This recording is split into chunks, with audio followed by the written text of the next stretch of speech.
Welcome to Programming Knowledge. So this is the first video in the series wherein we together will make an e-commerce application from scratch. And by starting from scratch, I mean that we will first design the application and then build it. Means we will start from an empty screen and build our way up to a complete application. So for designing we are going to use Figma, and for the front end part, as it is an application, we will use Flutter because by that we can use a single code base for Android apps as well as iOS. And since we have already used Firebase as a backend once, wherein we were making the Instagram clone, okay, so this time the backend stack will be PHP and MySQL. Now another very popular backend stack is Node.js and MongoDB, and we shall be keeping that for our next series. Okay, so let's set everything up.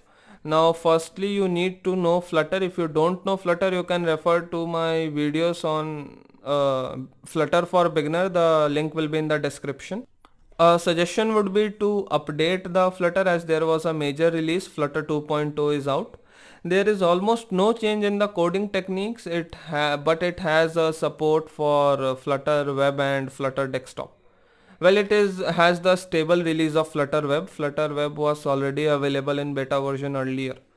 Okay, so that is regarding Flutter. Now for the backend part, that is in PHP and MySQL.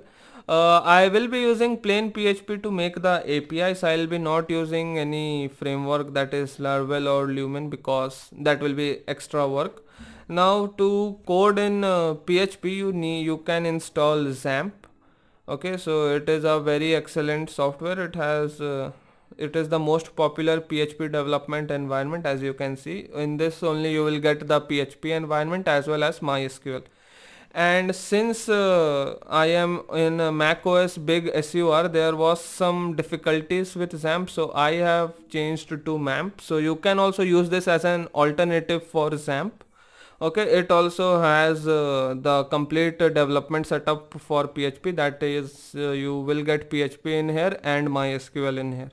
Okay, and then for designing you need to have Figma. So for Figma you don't need to download it, but I suggest you download it, and you need to create an account, and after that you can start designing. Now those who don't want to do the PHP part, means the backend part, can skip it, as I will be hosting the APIs that I make online and which will be available for anyone to use for some time. Okay, but I will suggest that you do the backend part as well, because I will be explaining all the things I'll do, and by by the end of this series you will be able to learn a new programming language or maybe a tech stack. So I just suggest you should follow entirely. Do not skip any part. Okay, so now that you know about everything, let's see how the MAMP server looks. So the XAMPP server will also be same, or instead there will be 4 sections where you can go and you can start, and in MAMP you can start the MAMP server just from here.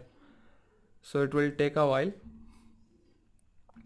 Now once it is done, you can start coding in PHP. You need to need to have the PHP files in a specific folder. In XAMPP as well, you need to have your files in a specific folder. Okay, and that is in the applications section. You will see there is a folder called MAMP. Okay, and in the case of XAMPP, there will be a folder called XAMPP. So yes, so there is the folder called MAMP, and then either you are on MAMP or on XAMPP, you will have a folder called htdocs. Okay, so this is a very important folder. Over here only we will code in, we will make our APIs. Okay, and store it over here. Okay, you will get a hang of it once we start coding the backend thing. Okay, and for the database, you already have it. Since our server is running, we can simply go to localhost colon 8888. If you are on MAMP, if you are on XAMPP, that is then you will be probably on localhost 8080 or 336, and then you give a dash and then write php myadmin, and then you have your entire PHP setup over here. So PHP MyAdmin is like SQL workbench. We use it to view our database. Okay, so over here we will create our database and store stuff. Okay, so I hope you understood what is MEMP. If you have some difficulty understanding, there is no issue. When we start actually coding, you will see how everything works in sync. Okay, so in the next video we shall start with the designing. Thank you. So in this video we are going to start designing our application. Okay, so for that I'll open Figma. I have already installed the desktop version. Okay, and then you can go over here and create a new project. I have already created one, and over here I have selected a palette of colors which I will be using throughout my application. Okay, and now I am planning to call the project Better Buys. So the Figma project will be of the same name, the database will be of the same name, and the application will also be of the same name. Okay, so let's add a screen over here. So for that we need to go in the frames section, then click on frames, and then over here we can use iPhone 11 Pro or iPhone 10 screen. Okay, so using Figma is very easy. You just need to follow along this video and you will also get a hang of it. Okay, so this is a screen. Now if you want to see how it will look on big screen, you just need to click over here, this is for prototyping, and now you can see the screen over here. Just give it a moment until it is loading. Okay, and for now it will be a big white screen. Okay, so we will not be able to see anything because since our project is only a white screen till now. So let's start. First, I'll add a text over here. Okay, so for that I need to click on this, and then I'll write Better Buys. Okay, now I want this to be somewhere over here. Now I'll be adding the grid. Okay, so that it is easier for me to design. Okay, so I'll add a grid. Now you can see the grid comes over here. Now instead of this I'll use another method, that is columns. Okay, so now I want to have 12 columns. Having 12 columns is the best because you can divide it by 2, you can divide it by 4, you can divide it by 3, you can divide it by 6. So it will help in maintaining uniformity. Okay, this is the most standard practice. Now I want it to have a margin from both sides 50. Okay, so 50 seems way too much. I'll make it 40. Okay, and the gutter can be of 10. Okay, gutter means the distance between these two. Okay, maybe I'll make it 30. Yes, so this seems fine. Now with this we will align everything on this margin. Okay, so I'll put it over here. Now let's increase the size. Over here in the text section you can increase the size by going over here, or you can simply select it and click on the upward arrow button. It will automatically increase. So I will call it Better Buys. The font I think it will be better if it is Poppins. Let's see, I don't know which one is better. Okay, so this seems decent. Let it be like this for now. I'll change its color.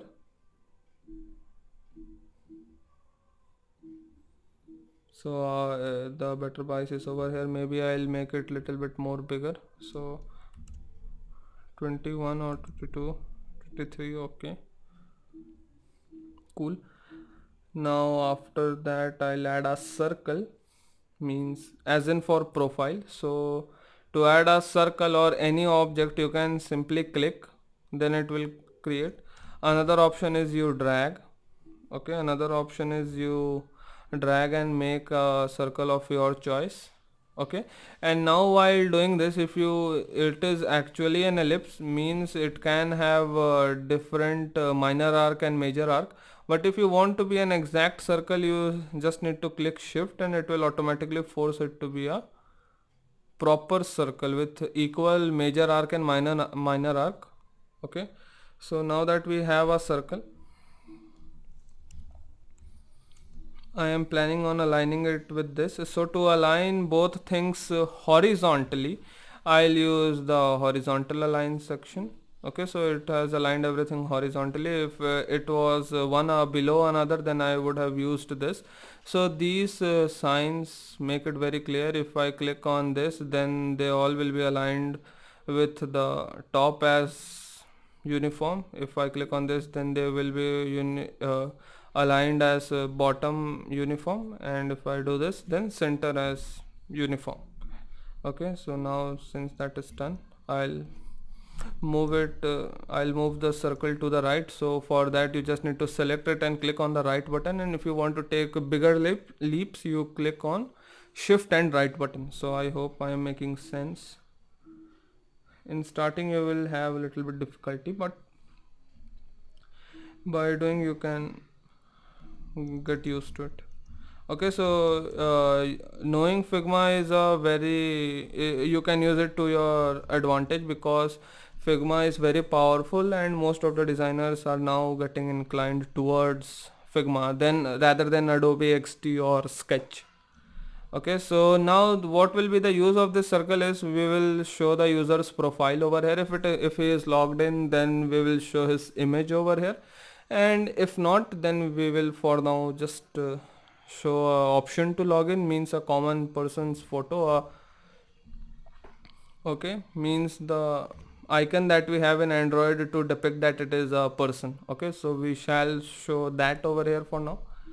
Okay, so I think I'll push it little bit up because it was having a lot of white space above.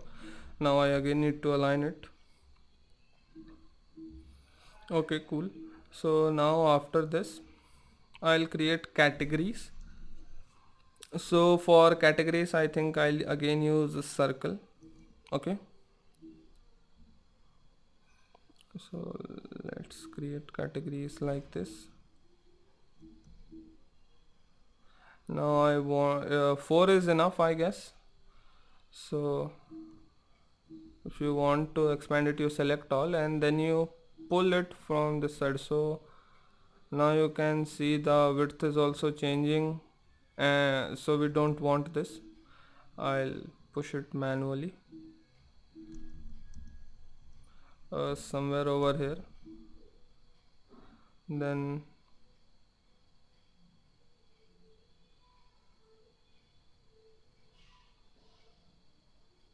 so it will automatically tell you if the distance is equal or not. Okay, so now we have 4 sections over here, and I want one more, so but that needs to be half gone inside. So by this, user will know that there is another category for me to go and check out. Okay, I hope you understand what I'm trying to do over here. Now I want this little bit bigger, so I'll make it 53 for 50 or maybe a 60. I'm sorry for that, so maybe 60 sounds better. On the height to be 60. Cool.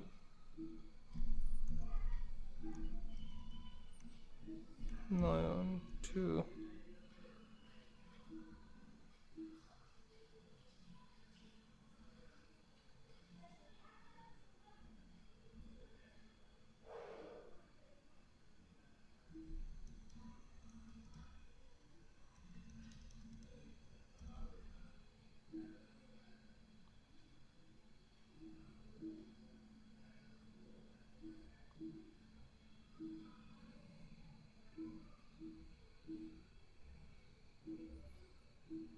okay, so this looks decent enough. This will be our categories.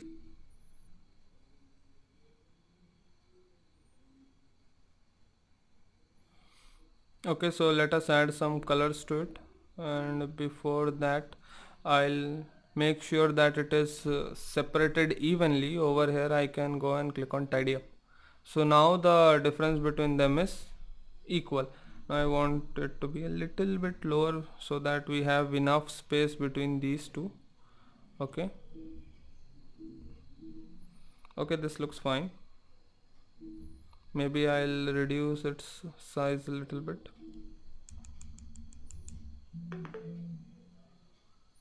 think 45 works. 45 works. I'll push it a little bit below and to the side.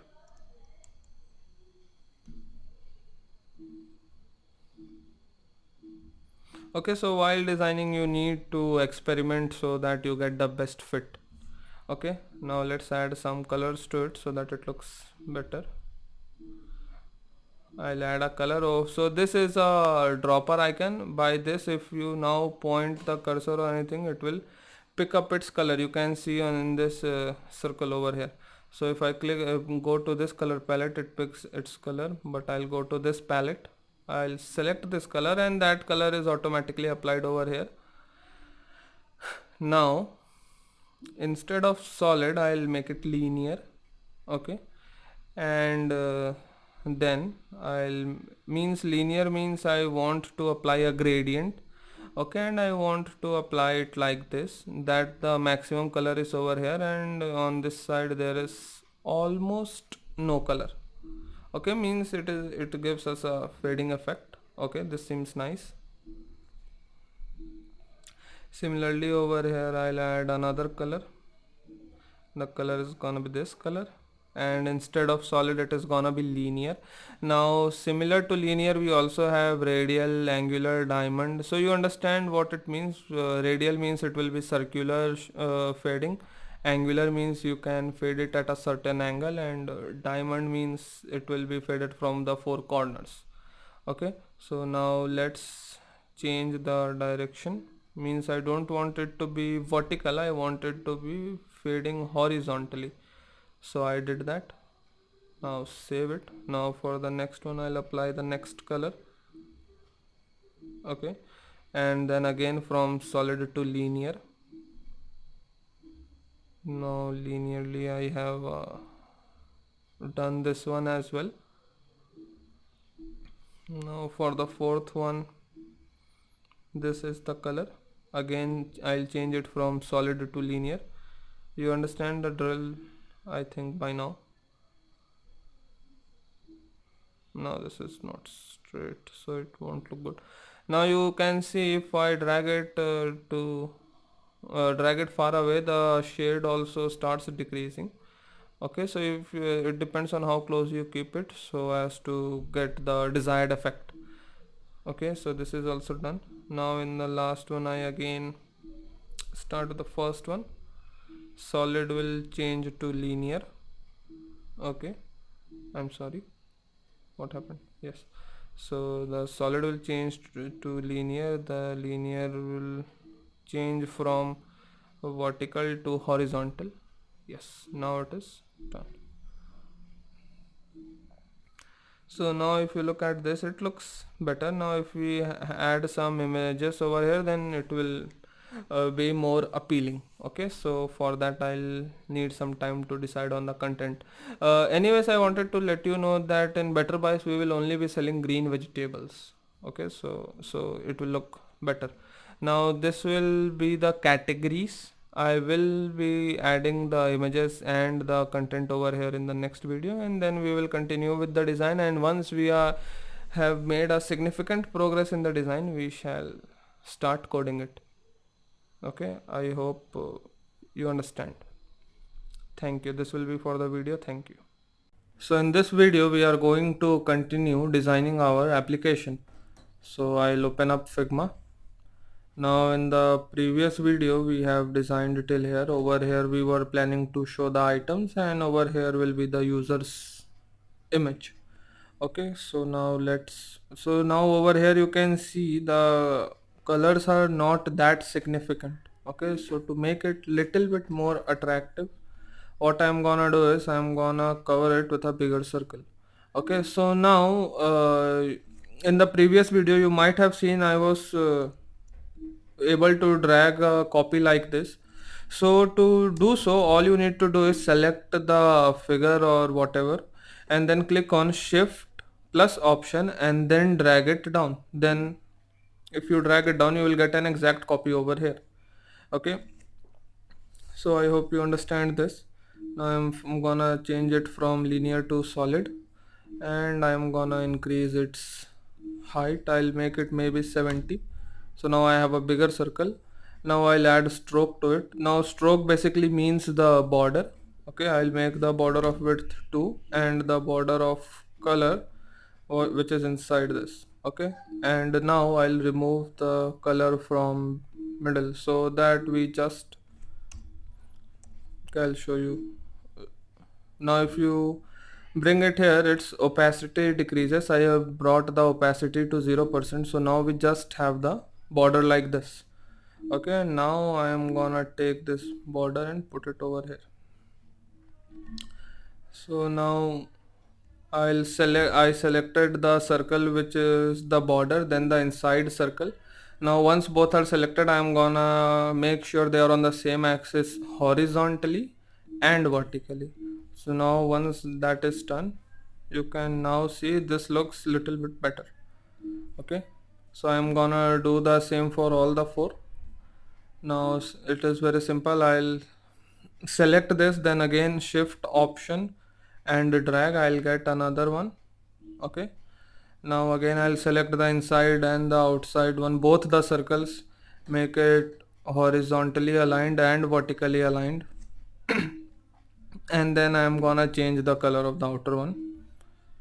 So over here we were using the second color, so I'll again go to the second palette and select it.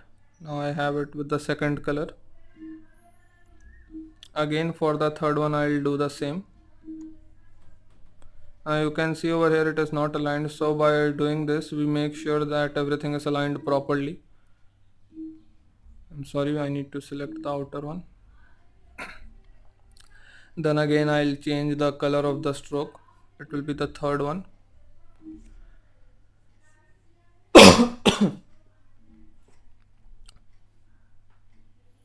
Now I'll do the same for the fourth one. Drag it and bring a new one. Then select both. Then align it vertically and horizontally. And then finally change the color. Okay, to this. And then the last one. Okay, so you can see that if I drag it, it is getting outside the screen. Okay, so this is our screen and this ellipse is outside. So now what will happen, that even if we unselect it, we are able to see the entire thing. But what I want is that this is also cut into half, proportional to the inside circle. Okay, so I'll revert the changes, and to revert we have Command Z in Mac and Control Z in Windows. I'll drag it little bit. Okay, I'm sorry. I'll I'll drag it a little bit to this side, and then I'll use the right arrow to make it position so that then it will not leave the screen. It will still be inside the screen. So then uh, if it is not selected, I am only able to see half of it, means only the part that is on the screen. Okay, so you understood what I was trying to explain. Now again I'll select the outer one, change the color of the stroke to the first one. Okay, now if I go and see, it looks little bit better. Okay, so now finally let's add the images of the vegetables over here. I was able to get a few images of the vegetables, so it was a long process. I had to download images from Google, then remove background from it. Okay, so but it is done. Now I'd like to have broccoli. So again I'll create a copy of it because I might use it somewhere else. So shift command, create a new one, and then drag it inside the screen. Okay, now I'll arrange it. Okay, and I'll make it little bit small as well. So now I'll bring it over here and see how things are. Let's make the height to 50. Okay, it has completely left the screen. And now if I put it here, how does it look? Okay, it looks better, but maybe I'll make it little bit more small. So let's say 40. Oh, sorry, it became 4, meant it to be 40. So okay, this looks fine now. So now again I'll put it in center. So since Figma is very powerful, it will automatically assist you and notify you when you are in center. You can see the orange line. Okay, and if you don't want to use that, then we are again gonna use our these tools. I'm gonna select this, the circle above that, and the outer circle, then align all of them horizontally, align all of them vertically. Okay, now next let's take another vegetable. Okay, let's take spinach. Again, drag and create a new one, bring it inside the screen. Now again I should directly do 40 over here, and you can see the image seems fine. I'll bring it to the center, and we have our spinach over here. Now next let's take capsicum.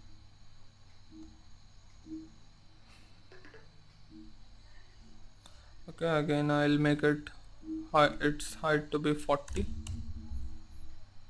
Nice. Now this 40 is little bit too small. I'll make it 60, let's say. Okay, 60 seems fine. This is just for the designing purpose. Once the design is finalized, I'll make them all of the same size. Okay, so let's see how does this look. Okay, it might be a little bit bigger. Let's see how it looks if it is a little bit bigger. Okay, now I need to align it in the center. That is a very important thing. Okay, so now it is in center. Okay, but if you look closely, there is little bit space over here compared to the left side. I am gonna push it little bit over here. Now although the image is not in center, but it feels it is in center, and the feeling is more important. Okay, so this is done. Now let's take beans, create a new one, drag it inside the screen.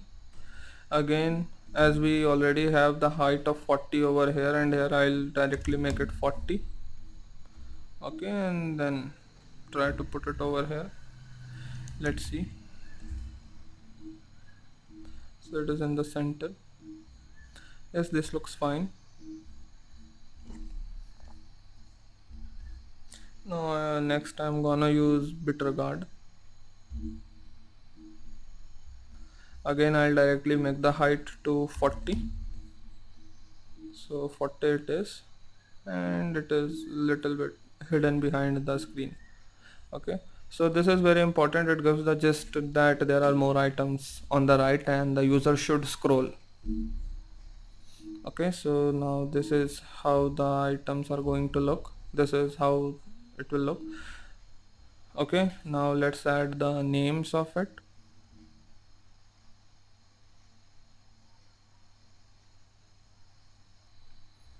So to add the name, I'll click on text, then text, or a better way would be to select this text and drag and create a new one, and then over here I can say broccoli. Now this is very big, let's give it a smaller size. 12 seems fine, and from middle I'll make it light, so you can see the stroke is a little bit lighter now. Okay, that is what I was looking for. Okay, so now you can see I have the text below. It is in the it is aligned, they all are on the same axis, and this amount of space is enough, I guess. Okay, so first is broccoli, then there is, okay, so this is the center, spinach. Now since the length of spellings are different, it is gonna change after you change the name. So let's first change the name only capsicum. So again this, now this is in center.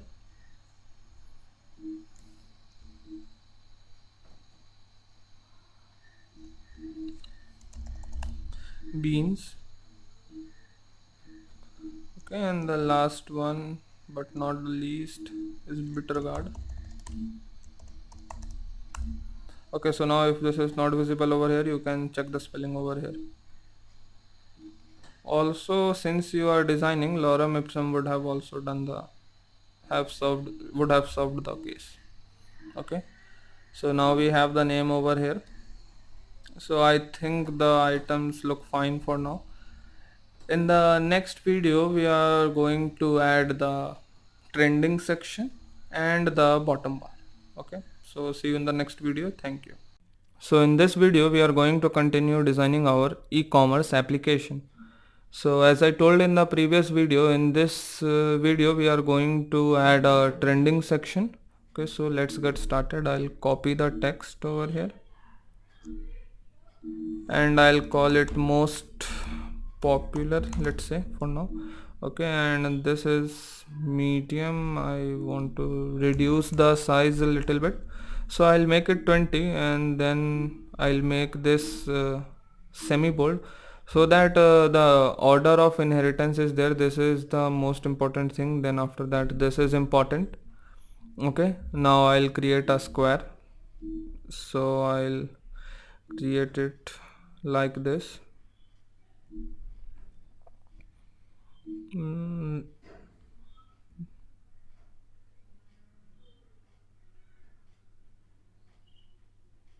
let's say this is the width and height being somewhere around this. Okay, now I want to make the borders to be curved, so let's say I give it a edge of 15. So over here, if you want to give the corners a radius, means if you want to make a rounded corners, you write the degree over here. Okay, so now you can see this is rounded at the corners. Okay, now let's add the color. So we have our color palette over here. I'll use the first color. Okay, now let's see how it looks. Okay, so this looks fine. I'll change the way we display the color. Instead of solid, I'll make it radial, and then I'll pull it over till here. Okay, so by this what happened that the color will be concentrated in the center. Okay, so now you can see that. Now let's add the item. Okay, so since we have already used 5 of the items over here, I am gonna use the 6th item, that is the cucumber. So I'll create a copy and then add it inside the screen. So let's see.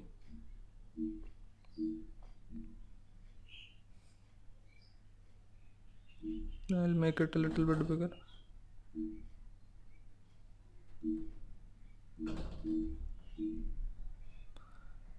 Okay, so this seems fine. Now let's add the name and price. So for that I'll create another box over here. This will be of the same size as of the bigger box. Okay, now I'll make its height a little bit less, somewhere around, let's say, okay, so this seems fine. Now let's see. Okay, so now you can see this is rounded at the top but not at the bottom, because it is because we have added another square, another box on top of it. Okay, so the box which was behind it got covered. Okay, so now, so to fix this, what we are going to do is we are going to add border radius to this as well. So now if I directly write 15 over here, it gets added on all the 4 sides, which is what which I don't need. So I'll change it back to 0, and then if I click on this, I get to add the individual border radius. Okay, so I want for this angle, so I'll add 15 over here. So you can see this part is rounded. Now this value is for this part, so again over here also I'll add 15, and so now you can see these two corners have a border radius, but these two don't. Okay, and that is what we want exactly. Okay, so now let's change the color. We'll add a little bit less blackish color. Okay, so this is how it will look. Now let's add the text. Okay, so I'll bring our the text here. Now you can see if you drag it, it has gone at the back. Okay, so now you need to double click or right click on it and then select bring to front. Okay, so now it comes to the front. Now I'll change the value to cucumber. Okay, now I shall reduce its size. Maybe I'll make it 15 seems fine. Okay, so 15 is all right. Now let's push it a little bit to the right. Okay, now another text that we are gonna have is the price. So let's say rupees 40 per kg. Okay, now I am gonna reduce this size even further. Okay, and change it from medium to light. Okay, so this seems fine. Now I'll add a icon over here by using which we can directly add it to the cart. So for that I already have a cart icon over here. Now you can directly import all these icons from this Figma project. Okay, the link will be in the description. So I'm again gonna copy it, create a new one, and once it is created I am gonna add it to the project. Okay, I'm sorry.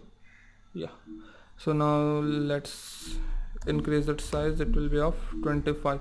Okay, now since this is an SVG, I can change its color and I'm gonna do it. So I changed it to the color we are using throughout the application. So this is how it will look. This seems fine.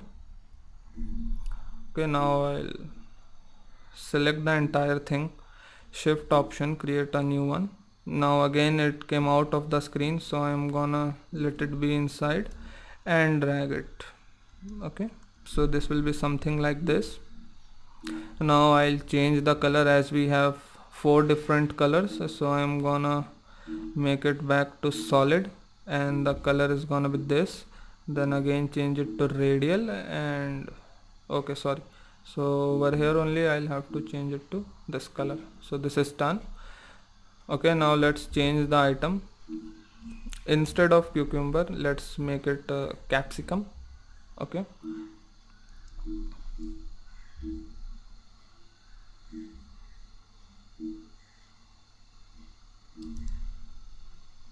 so I'm gonna put it inside. I'm gonna reduce the size to, let's say, 70.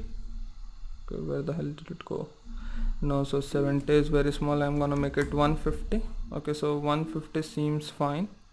No, 150 also feels small, so I'm gonna make it 170 or maybe 200. So 200 is what it is. So this looks fine. Now I'll change from, I'm sorry, I'll change the, I was about to select the text. Okay, so I'm sorry, so I'll select the text and change the value from cucumber to capsicum and the price from 40 to, let's say, 80. Okay, so this is how it is going to look. So now if you come here, this is how it will look. Let's add an image over here.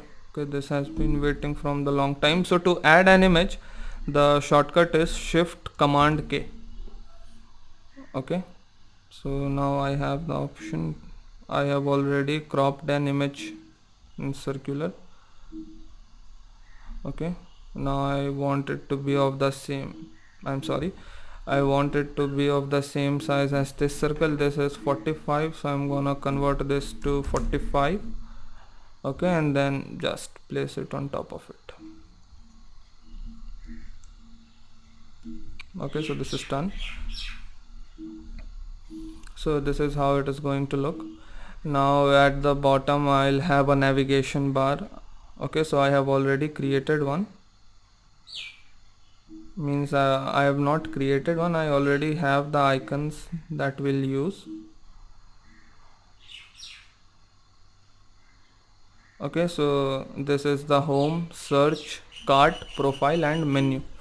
Okay, so we shall see what are the items that are going to be inside it later. Now again this has gone to back, I need to bring it to front. Now this is a little bit to the right, so I'll bring it to left. Now this is home. Home should be below this. Okay, now similarly we have search. Now search should be in black color, the color will change to green for the selected fragment. Okay, now this is cart.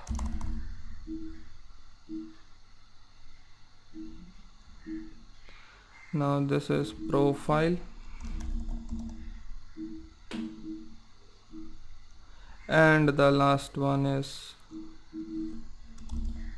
menu. So I'm gonna,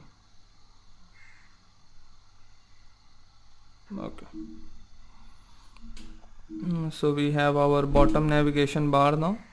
Now over here I shall add reviews. Okay, reviews for now. If I come up with something more suitable for the empty space, then I'll add that. If you have any suggestions, you can drop it off in the comment box. Okay, so I'll copy this and write, I'm sorry,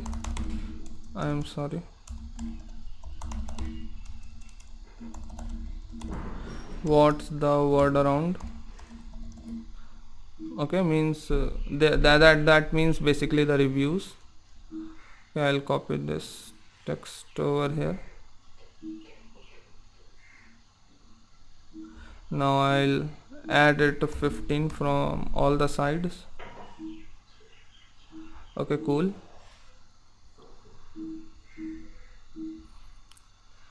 So this is that, and now let's add an image over here for the user whose review this is. Okay, now this image over here seems pretty big, so I may change it to 20. Okay, this seems fine. Now the name of the customer whose review this is going to be, for now I'll put my name, Rishabh Kumar. Okay, let's change it from light to medium, because the name should be of more significance than the comment. And then to get the comment, we have a website called loremipsum.io, which is a lorem ipsum generator. So I'll copy this much from there. I think this should be fine. Copy.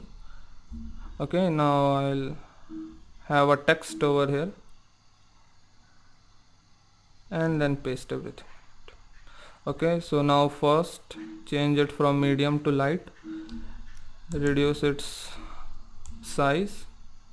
Okay, so after that we align it how it should look.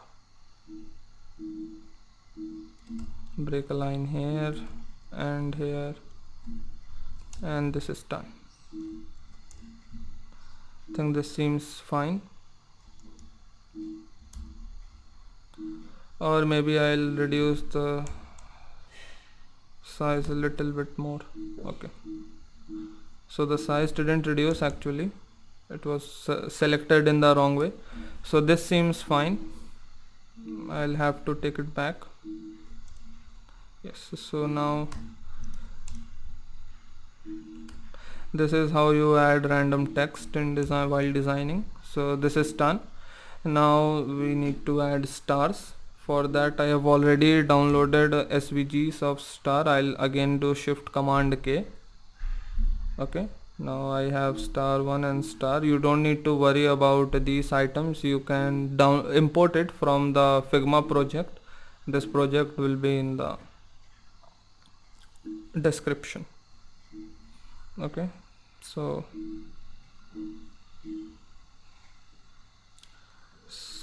let's talk about star. This is star 1, this is star. I'll make it of size. Okay, so we need to lock it. Now by locking I mean that the height and width will be of the same proportion as it is now. Okay, if it is not locked and then I change the height, then only height will change and no change will be in the width. But since it is locked, if I change the height to 30, the width also changes to 30. Okay, so it will be in proportion. That is the main gist of this. So 30 is way too big, I'll make it 15. Okay, 15 seems fine. Copy it 4 times.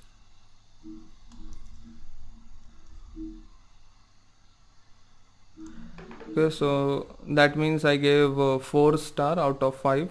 Now then again this star, I'll bring it here. Now you can see the height and width are same, so again I'll lock it, change it to 15, and boom, it is done. So our review section is also done. This should change automatically, or maybe I will add a scroll feature, that we can decide later. But our home screen is done for now. Now you might be thinking, why are we not making the user register or login at start? So because that is not a standard practice. You can see any e-commerce applications, they will force you to log in or create an account only when you are going to order, not until you order. So we will also ask the user to create an account or log into the old account when they are going to order. Okay, so until then the user should be able to see everything. Okay, so with this this screen is done. We will meet in the next video. Thank you. So in this video we are going to continue designing our e-commerce application. So I'll open Figma.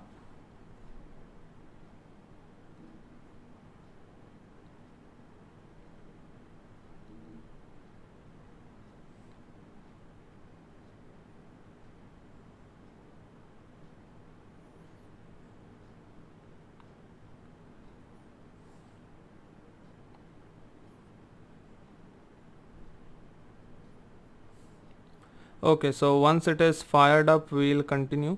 So in this video we are going to make the details screen. Means if we click on any of the items over here or on these items, we should be able to see a description page. Okay, so let's start. We know how to copy. We click on shift option and then drag, and we get a new one. Okay, now I don't need these things.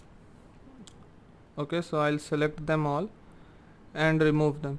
I will keep the bottom navigation bar because that is how I plan to proceed. So let's change its color. Okay, so I'm gonna give this color. So you will see that in the entire project I'm gonna use only this palette. Okay, because it will provide more uniformity to our application. Okay, so now I need to have a back icon over here. So for that I'll open our material outlines. Okay, I'll add a link to this as well in the description. Okay, so once it is opened, if you go in the navigation section, you can see all the icons.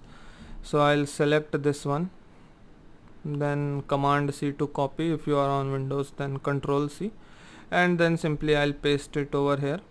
Now in that everything is inside a frame. Means by frame I refer to this purple boundary that it has.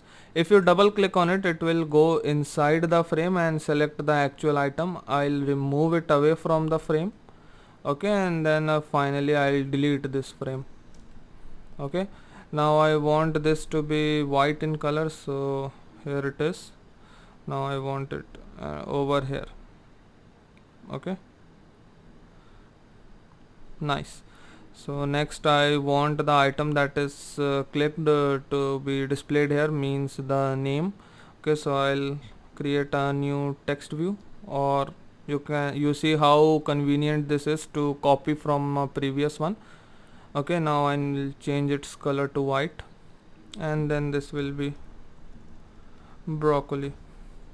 Okay, now this should be in the center, so I'll bring it over here. Now to make it in the center, I'll simply click on this and it will be in the center. Now I just need to match these two, so I'll shift it a little bit upwards, and then these two are on the same line now. Okay, so now let's proceed. I'll add a square over here. Now if you don't there are two options to create a square. I'll click on this and then drag and create a square, simple. Or I can simply click and get the square and then edit it to the desired shape I want. Okay, so I did the second one. I want it till here. I'm sorry, it should touch the bottom navigation bar. Okay, and at top it should be till here. Okay, this seems fine. Now I'll add a border to it only on the top, so we can add a individual border radius. So for this corner I'll again make it 15, and for this corner as well I'll make it 15. Now I want it to have a white color. I'll do that. Okay, and with this we are ready. Now let's see how it looks. I'll start the preview.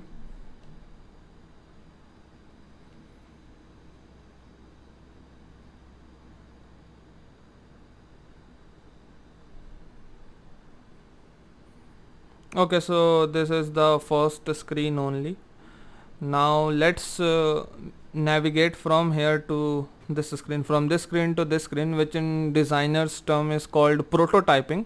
Okay, so over here this is design, and then you have the prototype section. Okay, now what you need to do is you simply need to go and select this, the circle, not the image but the circle would do better, the inner circle to be more specific. Okay, now in this once this circle is selected, you can see a big dot, a bold dot over here.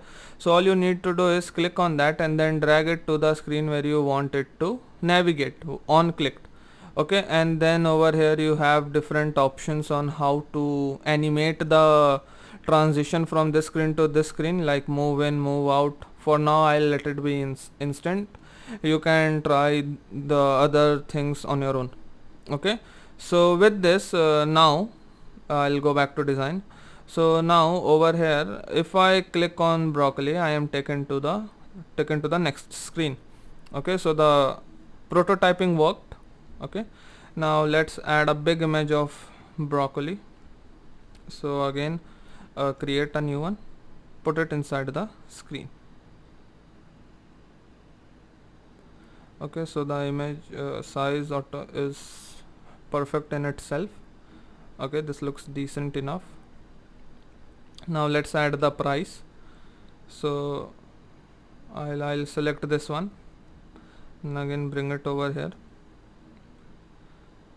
As we discussed in one of the previous videos, that all our things will be beyond this first reddish line.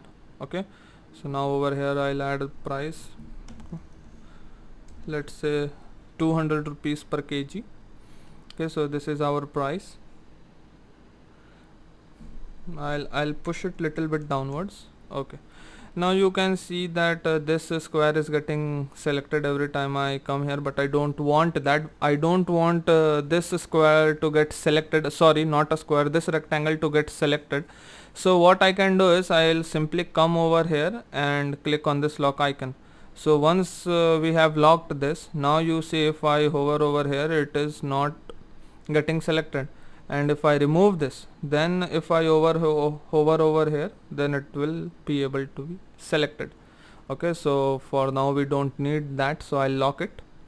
Okay, now let's add a description of the product. So again create a new one, bring it over here.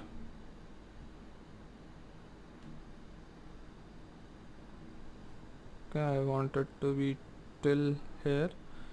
Okay, now let's edit.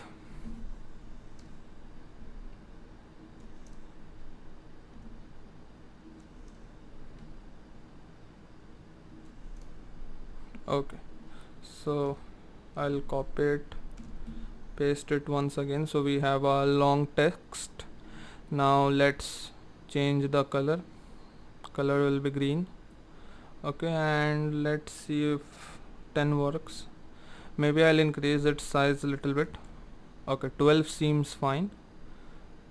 Now I don't need this much of a description. Okay, when we make the app, we will limit the user to add only a certain number of characters in description. Okay, so this is done. So this is how our screen looks until now. Now we need to add an option to buy now or add it to cart and then order multiple things together. So let's do that as well. I'm gonna add a square box again.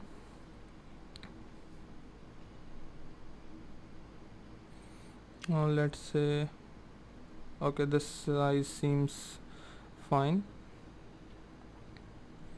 Okay, I'm gonna give it again the primary color, and I'm gonna add a border radius of 5 on all the sides. Okay, so that its corners are smoothened. Okay, now I'll again add this text over here.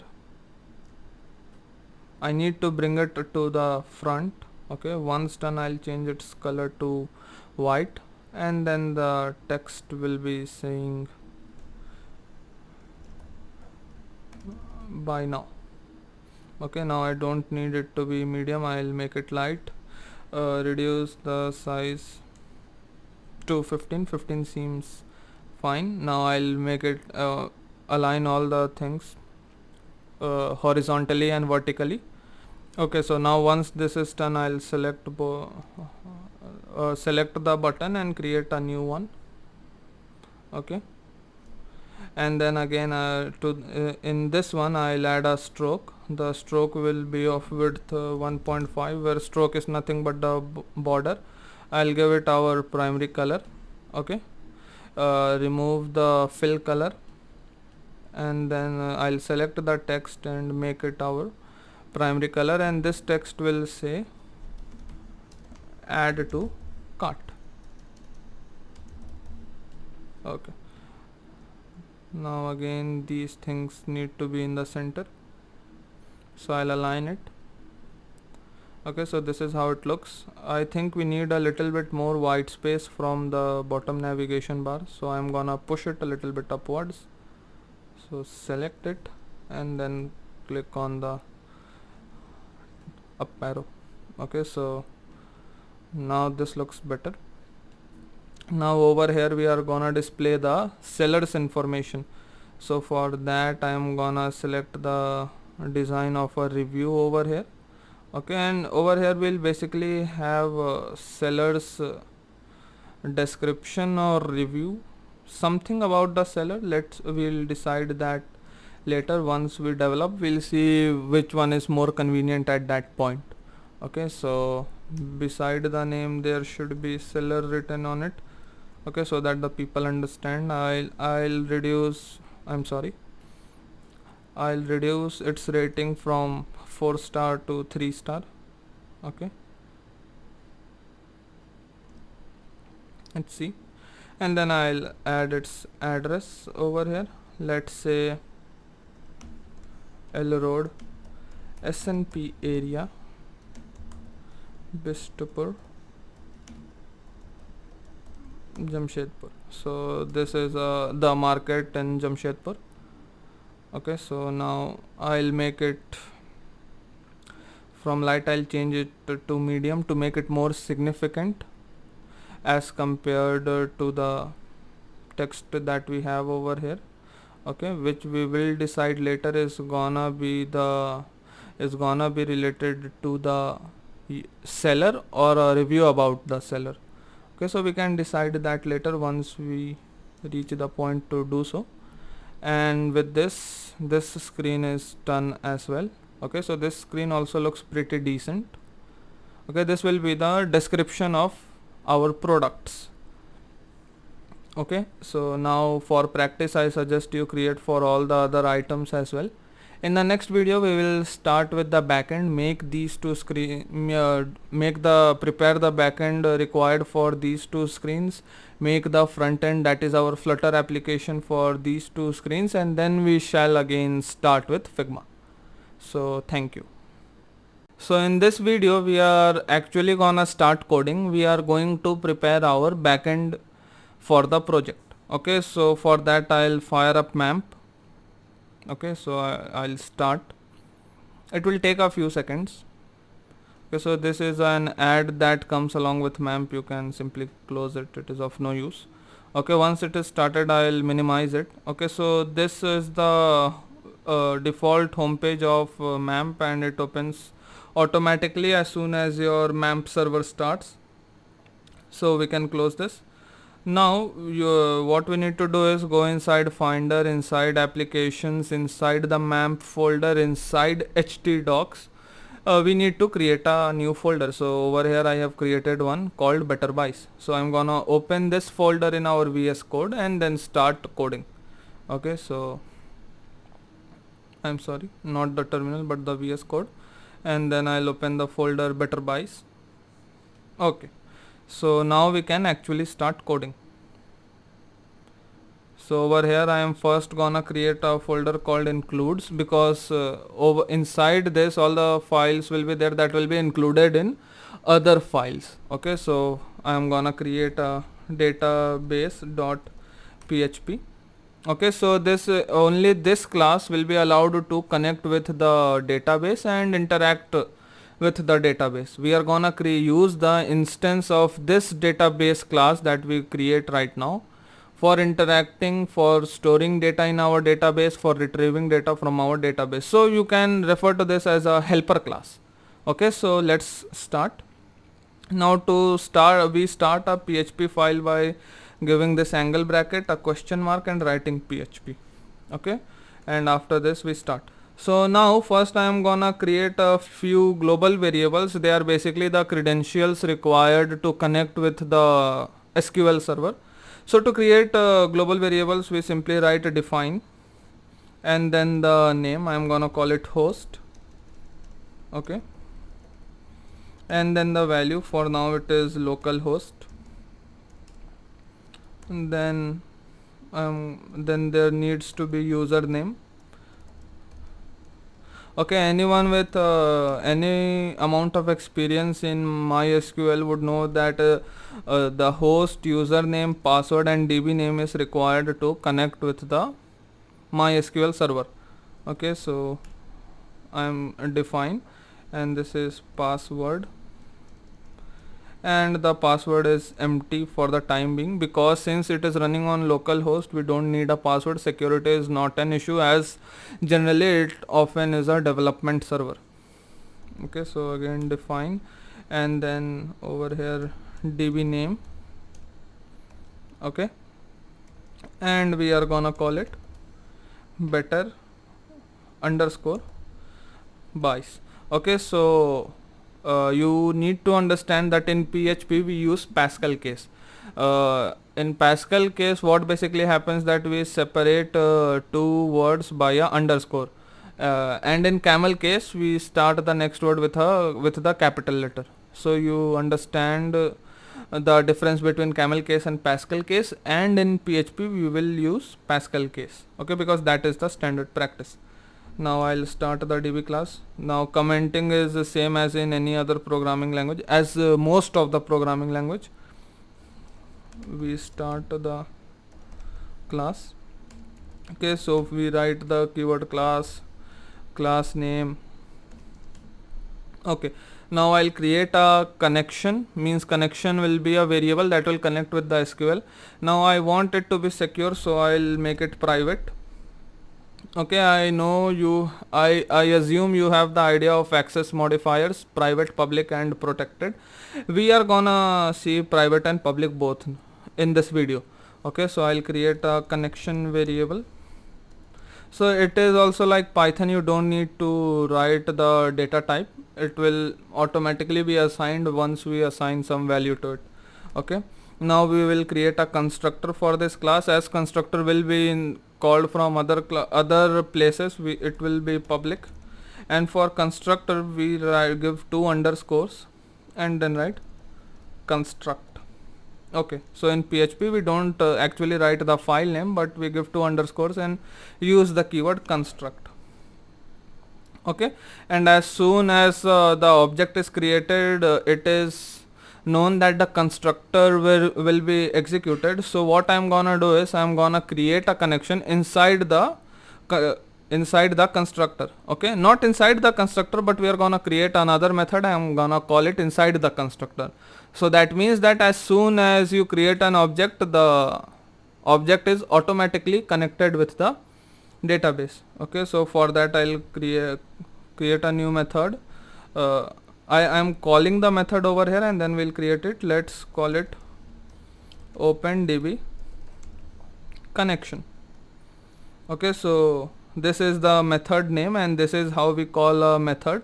We use the keyword this and then OpenDB connection if we are in the same class. If we are not in the same class, then over here would be the name of the object of this class. Okay, so now actually let's create this function.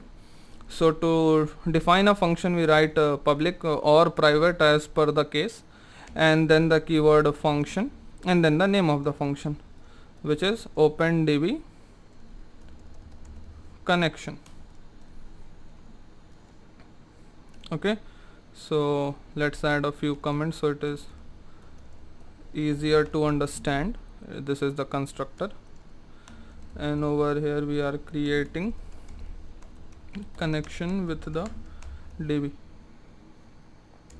So let's start. I'll write this connection means I am referring to this variable over here, and as I have already discussed that we use the keyword this to refer to variables or functions inside the same class. So this connection, and then we all have a predefined method that is called my SQLI connect. So this is a predefined method in PHP. It takes 4 things. First is host, which is this variable over here, then username, then password, and then the DB name. Okay, so this will connect, this will create a connection with the SQL database. Okay, now we need to check if it has connected properly or not. So we'll use an if else condition. If else is same as in any other programming language. We write, then now inside this we write my SQLI connect error. So if this returns some value, that means there was an error in connecting with the database. So we write die, and then connection error, and the connection error being my SQLI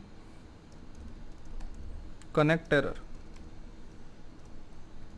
Okay, so now I'll explain this line to you. So this die keyword over here is used to stop the execution of the code. As soon as the PHP compiler encounters this word die, this will be the last line to be executed. Okay, so means that it can be basically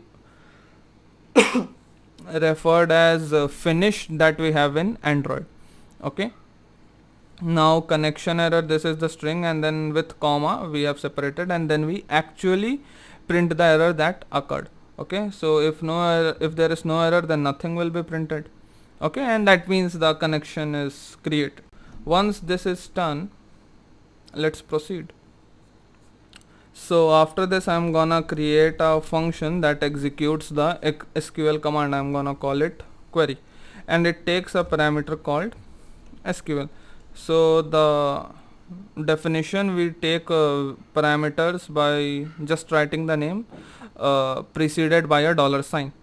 Okay, so now I'll create a variable result that will have the result of this query. So to run this query, we first need to call our connection. Okay, because that is the SQL connection, and then we have query. Okay, and then inside this query we give the SQL. So now this connection instance executes this SQL query. Okay, and then the result is stored in this result variable. So we check if not $result. So this means that no result was received. That means the query didn't execute properly. So then again we write die query fails. Okay, and then we simply print the query, and the query is stored in the variable name SQL. okay, and if not, we simply return the result. Okay, return dollar result. So returning the value is similar to any other programming language. Okay, this is executing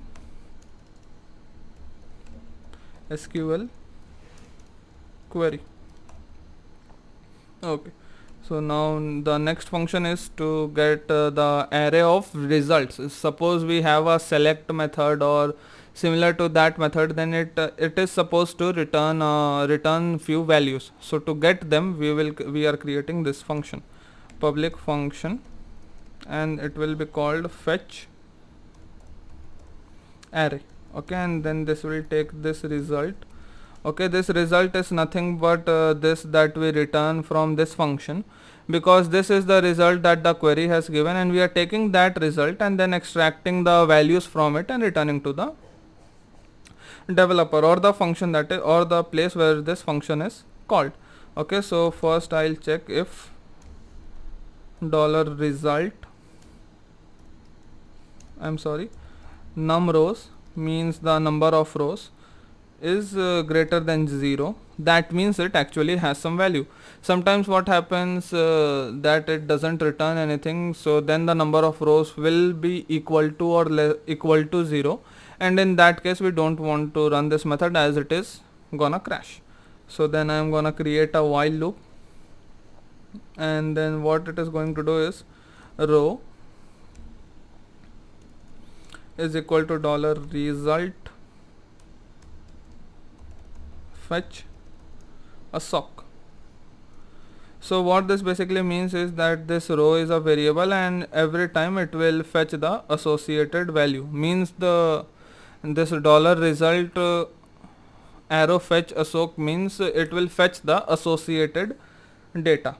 Okay, then over here I'll create a variable called result array. Okay, to create an array we just give a square brackets like this, and then we add row to it. Okay, so what this line basically does is creates a variable called creates an array of named result array, and it adds row to it. Okay, so this might seem weird at the first, but once you start coding you will get used to it. Okay, so once this is done, we return the result array. Now you might get confused that we created this variable or used this for the first time inside a inner parenthesis, but we are returning it in the outer parenthesis. So it is like Python, the first time you use it, it is declared, and it can be used in entire function. Okay, so this method is fetching list of data from the SQL query result. Okay, now next function is to fetch a single data. Means sometimes we select a specific and we know that there is gonna be only one row of data, so in those cases we will use this function. So it is called public function fetch row, and then this also takes result, and over here also we need to check if the number of rows is greater than 0 or not. So result num rows, okay, sorry, there is no parentheses, num rows is greater than 0, and if it is, then we simply return result fetch a sock. Because this time we know that only one data is going to be returned, so we simply directly return it. I'll add a tab over here, format it. Now this method is fetching a single row of data from the SQL query. Okay, now the last function is going, no, this is not the last function, but this is the function called escape value. So what happens that sometimes when we are entering data to data, when entering some value to database, the value is not in the proper format. Okay, so this function will prove that the data that we are trying to save in the database is in proper format or not. By proper format means it should be UTF-8, UTF-8 MB4 or something like that. If it is not, then this should automatically reject. Okay, so public function, I'll call it escape value. I don't call it, it is widely called by this. Okay, so it takes a value and then we simply write return dollar this. We refer to our connection again and then we see real escape string. Okay, dollar value. So this is sometime also used to remove the additional data, that additional values that PHP adds to the data, like end of line character and other characters like that. Okay, so this is gonna do that. Checks proper format of data. Okay, so once this is done, I think we just need to now close the database. Okay, so once this is done, the last function is to close the database. So I'll call public function close connection and then over here we simply write this connection close and this closes the connection with SQL which we created right over here. Okay, so now let's format it.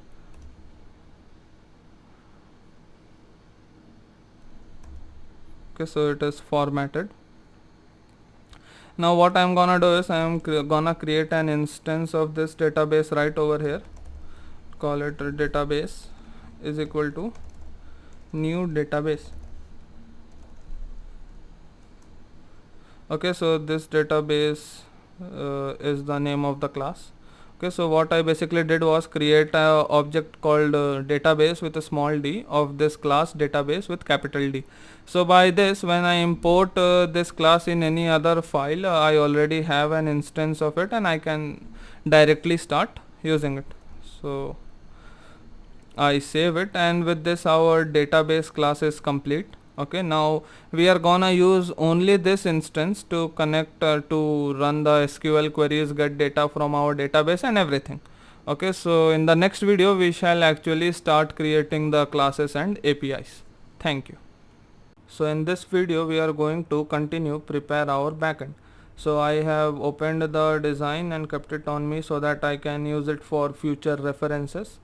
I have fired up my MAMP server and opened the phpMyAdmin. So you just need to write localhost and 4 8s and slash and then a phpMyAdmin. Okay, so then your phpMyAdmin will be available. Now let's open our code editor and start coding. Okay, so in the previous video we completed our database helper class. In this video we are gonna create a model class, and by model class I mean the class that will actually store the values of a table that will be in our database. So the first model class that we are gonna create is of seller, because seller will have the option to add products and then those products will be visible to the customer or the normal users of the app, and then they can order it, and all the other stuff that happens in an e-commerce application will happen there. So let's continue. So for that, first I need to create the table, and before that I need to create the database. So I'll create a new database. We'll call it better buys, and that is what we call over here. Yes, so this name and this name should match. Only then this database file will be able to connect with this database instance. So now this better buys is created. Now let's create the first table. So the first table is gonna be sellers. Okay, that will have the information of the seller. Okay, now the first property will be ID, which is gonna be primary. Okay, and it should be auto incrementing. So I am hoping you all are familiar with the basic operations in SQL. If not, you can go to W3 School and have a look at it. So W3 School is a very good content for beginners. You can use it to get a hang of what we are doing. Okay, so learn MySQL. You can go over here and have a look at all the things. Okay, so now we first have the ID, then we will have name, then we will have password. Okay, after that image. I need two more columns. Okay, so after this I will have address.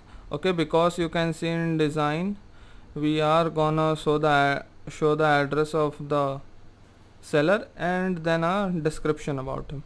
Okay, so description also needs to be there. Okay, so now ID will be of type integer. Name however cannot be integer and it will be a varchar of length 250.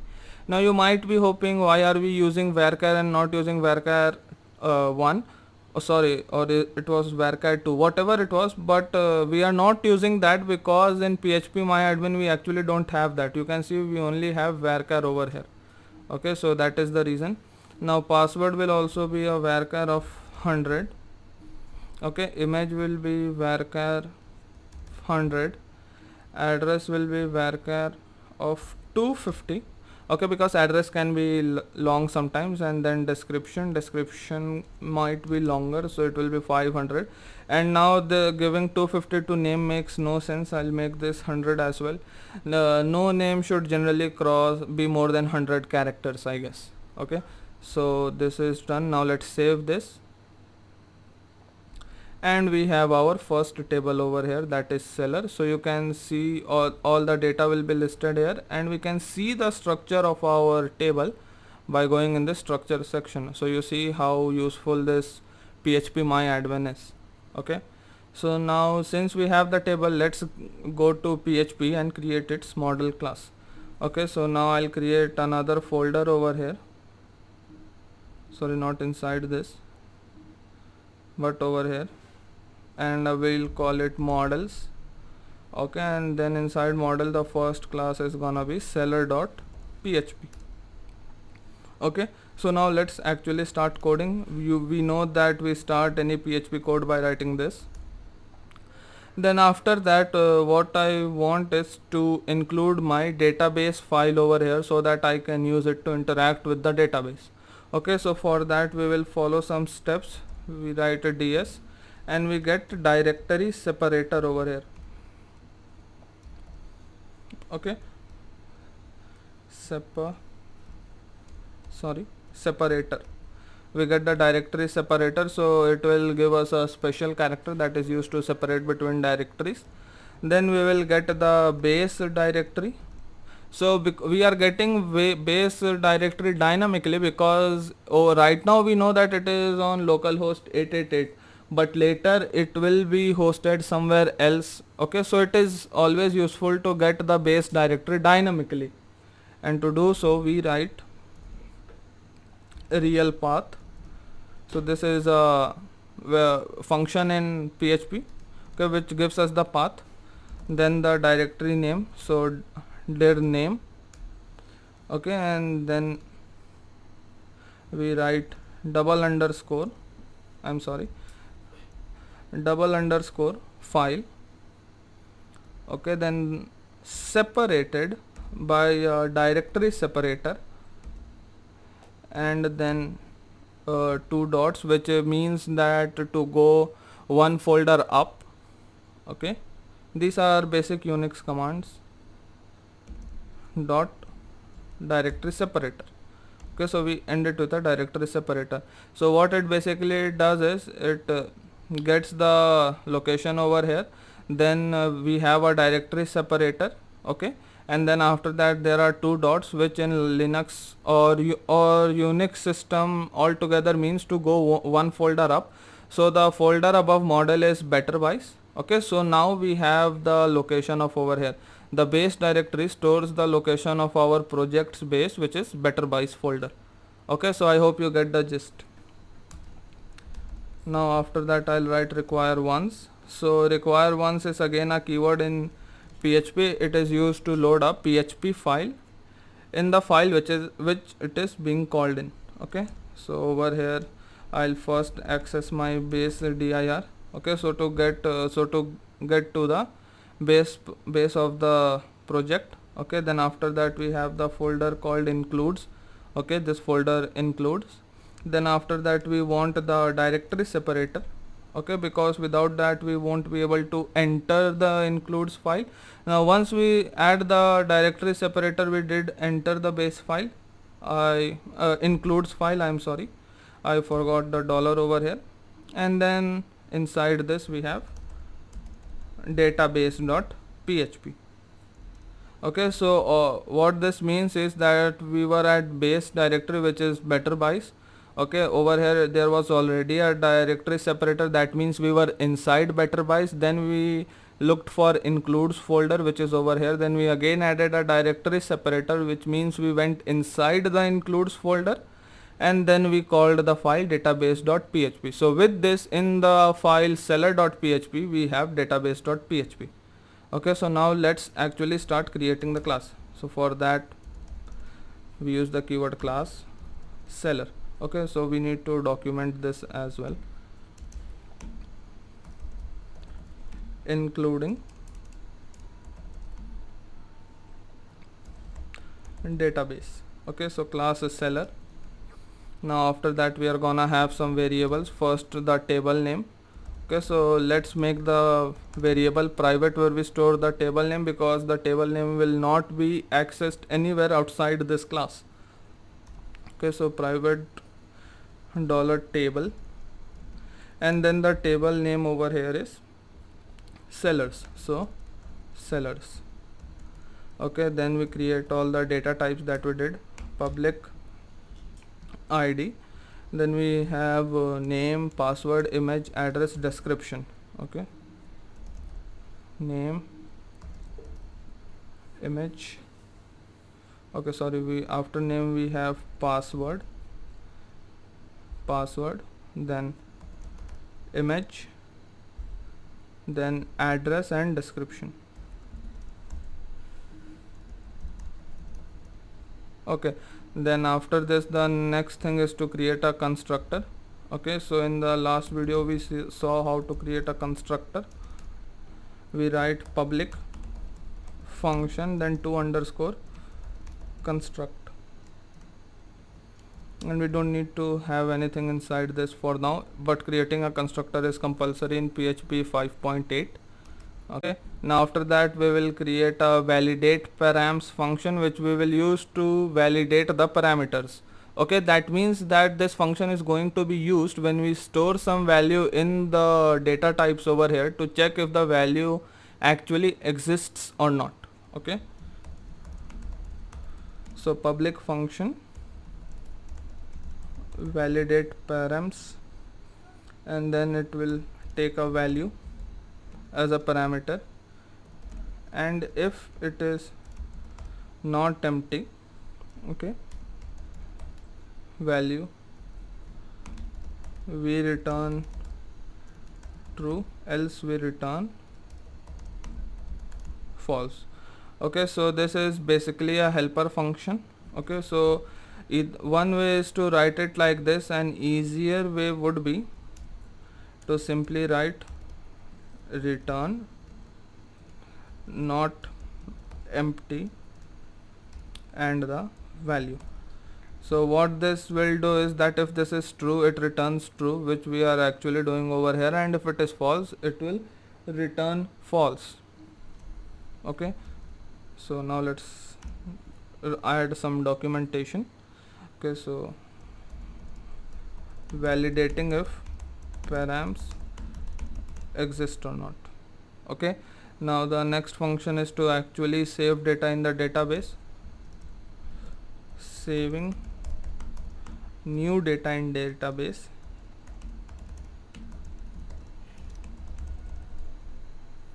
Okay, so for that we write public function register seller. Okay, the name makes sense. Then we create a variable of database. Okay, $database. Okay, so we have already included database. We are creating a variable of that over here. Okay, now we are gonna manage this data members. Okay, so I'll write $this id is equal to trim HTML special chars strip tags $this id. Okay, so I'll explain what this line does. So one by one, so first we have strip tags. So what it basically does is it will remove all the tags that we have in HTML, XML or PHP. So that means that if this variable has some tags on it, this will remove and give the value without tags. Okay, then after that we have HTML special chars. So what it does is it converts variables like this, greater than or less than or slash or something like that to HTML entities. Okay, so that it is able to be saved in the database. And then we have trim. So what trim does is it removes white spaces and other identified items from both the sides. Okay, so we are gonna do this for all the 5. We don't need id here because we will create a new database, because we'll create a new row, and then it will automatically be assigned id because id is primary and it is auto incrementing. Okay, so this is gonna be name. After name we have other 4 parameters. So after name we have password.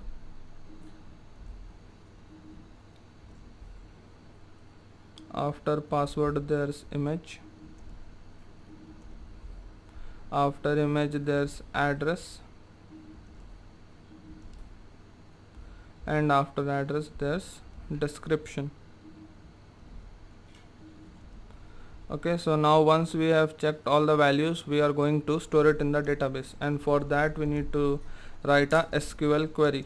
So here we write insert into, then $this table, and then inside a bracket the key names that are key, password, image, address, description.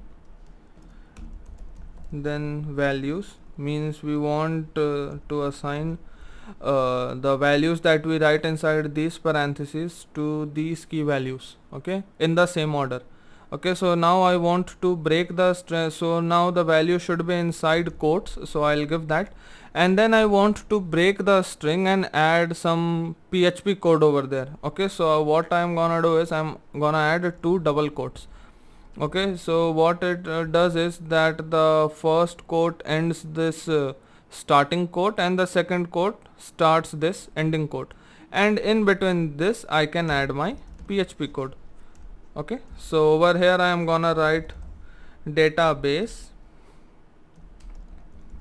escape value, I'm sorry, caps lock was on,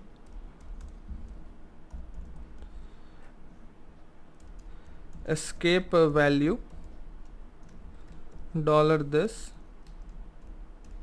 name.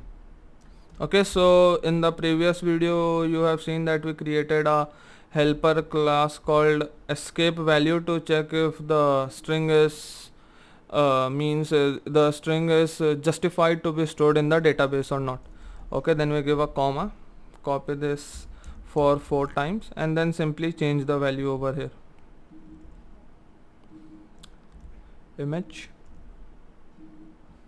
address, and the description. Now since this is the last one, we don't need a comma over here. Okay, so this is the SQL query, and what it basically does is it inserts a row into this table while assigning these key values, these means these keys, these values. So I hope you understand that this is not so tough, but still if you are having any problem you can look into W3 schools. Okay, now we have the SQL query, we need to now run it.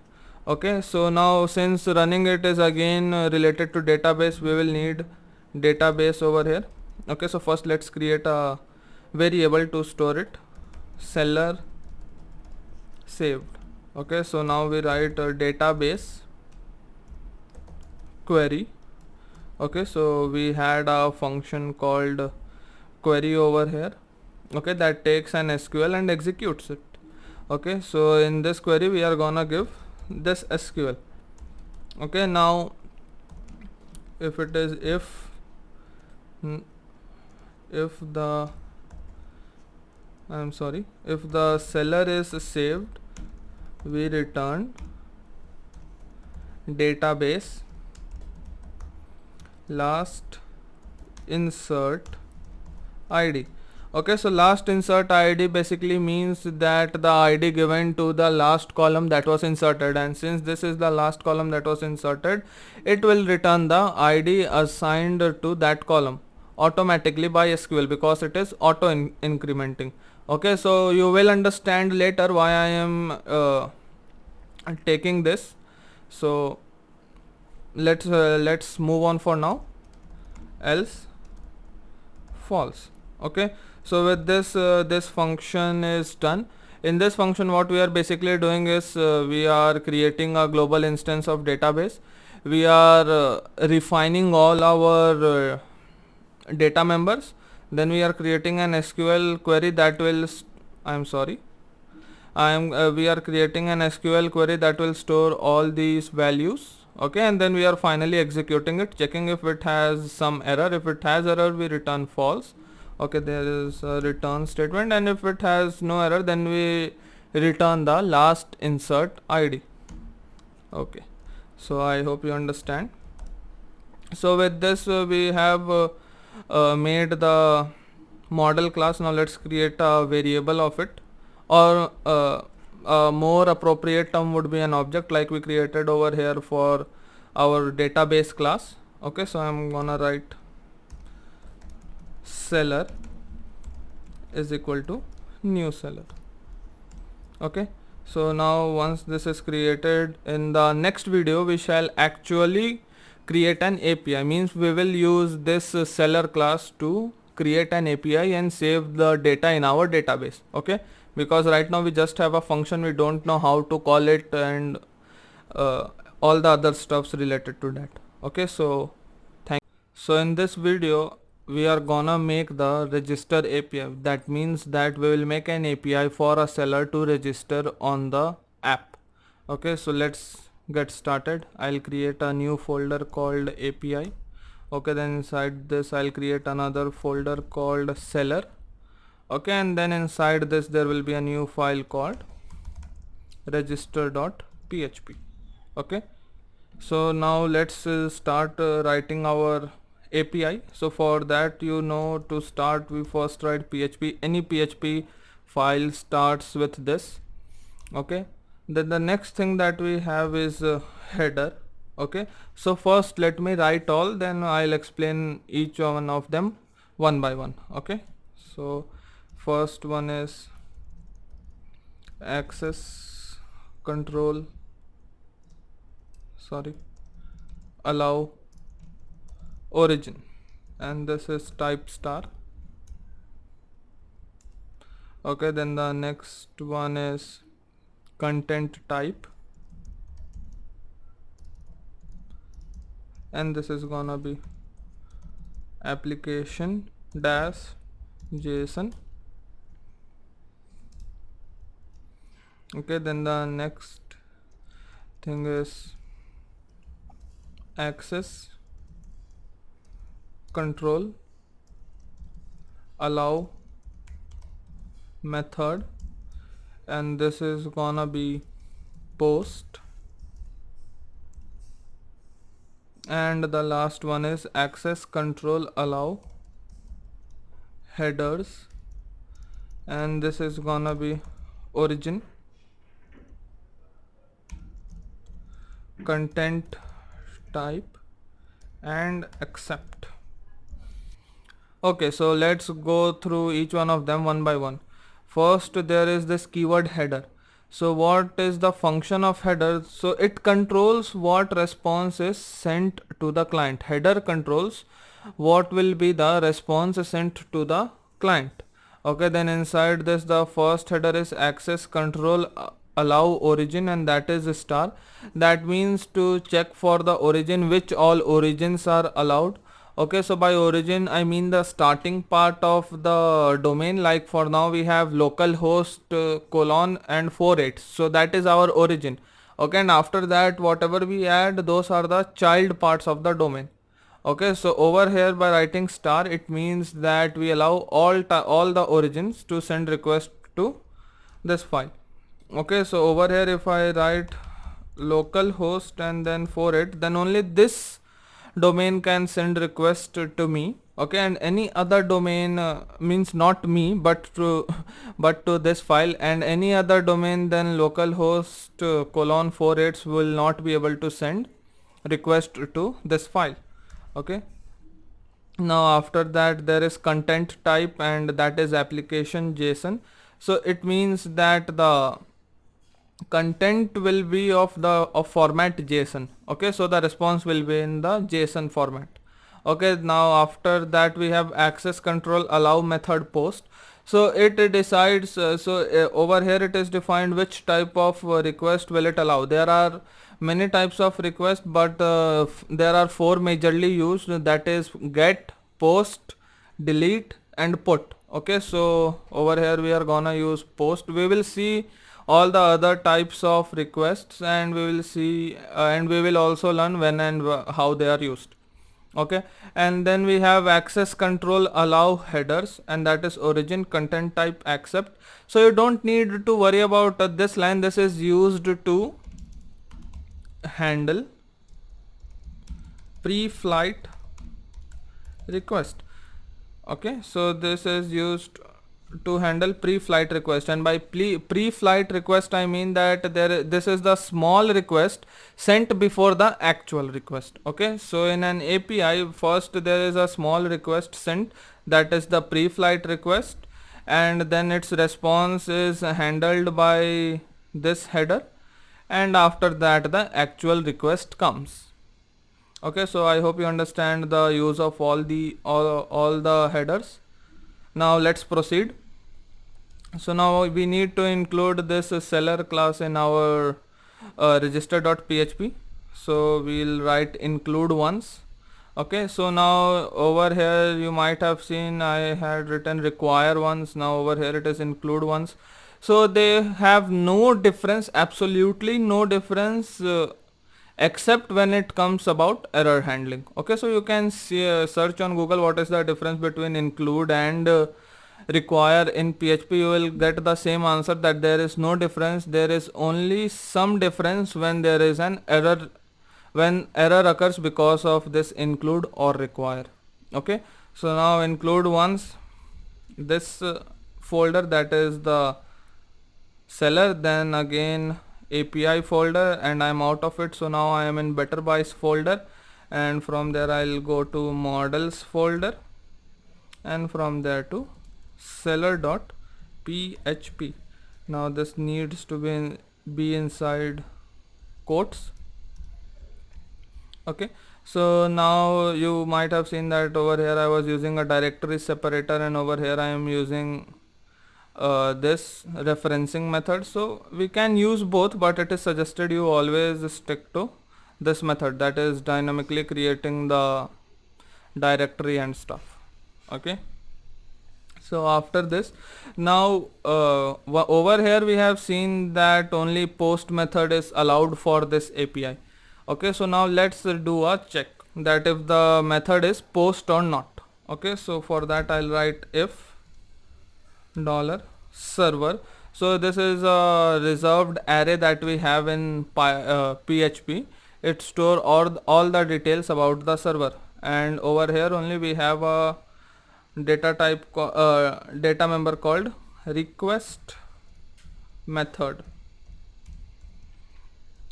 Okay, so if the request method is of type post, then it is alright, and if it is not, then we should send an error.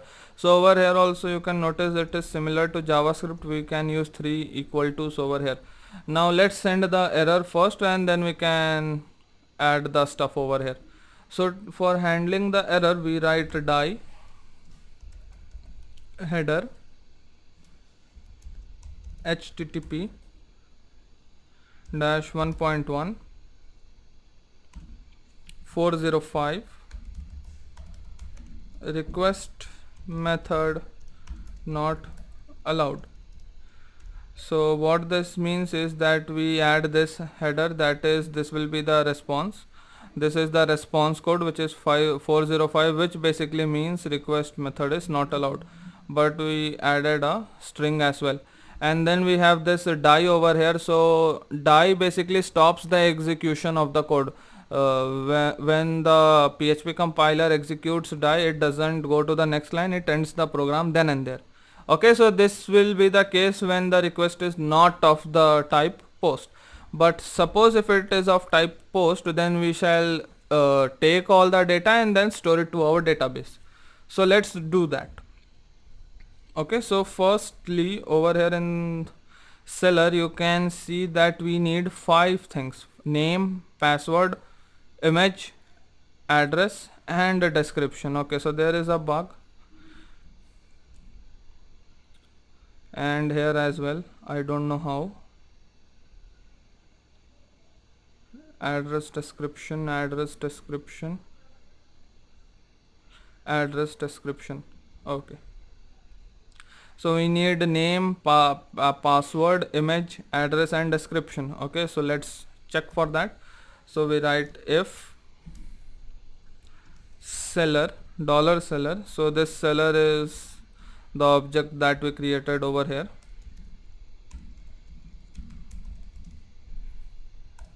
Okay, so this is the object, and then we call the method validate params.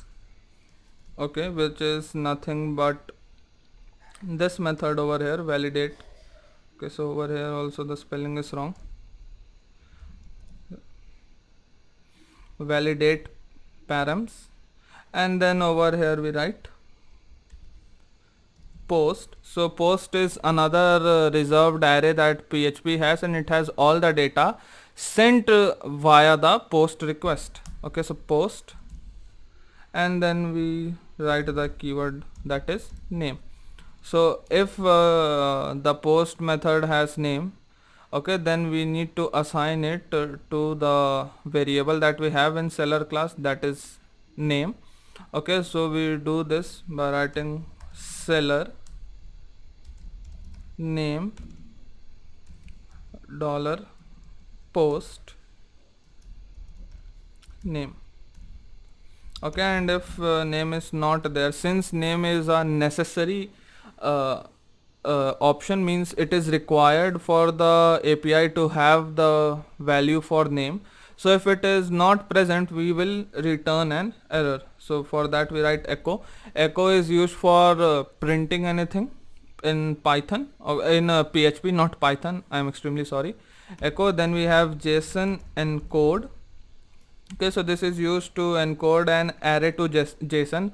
That being said, it takes an array. So for that we create a new array. We create an array by using the keyword array. Okay, and then we add key value pairs to it.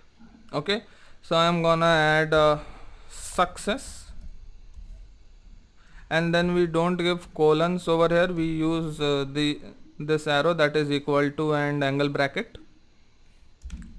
Okay, and then I'll give a message, name is required. Okay, and then die, so that it stops executing here only. Okay, so what this is gonna do is, if the request has a key value pair of name, then it is gonna save that value in our seller object otherwise it is gonna send an error. Okay, now the same is gonna be done for password. Okay, so over here it is password, password, password, password with a capital P. Okay, so name, password. Now we have name, we have password, image, address and description. So I think we also need email or mobile number, or we can have both.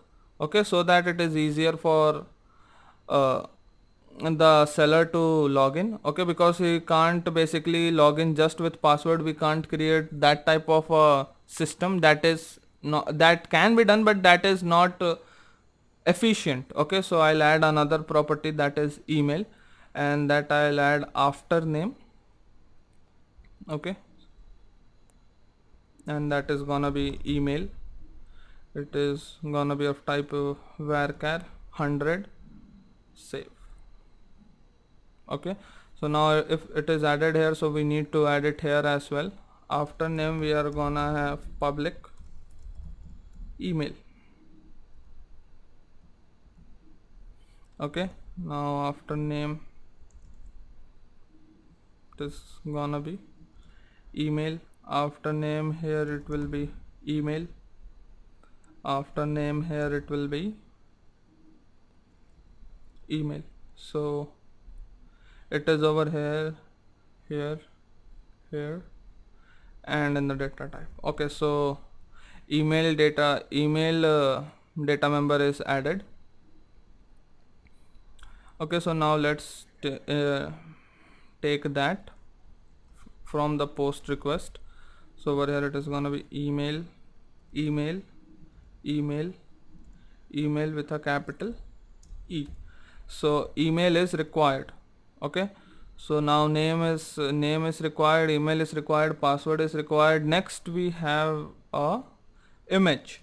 Okay, so image is a file, so the code is little bit different for it. Okay, so it goes like, first we create a folder. So I'm gonna call it seller images folder. Okay, and that is gonna be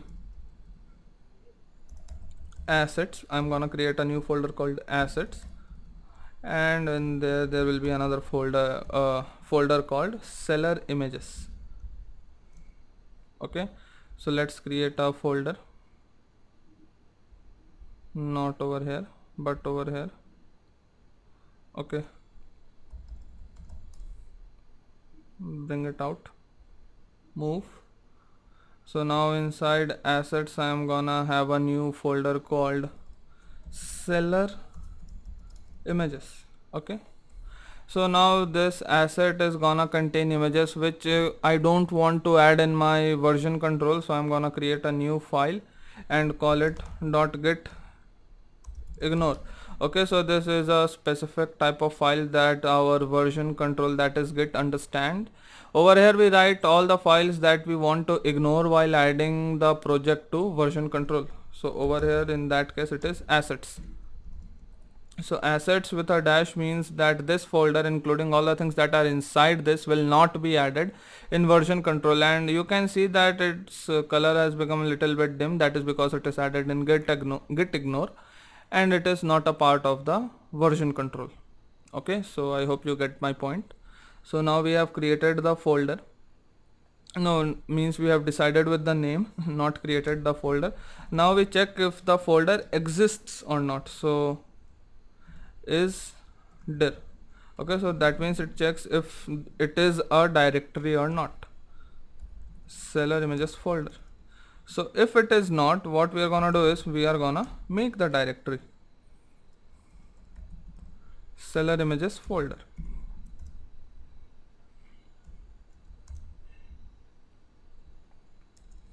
Okay, now we are gonna check that our post request has that file or not.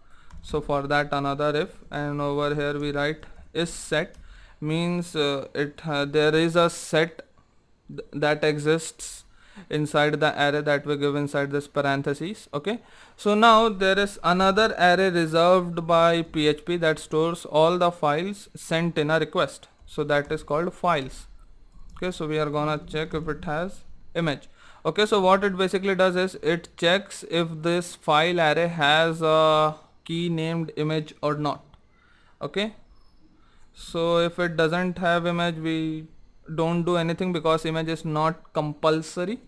Okay, but if it does have, then we need to save it. So let's write code for saving the image. Okay, so let's get the file name. Okay, and that is $files image name. Then we get the file's temporary address. Okay, so we write file tmp, and that is $files image temp name. So this will send the entire address along with the name of the file.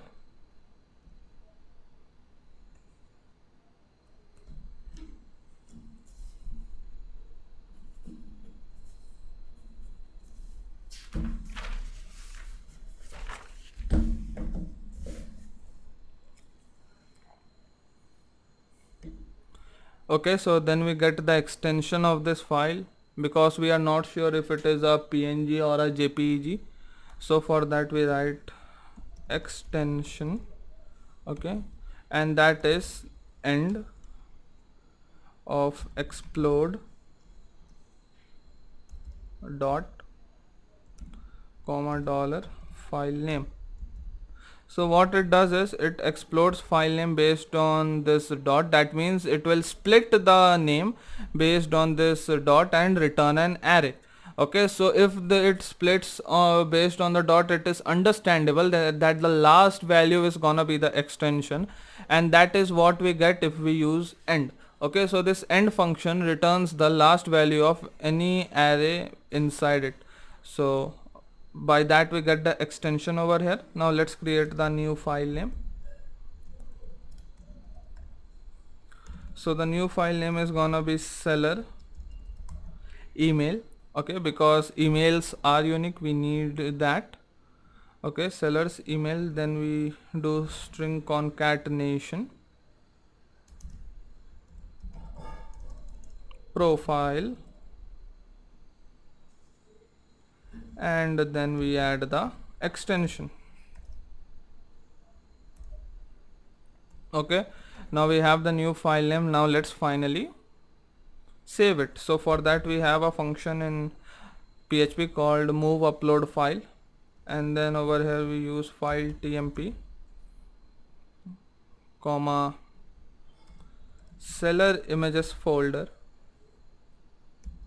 dot, means we go inside that folder by this dash, and then we use the new file name.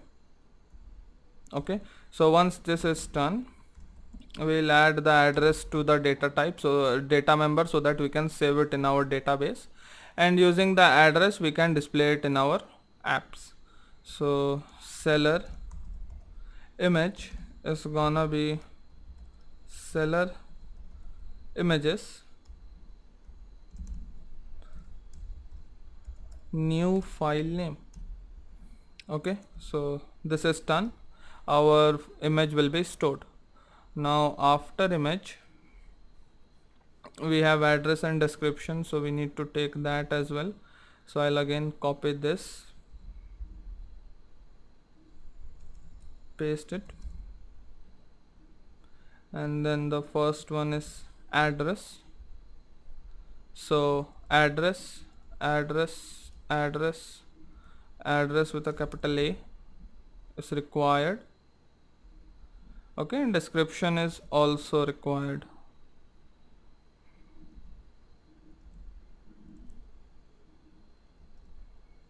Description with a capital D. Okay, so if there is an error in this API, these messages will be displayed accordingly. So we need to keep in mind what is the message, and the message has no grammatical errors.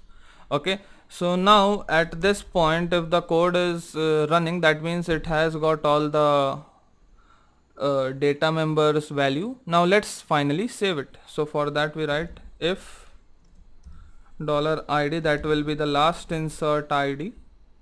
Okay, last insert id that we are saving, that we are returning here, if this method is successfully executed. So for that we write seller register seller.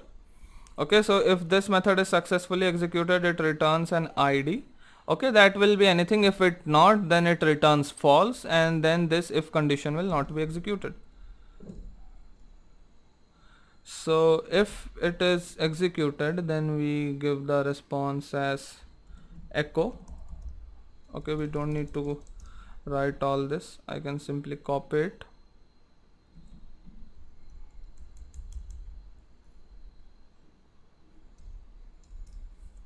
Okay, the response is gonna be 1. Okay, we are means assembling a format that if success means 0, there is an error and we should display this message in our phone, and if the success is 1, that means the API has executed successfully, and if you want to display this message, display or do the stuff after that. Okay, so that is over here, it is gonna be seller registered. Okay, and if not, I'm sorry, and if not, then first I need to set the response code. HTTP response code means the code that it is gonna send in response, that is 500. Okay,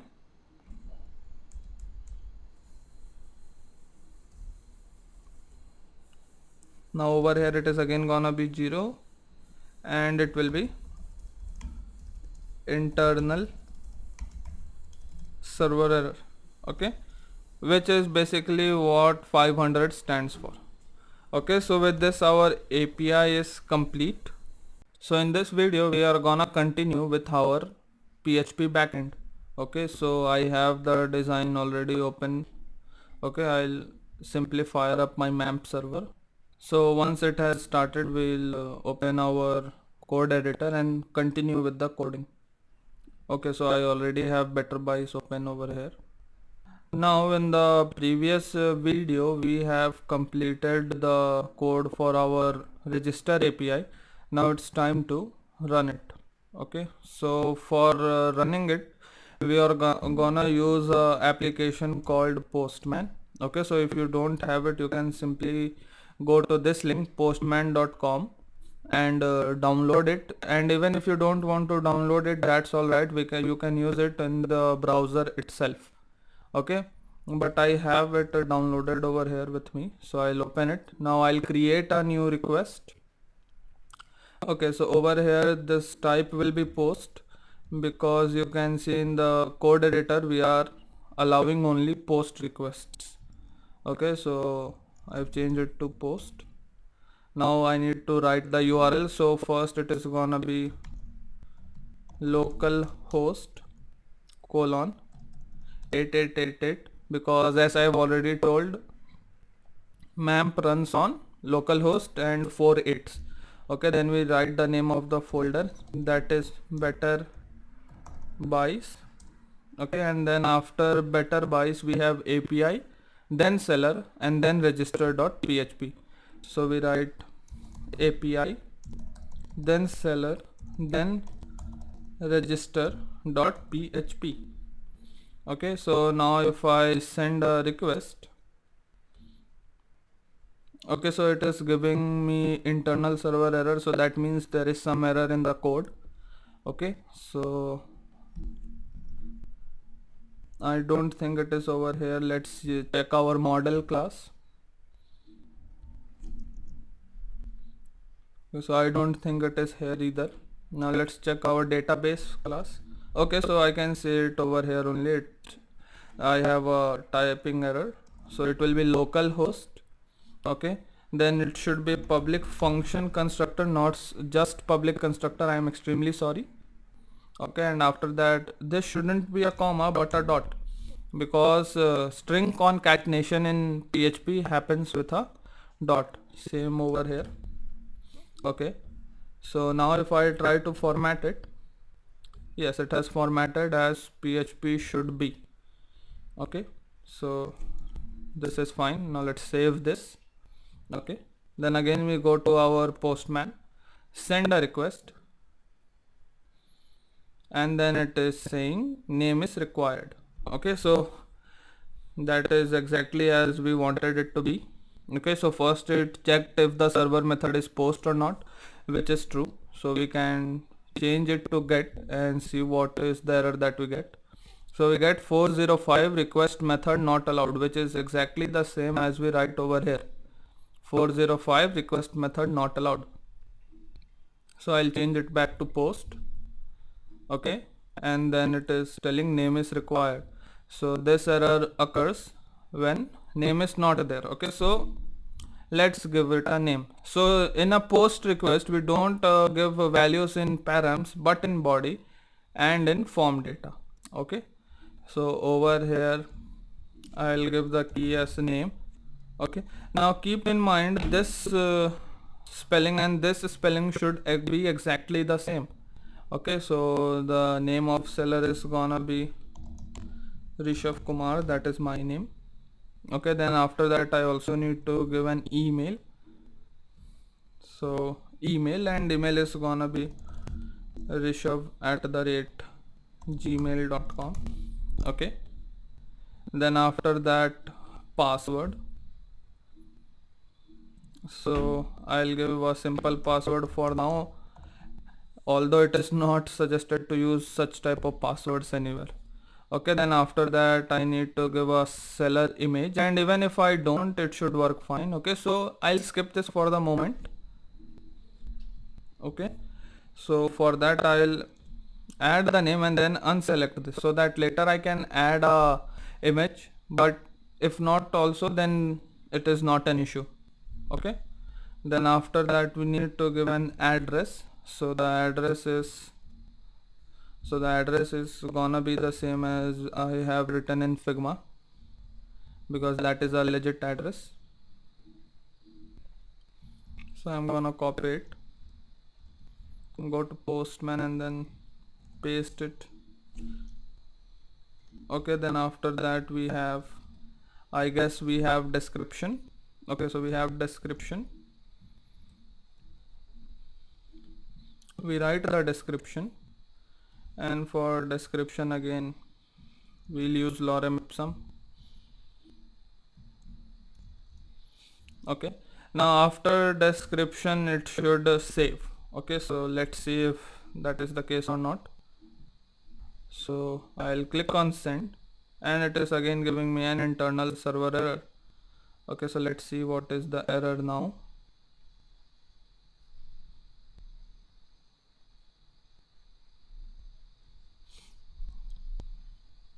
Okay, so the error is, this is the error message. That means this function is causing error. So let's get inside seller. Okay, and then inside seller, this is the error, because I am using a function last insert id and it is not in my database class, so it is giving an error. Okay, so for now I'll just make it true. Okay, just true. Later we'll add the last insert id again. Okay, and maybe even not if that is not required. In some cases it is, so it is suggested to always use that. Okay, so now it is done. Now let's send, and it is still giving an error. Let's see what is it. Okay, so let's go to database, and we need to add a password over here. I'm extremely sorry, it was not needed in XAMPP, so I forgot that in MAMP it is required. You can see over here the password should be root. Okay, so once this is done, I think now it should work. Okay, so I'll open it again. So I'll open postman, yeah, and click on send, and it gives us a message, seller is registered. Okay, and now if we go to our database, and inside sellers we can see our seller. The seller name is Rishabh Kumar, email, password, address and description.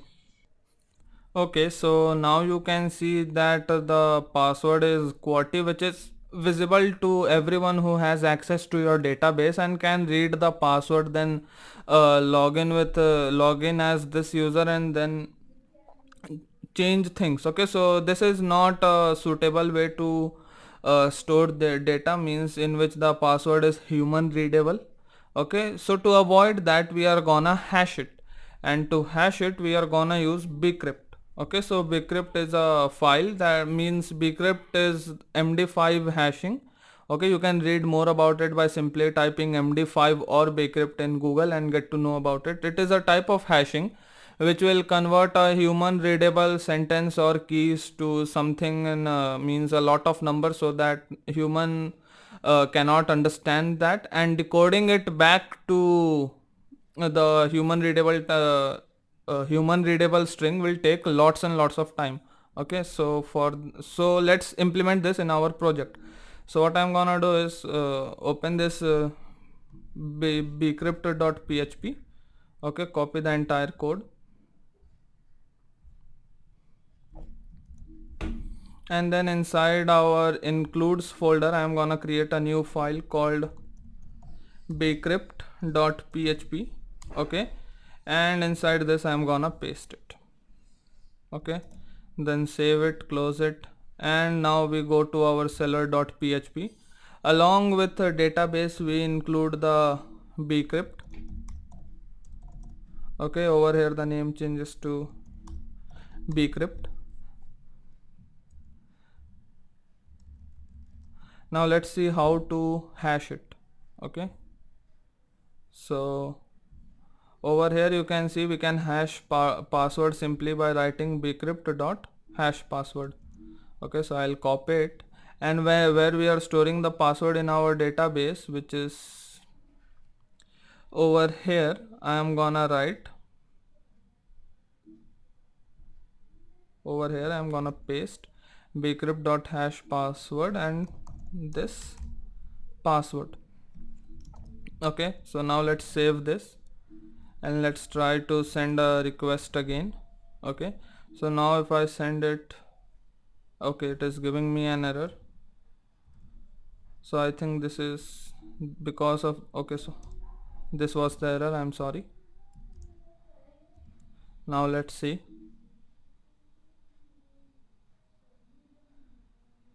So the seller is registered. Now if we go and open our database, okay, we need to refresh it. The password here is something like this. This is the hashed version of QWERTY only, because you can see in our request the password is still QWERTY, but it is in database stored in such a manner that normal human being cannot understand what this actually means. Okay, so in this way your data becomes more secure. Okay, and that is a plus point. Okay, so with this we created a API to register the users. Okay, but there is still one flaw, and the flaw is that there are multiple users with the same email, which is not the ideal case.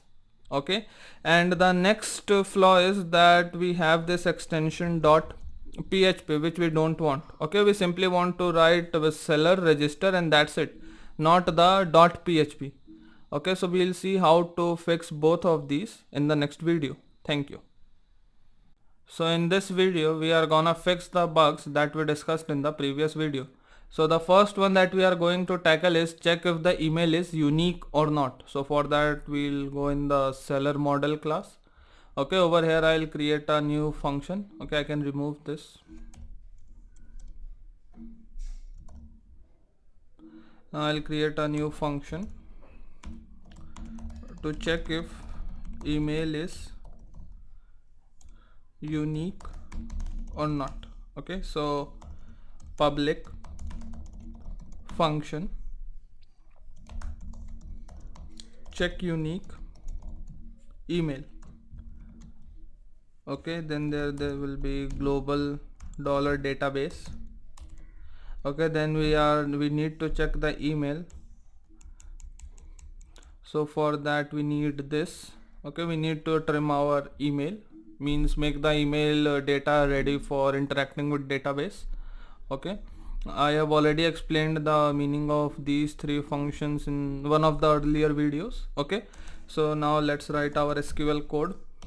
The SQL code is gonna select all the rows which have email as the email entered in the API. So for that I'll write select id from $this table where email is equal to, then single quotes, double quotes, then two dot, and then simply this email. Okay, I'll paste it over here. Now let's run this SQL command. So for that, result is equal to database query SQL. Okay, so now we'll get the result. Now let's get the row. So let's get the values that this result has. Okay, so for that I'll write user ID. Okay, so means because since we are extracting only the ID, I am naming the variable user ID. That makes the most sense. Then database, and then inside our database class we had a function to get only one row, getting only one row, and that is called fetch row. Okay, so we are gonna use that database fetch row, and inside this we will give our result. Okay, so now if there is any other ID with the email that is entered by the user, then that user's user ID should be stored in this user ID. So we just need to check if this is empty or not. If this is empty, that means that this email doesn't exist in our database. That means it is unique. And if it is not empty, that means that this email already exists in our database, and hence it is not unique. So for that I'll write if empty $user ID, we return true, else we return false. Okay, and we have already discussed an easier method to do this. We simply write return this. So if this is empty, that means it is true, so it will return true. If it is not empty, it will return false. It is understandable. Okay, so this is done. Now let's clear our database and then try running the API again. Okay, so this is the database. I'll check all, delete, yes. So now my database is empty, my table is empty. Okay, now let's finally call the API. Okay, so the first time it should work. Okay, and it did. So we got the result as seller registered. Okay, and then in our database we got one. Okay, so we made a mistake over here. We created the function but we didn't call it. So even though we have the function, it will still work, means it will still not work. That means there might be users with there might be more than one users with the same email. Okay, which is the case right now. So I'm sorry for that. We have created the function, we need to call it now. Okay, so for that let's go in the code in our API, okay, where we are saving the data. So before saving, I want to check that if it is unique or not, if the email is unique or not. So for that I'll simply write if seller and then the function name, and the function name is check unique email. If this returns true, okay, then we proceed with saving the data. Okay, else we return an error. Okay, so the error is gonna be this is going to be 401. That means it is unauthorized, and the message is gonna be email already exists. Okay, so let's save this. Now I'll again clear my database. Okay, so it is already cleared. Now it should work the first time.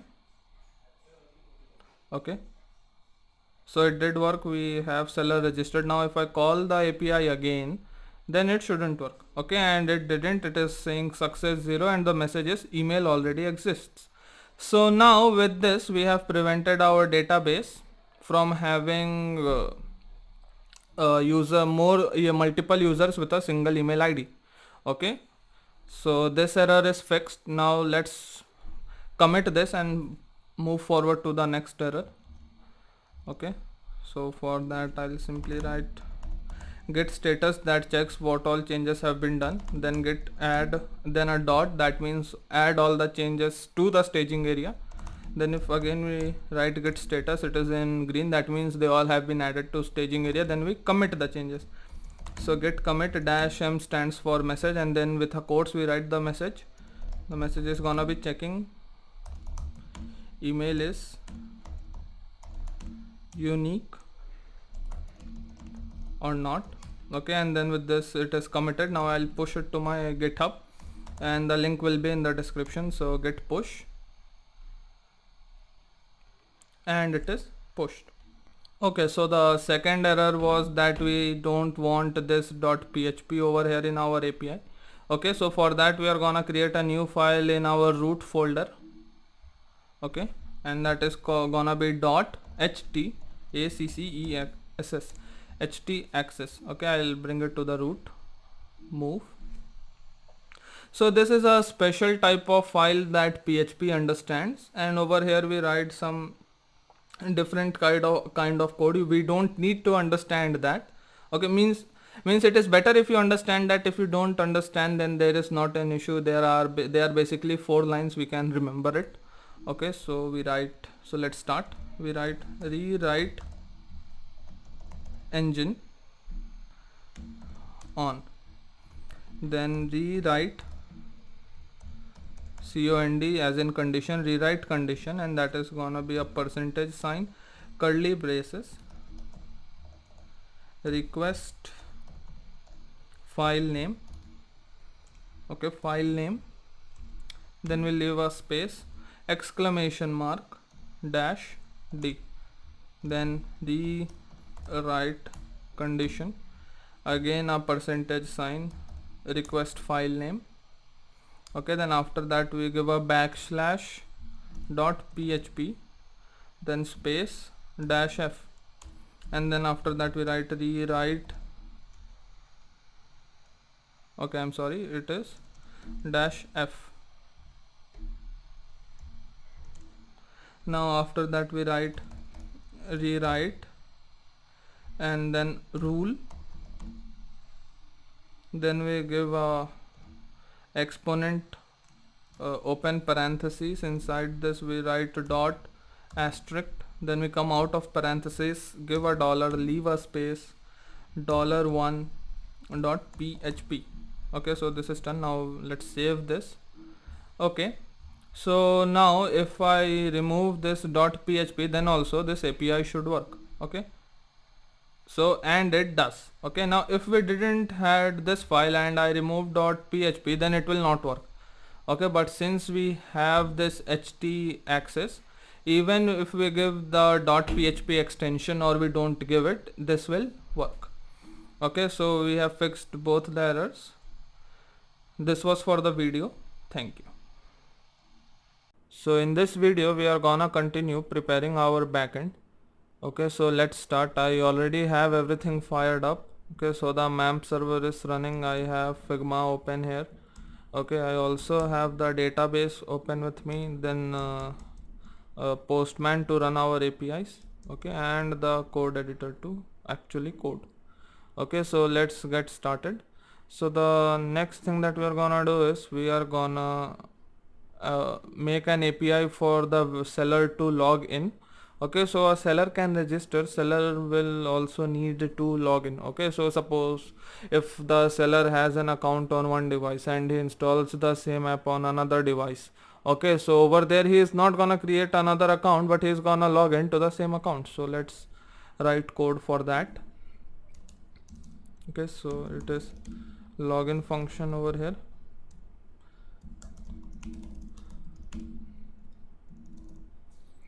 we'll call it login. We'll create a instance of our database.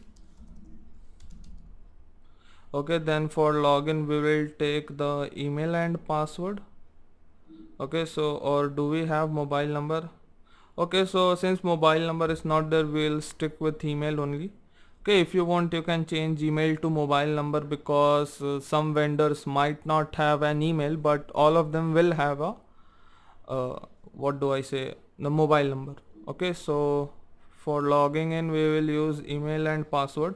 So I'll copy it from here and paste it over here, so that in this function as well we prepare these values to be added in the query, okay, in the SQL query. So let's check that.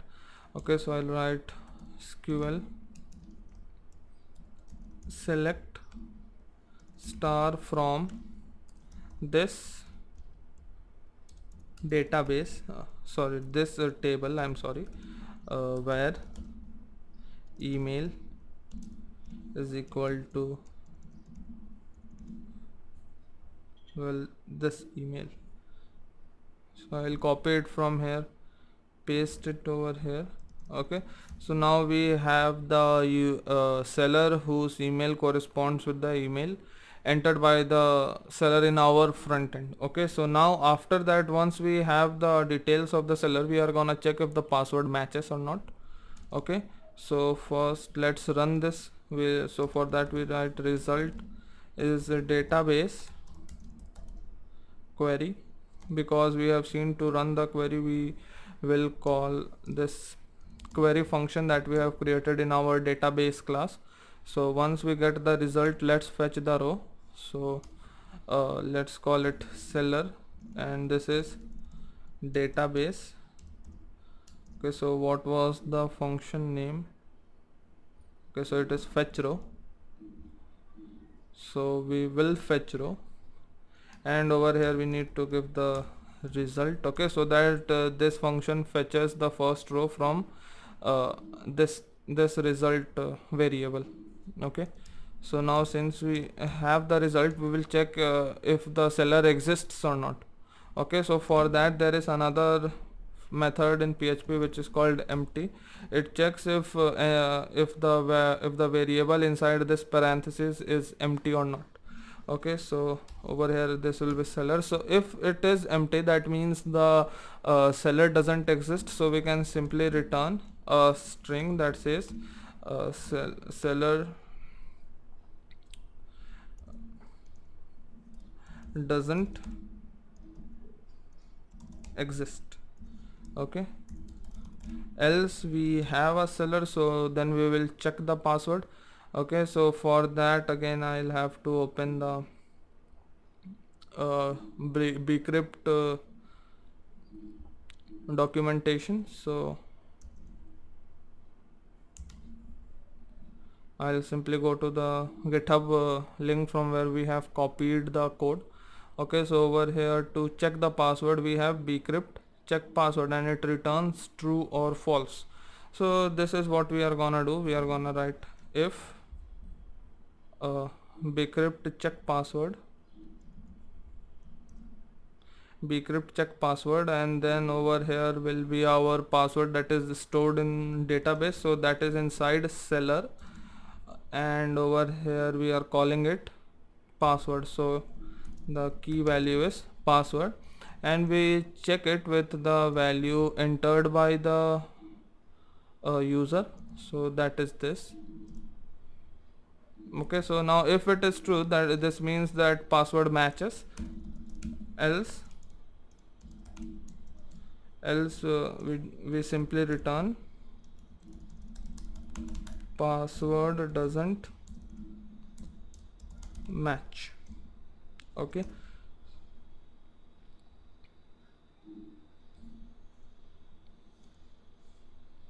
and over, okay, so this is not like this.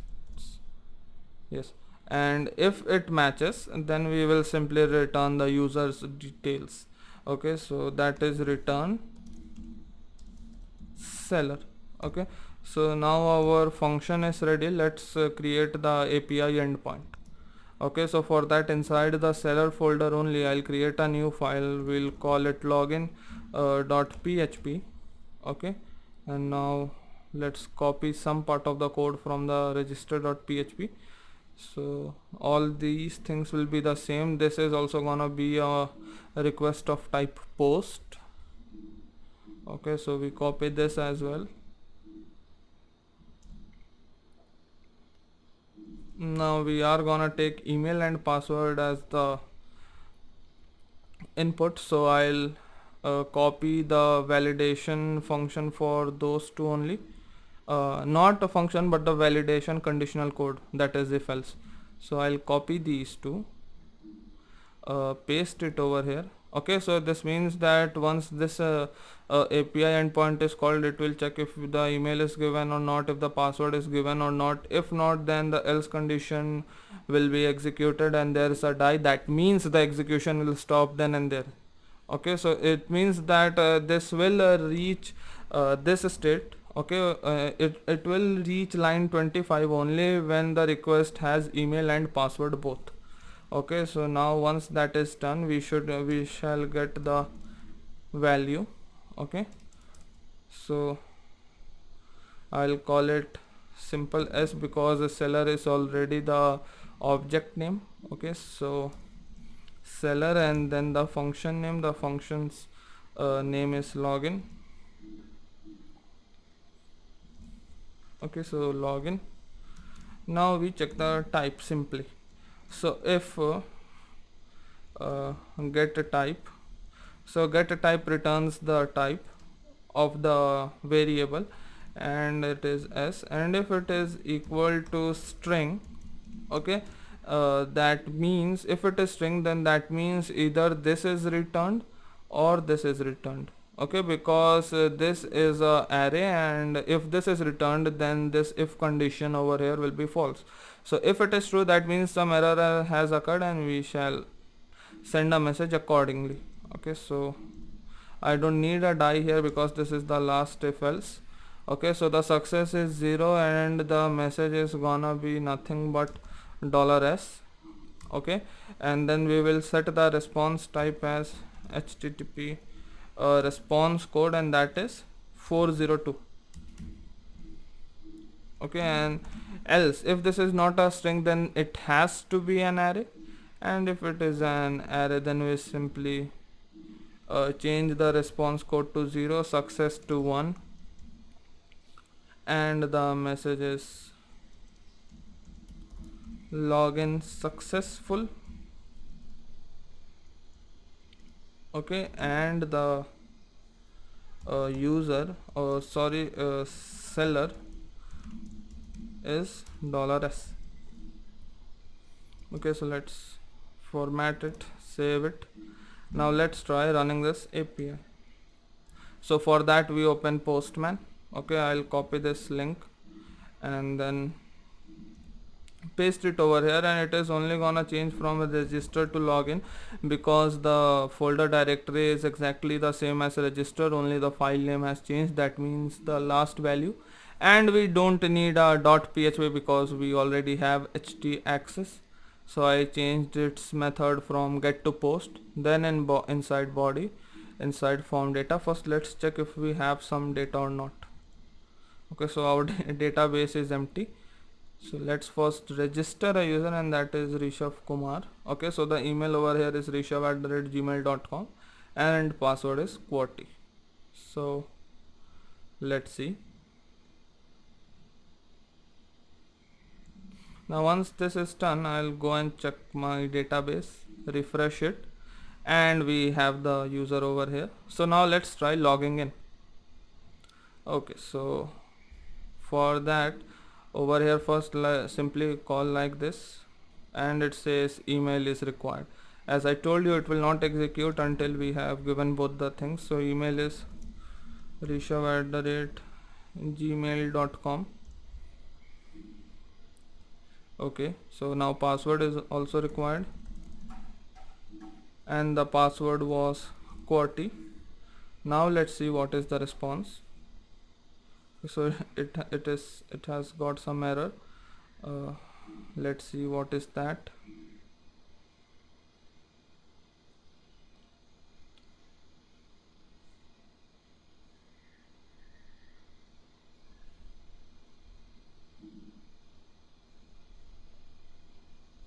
Okay, seller login FSS. Okay, so I think let's change it to array. I think the string is written in some other format.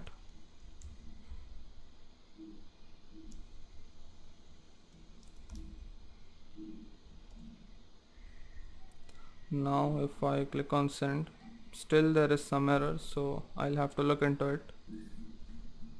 Okay, so I found the error. Okay, so over here you can see we first need to give the password and then the hashed password, but in my code I have first given the hashed password and then the normal password, so I think that is the reason for the error. So I'm gonna fix it.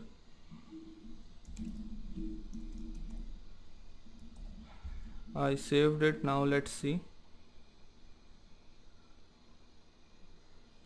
And this API is working. It says success and the message is login successful, and we have the seller over here. So now if I change the password and then click on send,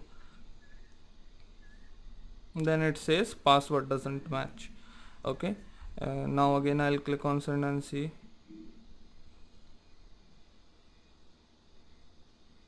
Okay, so login successful. Now I'll try to change the email and see. So it says seller doesn't exist, so I think it is working properly. Login API is done. Now although there is one thing I don't want to return the password of the user. So let's do that. For that I'll do a quick Google search, how to remove key value pair from PHP array. Okay, how to delete an array element based on the key in PHP. So I think this is the answer. So we have unset. Okay, so we write like this. Okay, so now let's try that. So I'll write unset and then I'll write seller password. So now this password value will be removed from this seller array. So let's format it, save it. Okay, and then if I run this, I think the password will not be returned this time. So let's see.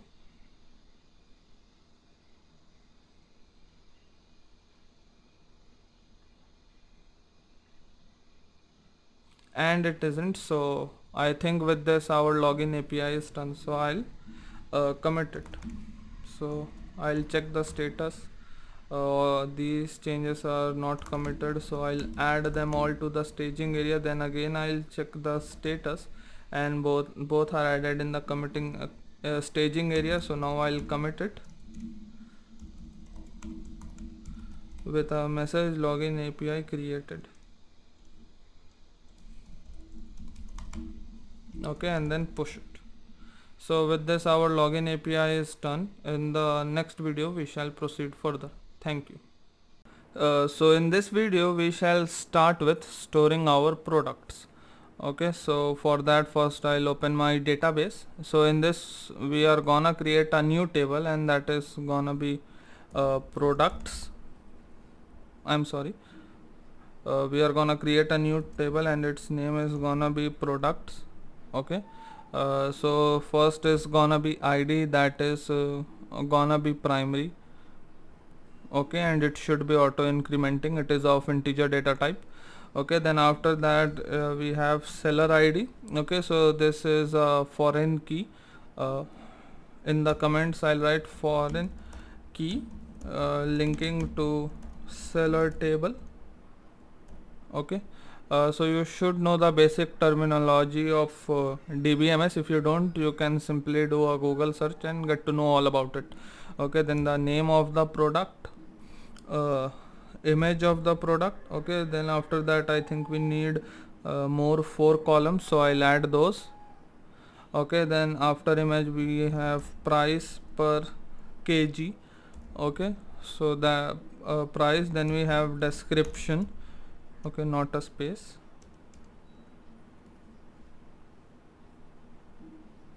Okay, description. Then we have interaction count. Okay, so this parameter will help us generate the trending thing, or what we have called here. Yes, so this will help in the most popular in getting us the most popular list.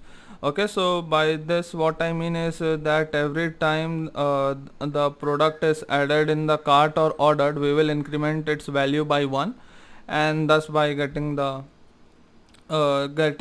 and thus with the highest number of interaction count will be the most popular, and then others arranged in descending order. Okay, so this is it, and after that we don't need a time. Okay, so now this name is gonna be varchar of, let's say, 100 characters at max. Image is again gonna be varchar of 100 characters at max.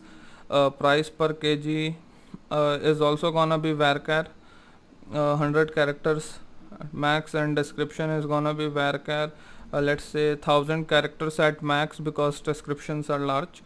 Interaction count is gonna be integer only. Okay, so I think this is done, our table is created. Okay, so we can see the structure. We have id, seller id, name, image, price per kg, description, and interaction count. Okay, so I forgot one thing. In starting it should be 0. Okay, so we will go to default as defined 0. So that this means that if we don't give any value to this, by default it will be assigned a value of 0. So let's save this. Okay, and with this our products table is ready. Okay, so now let's create a model class in our PHP. So for that I'll open up the VS Code. Okay, inside the models folder I'll create a new file, that is products.php.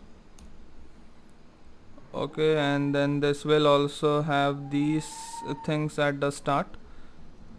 Okay, we can remove the bcrypt because we are not gonna store any passwords here. Okay, then let's create a class, and the class is class product. Okay, we need to give a capital P because class name starts with the capital. Okay, then after that we will define the key values, I mean the names of the data members. Okay, so first we have a private variable, that is our table name, private $table, and that is gonna be products. Then we have id, we have seller id, we have the name, we have image,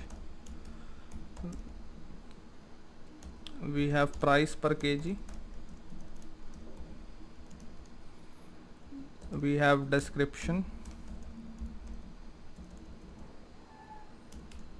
and last we have interaction count. Okay, so interaction count. After this we have a constructor and validate params function. This is same in all the model classes, so I'll simply copy it and paste it over here. Then the next thing is storing a product. Okay, so we'll create a method for that. First let me format it.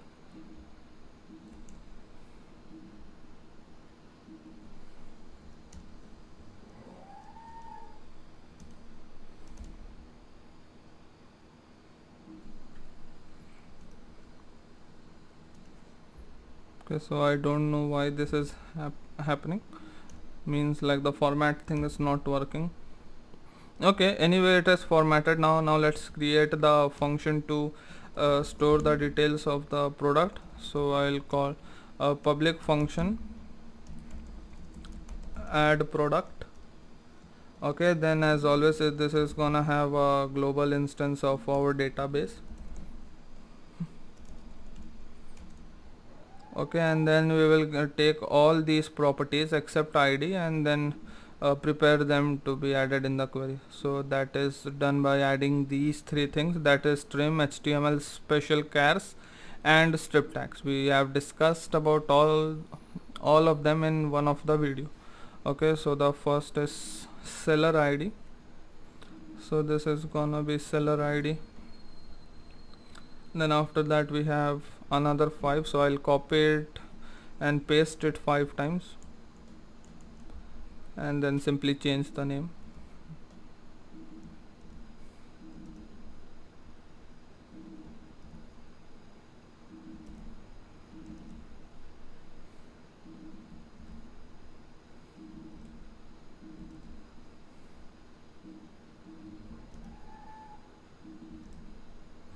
So this is the description and then this is interaction count.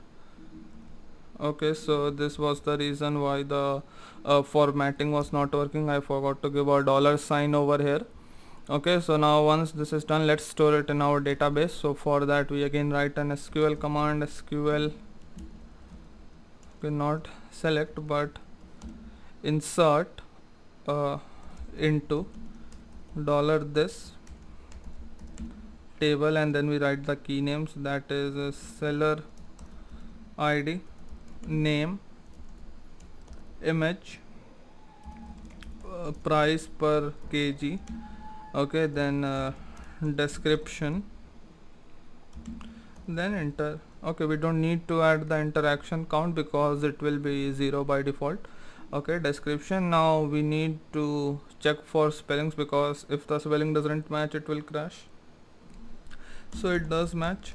Okay, values. Then over here I'll break the string. I have already discussed these purpose of these 6 characters in one of the video, you can look into it. Okay, then after that over here we write this thing. Okay, we call the method escape value which is in our database class. Okay, database escape value, this name. Okay, so first it is gonna be seller id, seller id, then there will be a comma. Now after this another 4 and the last one will not have a comma, then the name, image, price per kg and the description. Okay, so once this is done, let's save our database. So save this row in our table. I am sorry, we can't save the database. So database, query and SQL. So now if we check if result, means if it has a something, that means the it has been executed successfully, then we return true, else we return false. So if everything is correct, it should format itself automatically, and it did. Now let's save this. Okay, so with this our function is created. We shall create the endpoint in the next video. Thank you. So in this video we are gonna create the endpoint to store the details of a product. Okay, so I'll open my editor. Now inside this seller folder, which is inside API folder, I'll create a new file and call it add.php. Okay, so now I'll open my register.php and copy code from here. Okay, till the if condition. Now over here, instead of seller, this is gonna be product. Okay, and the type is still gonna be post. Okay, now let's copy the else block. Okay, that which is the case when the request is not a post request. Okay, so this is done. Now if the request is post, then we need to take a few data and then process them accordingly. So in the products model class, you can see that for adding a product we need 5 things, that is seller id, name, image, price per kg and a description. Sorry, so let's take these value. So for that I'll again open register. Okay, and then I'll copy the first one, first means validating parameters if else condition or the conditional block. Okay, now over here instead of seller it is gonna be product. Okay, let's check if we have created this object or not. Okay, so you can see that we have not created an object for this class product, so let's do that. Before that I'll add a comment over here, storing product details. Okay, uh, class ends and then object, I'm sorry. Okay, and then I am gonna call it product is equal to new product with a capital P.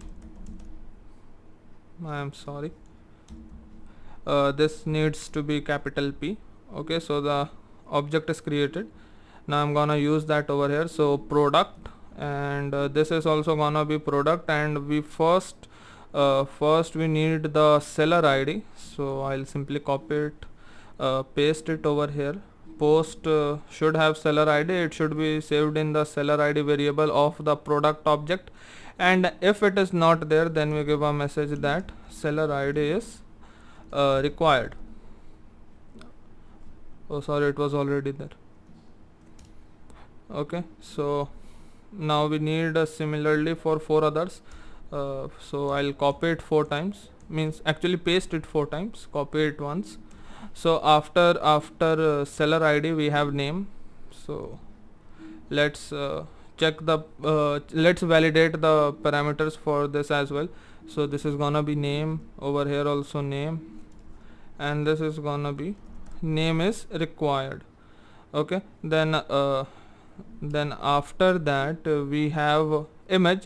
Okay, so for image the process is not same, so we'll do that at last. Let's first validate parameters for this price per kg and a description. Okay, so over here I'll write price per kg, price per kg, price per kg, and over here it is gonna be price per kg is required. Okay, and then after that we have description. Okay, so let's add for this as well, this is gonna be description, and over here also it's gonna be description with a capital D. Okay, so now we don't need these. Now let's store the image. So we have already stored an image which was the seller's image in our register API, so I'm gonna copy the code from there and edit it as per our requirement. Okay, so this was the part. Okay, I'll even comment it, saving picture of seller. Okay, so this is done. Now over here after name, saving picture of product. Okay, now this is not gonna be seller images folder, this is gonna be product images folder. Over here also name changes to product images. Now I am gonna copy paste, simple. Okay, so then again file name is gonna be same, file temp is gonna be same, extensions gonna be same. Now new file name will change. We don't have a seller email over here, but we do have a seller ID, so I think I'll use that instead of this. Okay, now instead of profile it's gonna be product. Okay, and then after this I'll also add the name of the product. Okay, so for that I'll copy this, paste it over here, product name, and then the extension, and then we are saving it to product images folder, not seller images folder. Then the new file name, then this is called product images, not the seller images. Okay, now if this is not available, if image is not available, then we shouldn't proceed, because in product the image of product is compulsory. Okay, so that is why I am gonna give an error message if the picture is not present. So I'm gonna say photo is required.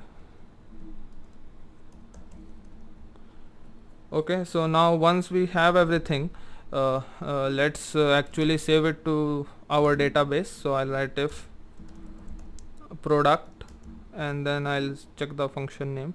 It is add product. Okay, so over here this simply returns true or false. Okay, no problem. So now if add product returns true, that means the product has been added successfully. So we simply need to return this, and the success gonna be 1, that means true, and the message is gonna be product successfully added.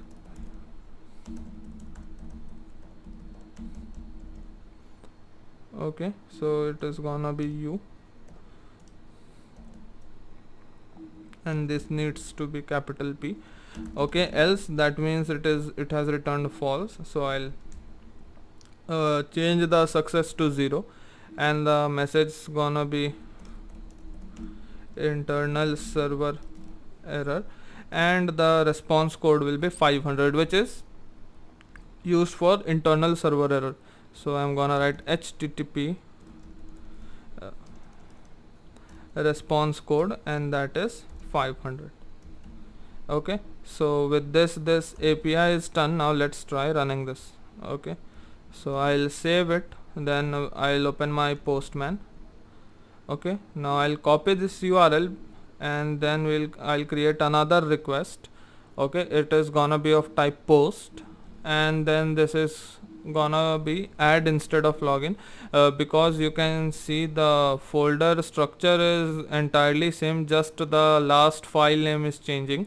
Okay, so it has changed from login to add, and so is our URL.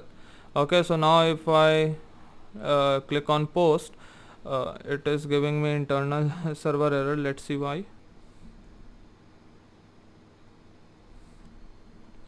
Okay, so it is not working because the spelling is wrong. There needs to be an S, or what makes more sense is this remains same and I change the name of the file only. Okay, because product makes more sense rather than products. Okay, so this is done. Now let's try running the API. So it is saying seller ID is required, so we go inside body, inform body, we write seller ID, and that is 1, because in our login API the ID of seller is 1. Okay, then after that name, that is the product name, so it is gonna be cucumber. Okay, and then after that we have image, and we want to send a file. Okay, so image, and then I'll add a cucumber's image. Okay, now after that we have price per kg. Okay, so let's say it is 40, and then after that we have description. Okay, so for that we are gonna use lorem ipsum, and we have seen in one of the videos this website called loremipsum.io. so it has means it provides you lorem ipsum for your use. Okay, so I'm gonna copy it, then in my description I'm gonna paste it. Okay, so this is done. We have added the description. Now let's try calling this API. Okay, so I'll click on send, and then let's see what happens. Okay, so you can see product successfully added. Okay, now let's check our database. Okay, means if the data has been entered correctly or not.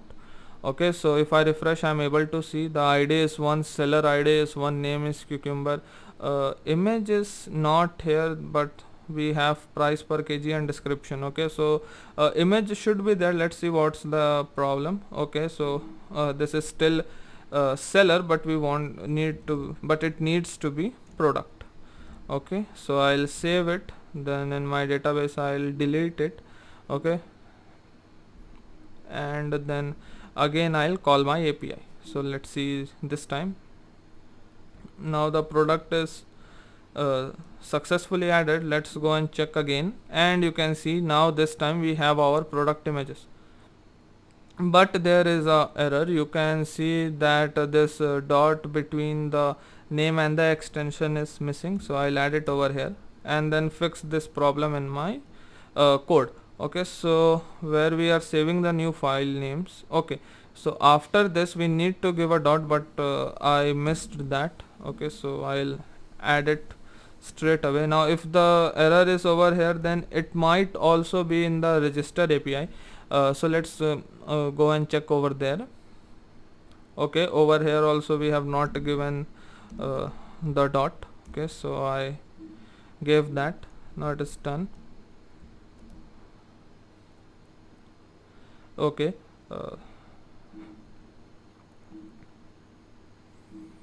so I think this is done.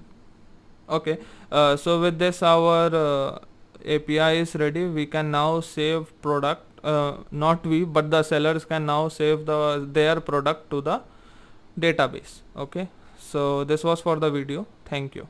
So in this video we are gonna continue with our backend, and today we are gonna make an API to get the list of all the sellers. Okay, so that we can show it to the user, and then the user will select his favorite seller, and then we will show all the products that that seller has.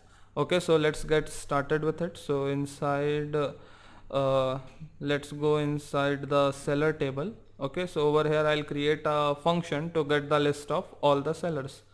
Okay, so let's get started. Method to return the list of sellers. So I can close this for now. Okay, so let's start. So it's public function all sellers. Okay, then over here we will have a instance of our database. Then our SQL query is gonna be select, and let's see what all key value pairs are needed. So for that I'll open my database so as to see what all values we actually have at the moment. Okay, so I don't know how its theme got changed.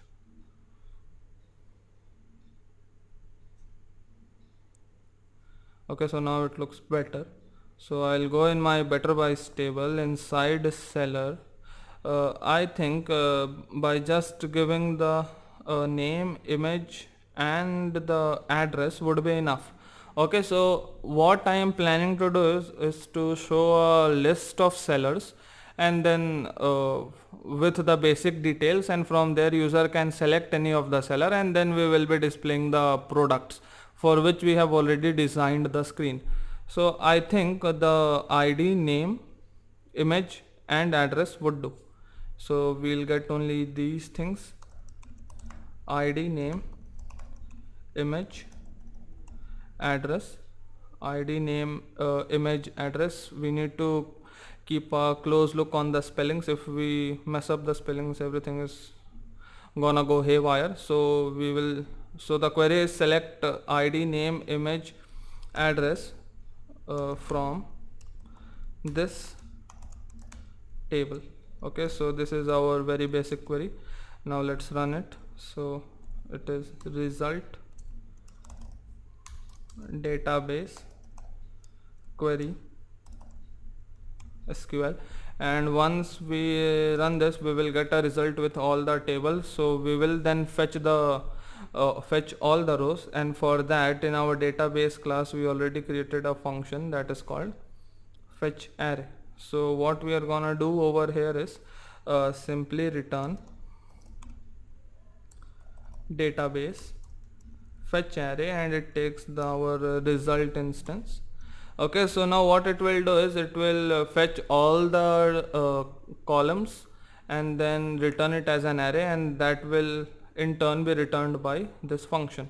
Okay, so now let's create an API to call this function. So inside API I am gonna create a new folder that will be global or general, so I'll call it general, and inside this I'll create a new file that is sellers.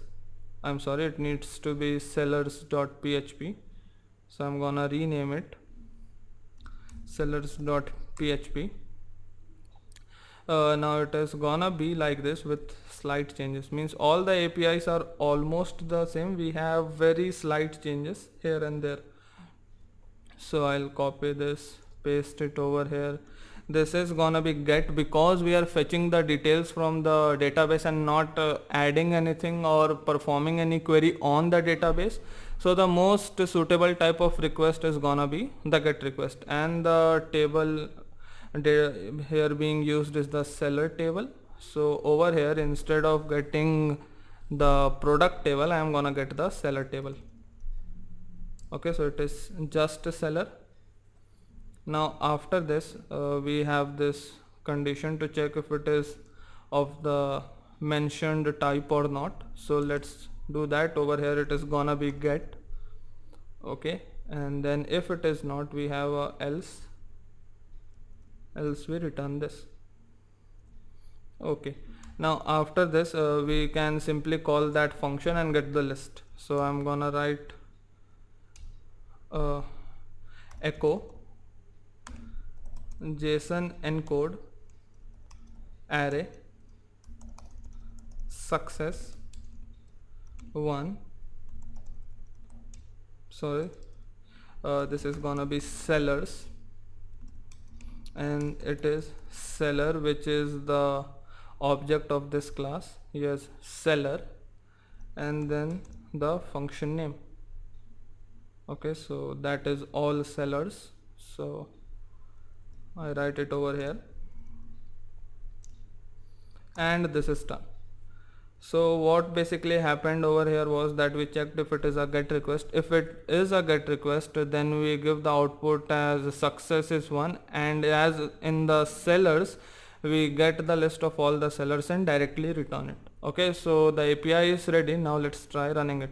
So for that I'll open my Postman. Okay, so this is the address of our API, so I'm gonna simply paste it and change the last part.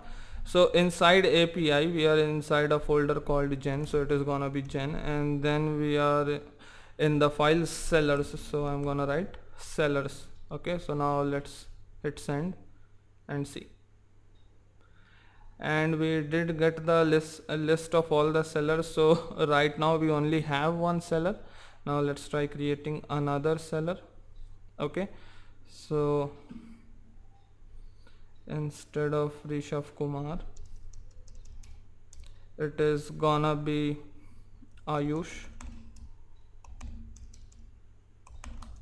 Singh, and it can be Ayush, and the password instead of QWERTY can be 123456, although it is not suggested.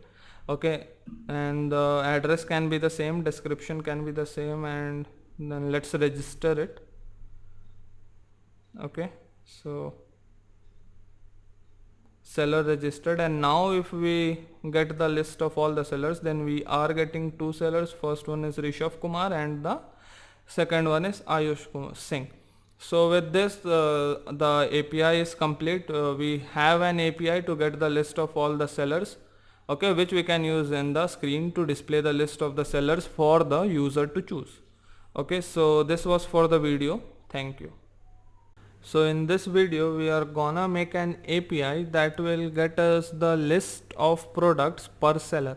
Okay, so that means that we will give the seller ID, and then we will get all the products that particular seller has added. Okay, so let's get started. Okay, so in the product.php we will create a new function for the same. Okay, so method to return the list of products per seller. Okay, so this is gonna be public function get products per seller. Okay, now as usual we are gonna have a global instance of our database. Now after that all we need over here is a seller ID, so I am gonna copy it from there to here. Okay, now after that we can write our query. So that is gonna be select star from this table where seller id is equal to, then single quotes, okay, then double quotes to break the string, and then two dots to insert some value in between. So that is gonna be this seller id. So I'm gonna copy and paste, simple. Now let's simply run this query and get the list of products. So that is very similar to what we did over here in the all sellers function. Okay, we got the result and then we fetched the list from it. So I'm gonna do the same, simply paste it over here. So again this function is done. Now let's make an API for it. So over here we are again gonna create a new file, and that is gonna be products.php. okay, now again this is will be very similar to what we have in sellers. Okay, only that we will have a parameter, that is the seller id. Okay, so this is gonna be get. Over here we don't need a seller but we need the product. Okay, and then we are checking that if the method is get. Okay, now the another thing that we need to check is that if we have given the seller id or not, because if we don't have the seller id we will not be able to get the products, because we saw that in the query we need the seller id. Okay, so again for checking there is a simple block of code, and that is this one. Simply copy paste over here. This is gonna be product, but this is not gonna be post, this is gonna be get, because it is a get request. Okay, so I'll change it, and this is not gonna be description but the seller id. So seller id, seller id, and seller id, and over here also we will write that seller id is required. So now if it comes to line 18, that means that seller id is there, and then we simply return the list of sellers. Okay, so for that I write echo JSON encode, and then array, then success, and that is gonna be 1, and products, that is gonna be product, that is the object of product class, and then the function name. So the function name is get products per seller. So I'm gonna copy that, paste it over here, and let's see. So I'm sorry, let's save this. Okay, over here is an error, it needs, there is a simple spelling mistake, I'm sorry for that.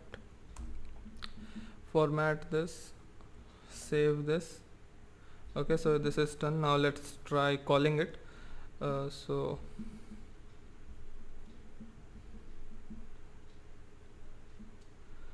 I am gonna call it, again this is gonna be a get request. I'll paste it, and instead of seller this time it is gonna be products or product. Yes, we have a product with us, and also we need to give the seller id, so that we give in the params section. Okay, please note that if we are sending a get request we send the parameters in params, because that will in turn go as a part of the URL. So you will see, now see, as soon as I write seller id over here, it gets added in the URL itself, and the value for it as well. Okay, so now let's send this and see, and we got the product. Now since the seller one is Rishabh, and in that ID I actually have only one product, so that is why we are seeing only one product. Okay, now later when we add more products we will be able to see them subsequently. So with this this API is also complete. Now you might be thinking, okay, first let's add version control to it and then we'll discuss.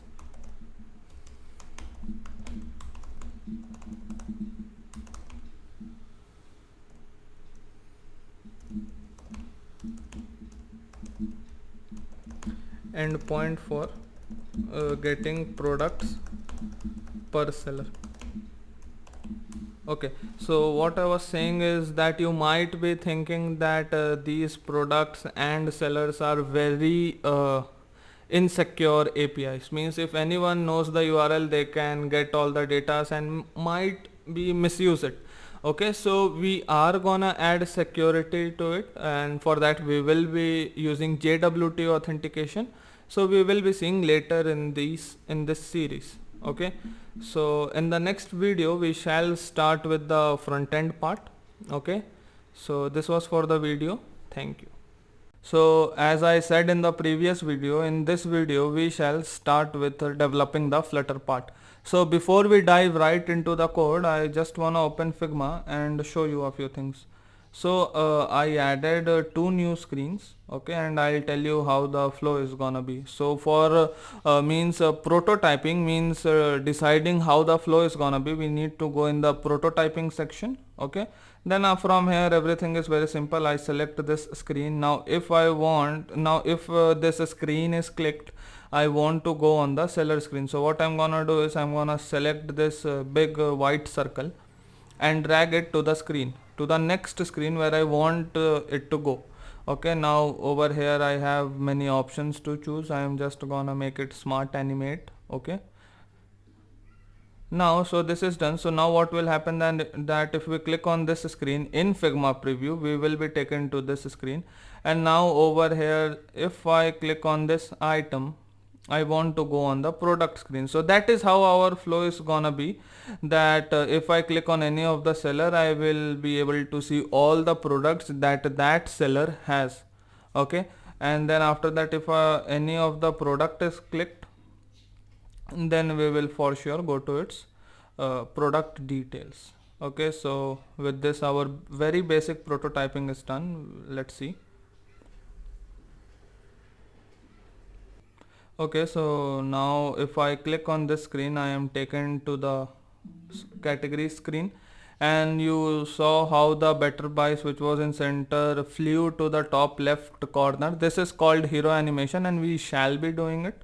Okay, and then after that if I click on this, I am taken to the product screen, and now if I click on any of the products, I am able to see its details.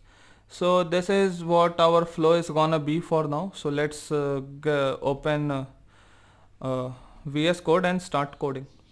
Okay, so first I'll create a new project.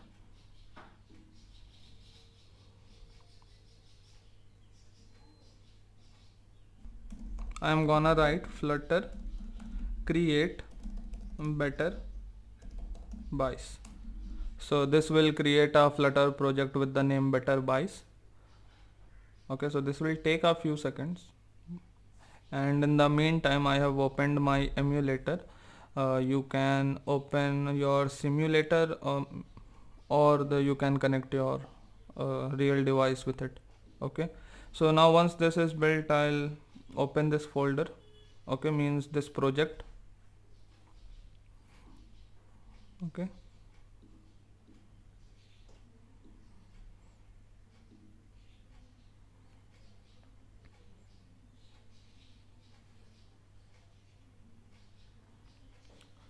okay, so once it is open, I'll simply start building it. Okay, so in main.dart, over here we have all the starting code. Okay, so I'll go to run without debugging, and now it has started running. So this is the initial project that Flutter comes with. If I click on this, the value is gonna change over here. So we are gonna remove this and directly start with our splash screen. So I'll remove all the unnecessary code. This complete my home, it is not required. Okay, now I'll remove this comments as well, and I also want to remove this debug mode banner that we have over here. So for that we have a key value property called debug show checked mode banner. I'm gonna make it false. Okay, and after this I'm gonna create a new folder inside my lib folder. Okay, that is gonna be screens. Okay, and then inside this I'm gonna create a new file that is gonna be splash screen dot dot. Okay, so now this screen is created. Over here I'll import the flutter material. So import material dot flutter dot dart, I'm sorry.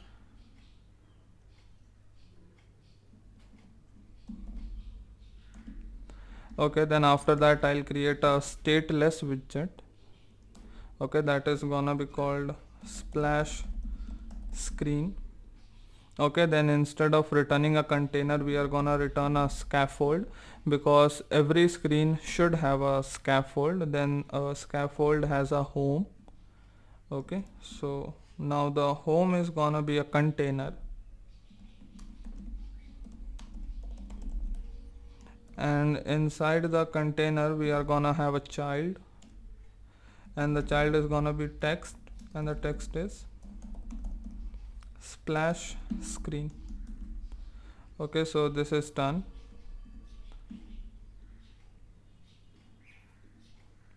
Okay,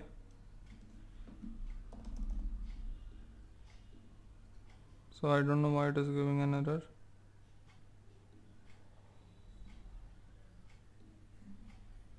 Okay, so it doesn't have a home but it has a body. I am extremely sorry for that. Okay, so the body is gonna be a container. Okay, and now we have this. I'm gonna import it in our main.dart and add it in the home, so that as soon as the app starts we are able to see this screen, which is in turn our splash screen. So to import any local files, the standard practice is if you leave a line and use referential operator. Okay, so I'm gonna write import dot slash, that is instance of this class. Then inside this we in this folder, I'm sorry, then inside this we have the screens folder, and then we have the splash screen. Okay, and now over here instead of my home page it is gonna be splash screen. Okay, so this is done. And now over here instead of this I'm gonna use an arrow operator. Okay, because that is better and that is also recommended. So this is done. Let's save this.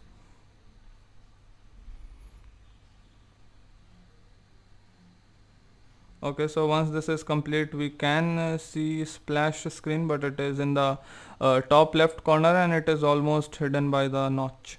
Okay, so we'll fix so that is not an issue, but we got to see that our screen is intact. Okay, so let's see the design. The first thing we notice is the background color. So let's get back to design. So I'm gonna get this color, and that is this. Okay, so now inside our splash screen the container has a parameter called color. Okay, and then it will take a color class, and then I can simply write the code of the color. So now what happens is that this color requires a hexadecimal. Now even though it is a hexadecimal, the color class will read it as a string. Okay, so to make the color class read it as an hexadecimal, all we need to do is add a 0xff. Okay, so this ff stands for opacity, and this is the format in which this color understands. Okay, so now if I save this color should be applied on our screen. So let's see. Okay, and it is only applied to this part. I'm sorry, I'll remove this. Now let's see, and the color is applied to the entire screen. Okay, now in center we need a better buys in text. Okay, so for that I'm gonna have a child, and the child is a text. The text says better buys. Okay, and the text should be in the center, so for that I'm gonna write alignment, and then from the alignment enum I am gonna use center. Okay, so this is done. Let's save this, and now we can see better buys in the center. Well, although this font and color is very different from what we have here, so you can see the font we have over here is Pacifico. Okay, so now to add this font in our project, we are gonna use a package, that is Google Fonts package. Okay, so for that I'm gonna write Google Fonts Flutter. So this will take us to the package. I'm extremely sorry. Okay, so I am extremely sorry for that. So the first link, that is pub.dev, has this package, that is Google Fonts. Okay, so I'm gonna copy it and simply paste it in my pubspec.yaml file. So in pubspec.yaml, inside dependencies, I'll place this and save this, and then pubget should automatically start running, and it did. Okay, so this is the package that we are gonna use. We can use this to add any kind of font. All we need to do is, in the style inside text widget, we just need to write Google Fonts and the font name. Okay, so the proper instructions of installing is over here. Okay, and this is the package that we add. So I copied it. We'll have to wait for a few seconds for this to complete running. So once this is done, we'll open our splash screen, and over here I'll simply paste it. So now let's apply the Pacifico font in our text. So simply we are gonna go here, write a style, and then Google Fonts dot Pacifico. Okay, so now let's wait for this Google font to recognize Pacifico, because it runs on real time on the internet, so it will take a few moments. Okay, so once it has recognized, let's save this and see.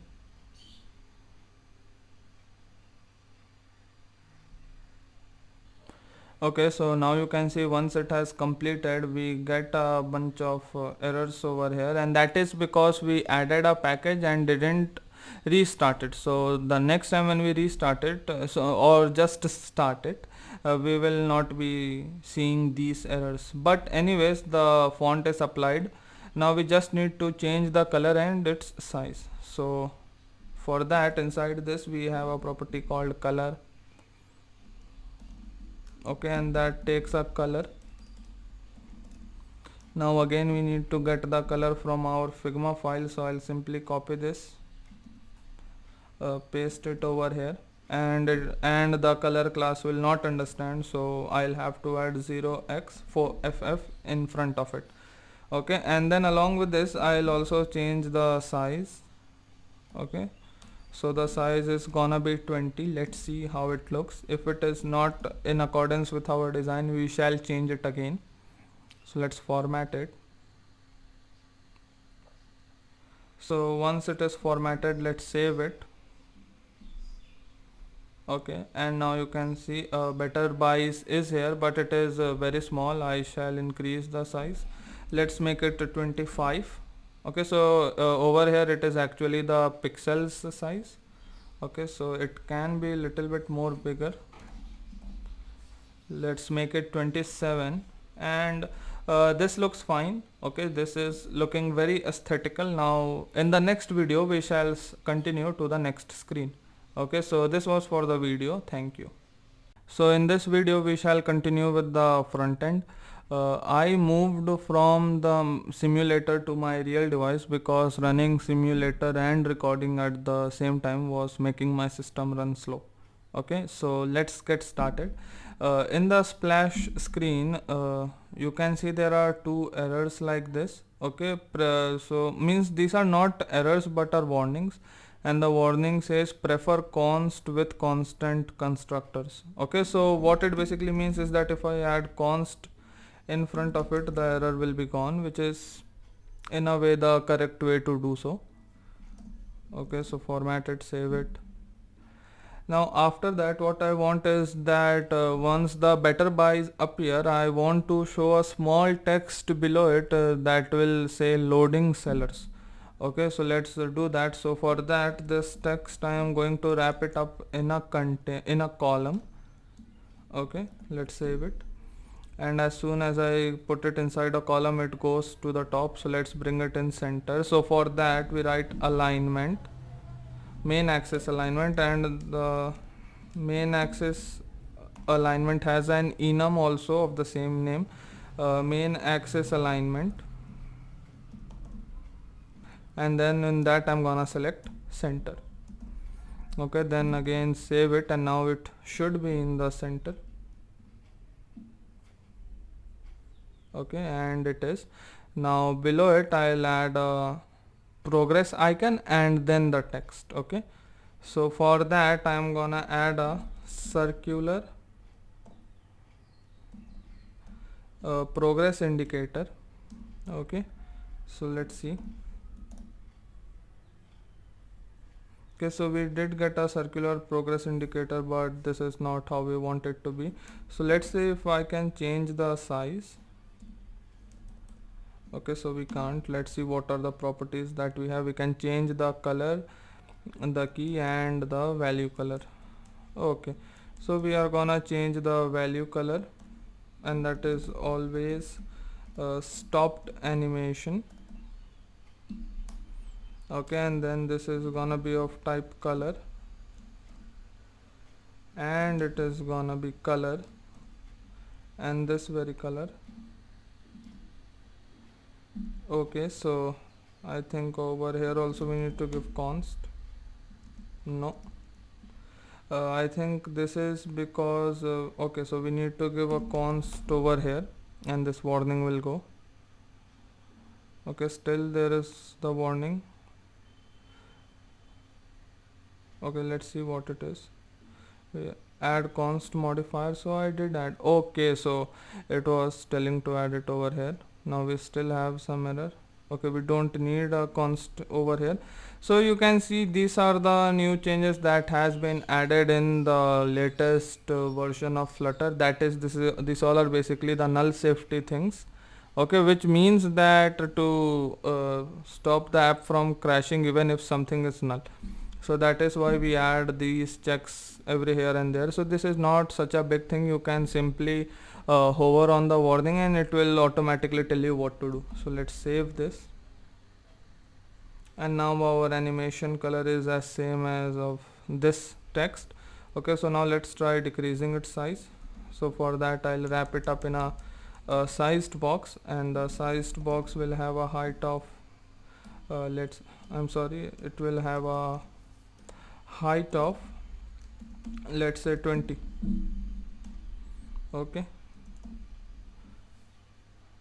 so now it is again giving us error. I think we need to add const over here. Okay, and then over here it is giving error. We don't need the const keyword. Okay, so we need to follow the warnings. Okay, so there is no such way that you can automatically remember it. Okay, so also change the width to 20, so that the progress dialog becomes more of a circular type, because right now when only the height is changed, it has become an ellipse, which is not at all looking good on the screen. So let's do it, and yes, the icon has become little bit smaller, so the dialog is now smaller. Let's see if I can change the width of that thing. So the options that I have is key. Okay, no, not over here, but over here let's see the options that we have the color, we have key, we have the stroke width. So we need to change it to 0.5. Let's see how it looks. Okay, so save it.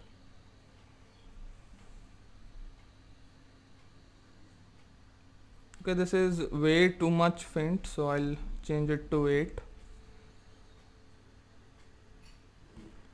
Let's see how that looks. Okay, I'll make it maybe 1.5. Okay, so let's save this. Yes, so now it looks fine. Okay, over here it might not look proper to you because I am using the free version of Visor, but in your phone or on your emulator you will be able to see the perfect design. Okay, so after this we have a text. Okay,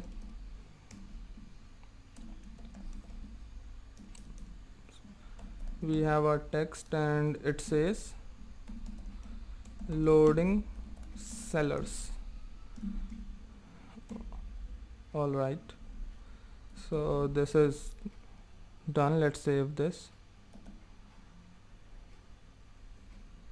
and again we need to add const over here to remove this warning. Okay, so this is also done. Let's save this. Now we have loading sellers over here. I want to push it a little bit down and make it in the and give it a font of our secondary color, that is secondary text, that is Poppins. Okay, so let's do those things. So over here I'm gonna write style,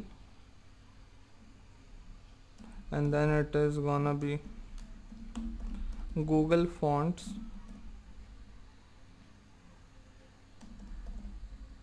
dot Poppins. Here's what I found. Okay, so now the text will be in the Poppins format. Okay, so just hold on for a second for this Google to search the font Poppins. Okay, so what is happening over here is that we have given const and Google Fonts dot Poppins is not const. So if I remove the const from there, the error is gone. Okay, so these all might be new to you. Once you start coding, you will get a hang of all such new things that has been introduced. Okay, so now it is in the Poppins font. Let's push it a little bit down. So for that you can either use a container or a padding. I'll use padding in this case. So instead of all, it is gonna be only, and over here it is gonna be top, and it is not gonna be 8 but 5. So I want to push it down by 5 pixels. So for that I'll leave a space of 5 pixels at the top, means in between. Okay, so loading sellers, and this is this. Now I directly don't want the people to see the progress dialog and the loading sellers. So what I want is for them to see better buys for 2 to 3 seconds, and after that we show this loading sellers and actually start loading the sellers, means sending request to our server. Okay, so for that what I'm gonna do is I'm gonna create a key value pair. Okay, so for that I'm gonna need to change it from stateless to stateful, cause we are gonna have dispose methods and stuff. Okay, so for that I'll over here create int show loading sellers as false. Okay, and not int, we can use a bool over here because it is either gonna be a false or true. Okay, so now if that show loading sellers is true, then only we will show the progress dialog and the text loading sellers. So what I'm gonna do is I'm simply gonna add an if condition over here, show loading sellers. Okay, so if this is true, then only the progress dialog will be visible and the text. Okay, so let's format this and save it, and you can see the both the two things are now invisible, and once 2 seconds pass, we want to show those two things and actually start loading the seller. So let's do that thing. So for that over here I'll call the function init state. We have discussed about init state in one of the videos in the Flutter series. So if you don't know what is init state, what is the use of init state, I recommend you go and look into that. So what we are gonna do is we are gonna write over here only timer. So timer is a is a is a widget, means not a widget but a functional class that we get inside material. Okay, or not material, let's see what it is. I think it is of the class async, so it will automatically tell you to import the library. Yes, so it is, timer is available in the class async. Okay, now over here you can see this is showing an error, and this is again because of null safety. Because what null safety says is that if you are creating a variable of a defined class, means not using var or const, then you should define it at the same moment. So there are two options that we can do to get rid of this error. Either I put a question mark over here, so that means that even if it is not defined, we don't care about it. So what will happen is that when the Dart compiler starts executing, it will see that this is a question mark. Okay, and if it is a question mark, then it will not care that the variable following that question mark is defined or not. So this is one way, and the other way is writing var. So var is a generic term, and no one, and thus the compiler forgoes that if either it is defined or not, so it doesn't care about that for the moment. So let it be var. We will see the other type in the near future. Okay, so now over here I'll write timer is equal to new timer. Okay, and then I think this timer takes a few things, that is the duration. Okay, so for duration I'm gonna use the duration widget. Okay, and in duration I'm gonna give seconds as 3. So we don't need the new over here because we are in Flutter. So now we have given duration 3, and then after that what we have, let's see what are the two things it takes. On function callback. Okay, so over here it takes a function. So what is basically happening over here, that we are creating this timer which will wait for 3 seconds, and as soon as 3 seconds is over, it will run this function. And all we want to do over here is change the value of show loading sellers to true.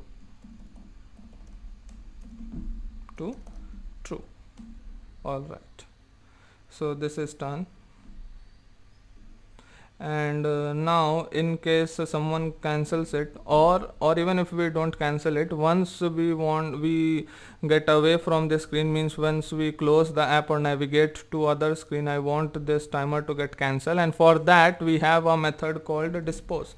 We have also discussed about dispose in one of our Flutter videos, so if you don't know, please go and have a look at that video. Okay, so dispose. Now in dispose we write everything before the super. The reason is you will also understand once you go and look at the video. So over here it is gonna be timer dot cancel. Okay, so this is done. Now okay, we don't need to give a semicolon over here. This is the new format. Okay, so if you are writing in an arrow function, you don't need to give a semicolon, and you just need to give a comma and then the next line of statement. Okay, and what I wanna do is write set state. Okay, so that once the value is changed, I am setting the state so that the build method gets executed again, and at that time the show loading sellers will be true, and if that is true, then we will be able to see the sized box and this text. So I hope you are understanding the flow in which I am going. So let's format everything, save it, or I'd better do a full restart.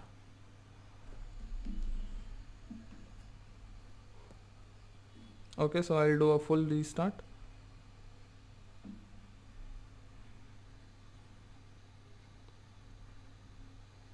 Okay, so it is it waited for 3 seconds and then it started showing loading sellers. Okay, so why is it giving a warning over here? Prefer const with duration characters. So what I'm gonna do is add a const over here. Okay, are we getting any other errors? So what is this? Prefer dynamic. Okay, I will prefer dynamic. Okay, let's see what are the other errors that we have or the warnings. So there are no more warnings, so what I'm gonna do is do a restart. Okay,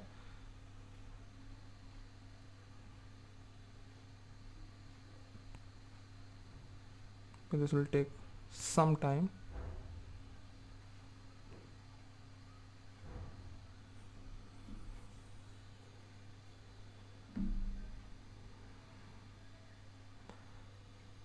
So once this is done, it is now once 3 seconds are over, we are able to see the loading icon and the text loading seller. So what is gonna happen is that as soon as these two things appear, we are gonna send a request to get the list of sellers to our backend, and then once we get the list, we are gonna navigate to another screen and show the list of sellers. So that is what we are gonna do in the next video. Thank you. So in this video we are gonna fetch the list of sellers from the server. So for that I actually as I told in the first video, I have hosted it on my private server and you all can access the link. So this is the sellers link. Okay, so if I click on send, I am able to get the list of sellers. So if you didn't do the backend part, you can directly use this API, and if you did the backend part, I suggest you use your own localhost API. Okay, so let's get started. So what I'm gonna do is I'm gonna import another package, and that will be called HTTP, so as to send the Flutter requests. Okay, requests from Flutter. And in my database I have added 4 of the characters. Okay, so for you to use.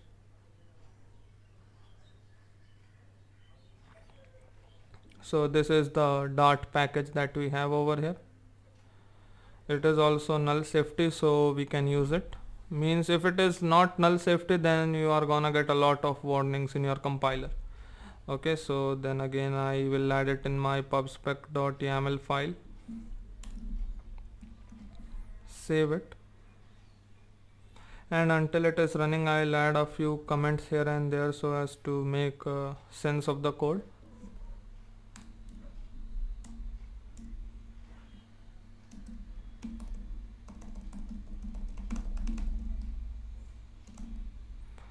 This is initializing the timer.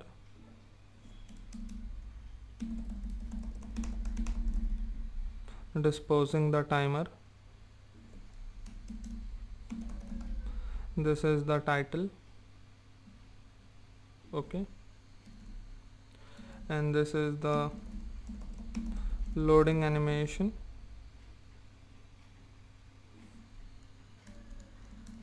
And this is the loading text.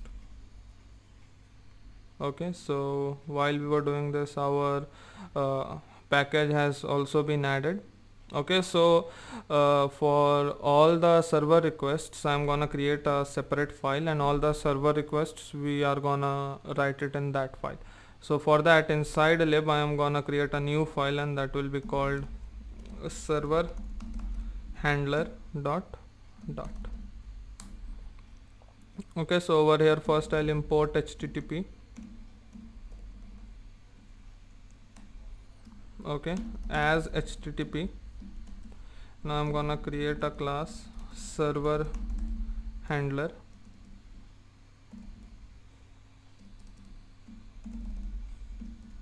Okay, and then over here I'm gonna paste my base URI, not URI but URL. I'm sorry, base URL, and that is gonna be this part, up till API. So I'll copy the entire thing. Okay, and then simply paste it over here. Okay, so this is done. Now I'll create a function to get the list of sellers.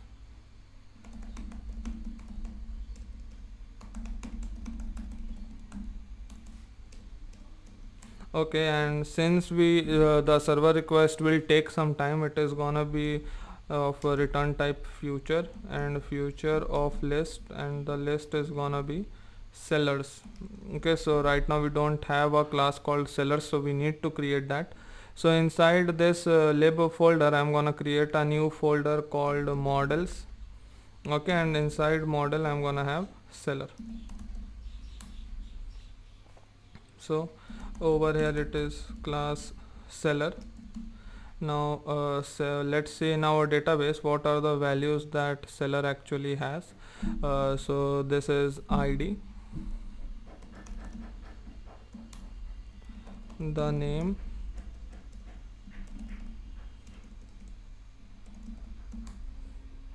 okay, email, image, address and description. String name, email, image, address and the description. Okay, so these all are done. Now we need to initialize this, that is why it is an error, as I told in null safety. So what I'm gonna do is I'm gonna write it like this. Okay,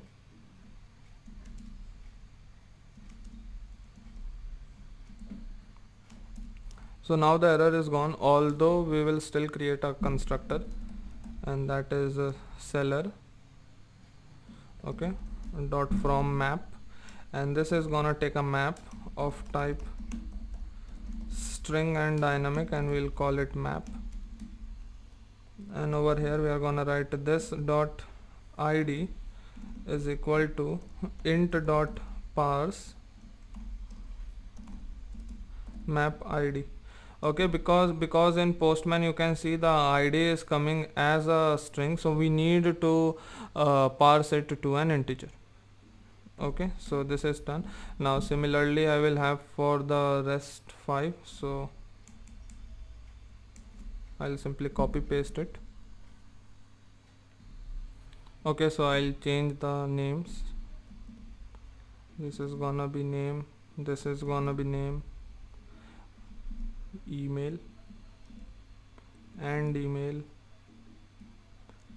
image and image, address over here and over here. So these values are gonna be the key names of your what do I say, this response. Okay, and a description, this is the description. Okay, so now you can see this is giving an error and a warning everything, because first I'll remove this int from here. Okay, because that is not required, because we are storing it in a string type, and if we write int dot parse, then the returned answer is gonna be of type integer, and that is why it is showing an error. Okay, so let's fix this.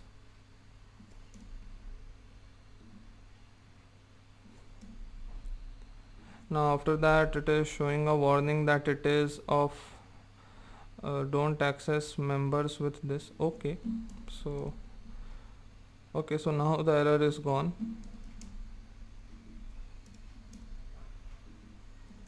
So now you can see that the linting in Flutter is damn strong. They tell you directly what to do and what not to do, so that is very helpful. So our seller model class is now created. Now I'm gonna import it in the server handler. Okay, so as I told, for local imports we leave a line and use referential operators. So import, then we have the folder models, and inside model we have seller. So now since we have imported seller, this seller should work. Okay, and then we get sellers. So this is gonna be the function name. Okay, and it is gonna be of type async, because we have future over here. Okay, and then now since we are running code to the server, so there are very high probability that there is gonna be some error, so we better surround it with a try catch.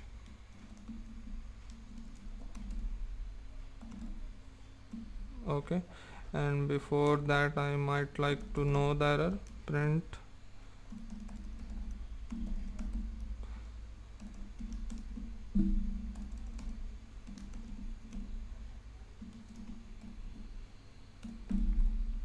so this is how it is gonna be. Now this get sellers is giving an error because we are not returning anything, so let's get to it. So we are gonna create a list of seller, and that is gonna be sellers. Okay, let's initialize it and return it. Okay, now in between we will do the post request. So every request returns a response of type response. Okay, so this response is an HTTP package response.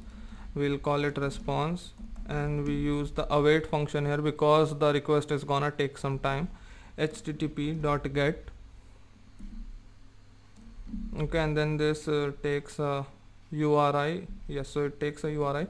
So what we need to do is URI dot parse, and then we write our string over here. So the string is gonna start with our base URL, so I'll simply do string interpolation. Okay, then after base URL we have gen and we have sellers. So let's check gen and sellers. Cool. So this is it. Now let's simply print response for now. Okay, so why is it giving an error?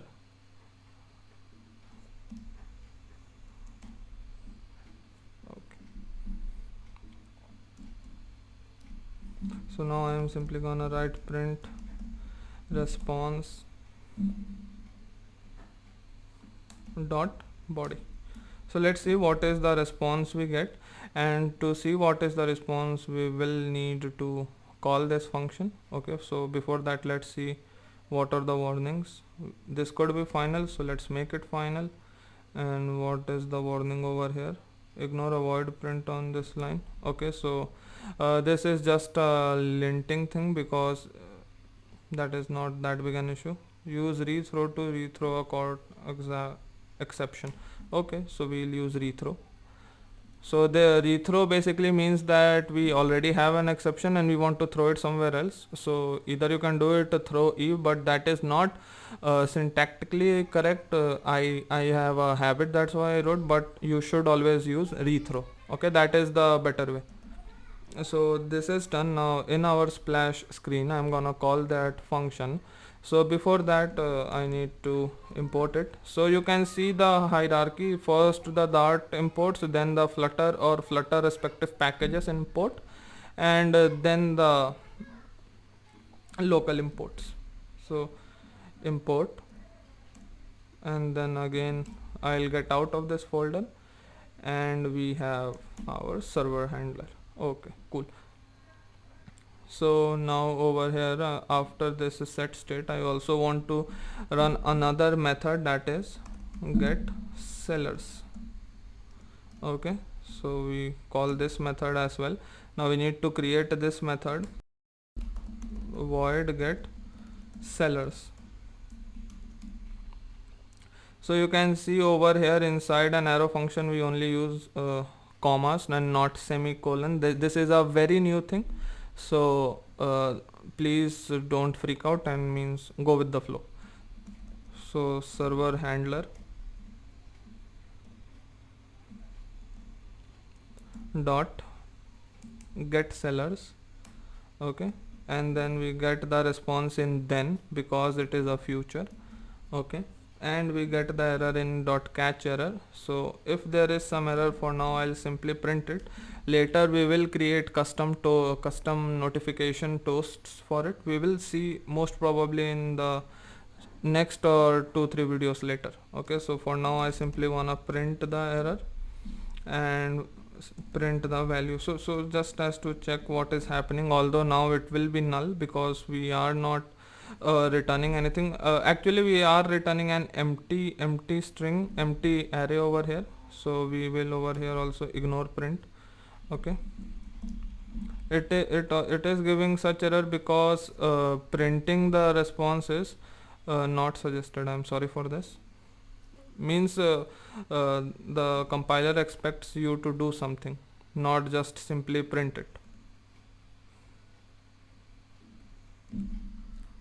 So we will try to avoid the warnings as much as possible. Now let's restart. Okay, so let's see what is the response. There might be some errors, so let's see.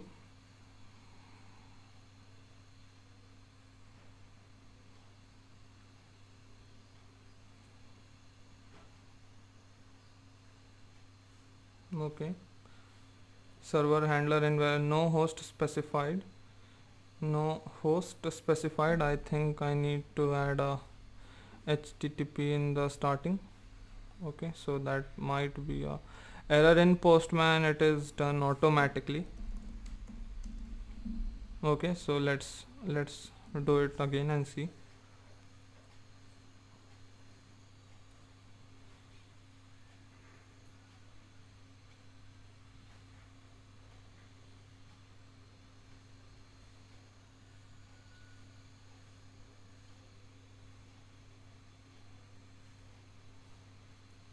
Okay, so we did get the response. Okay, so now let's simply parse it. Okay, so let's see what is the type of body. So the body is of type string. We need to convert it to JSON. Okay, so for that what I am gonna do is I am gonna use a function called JSON decode. Okay, for that we need to import convert library, which is provided by Dart.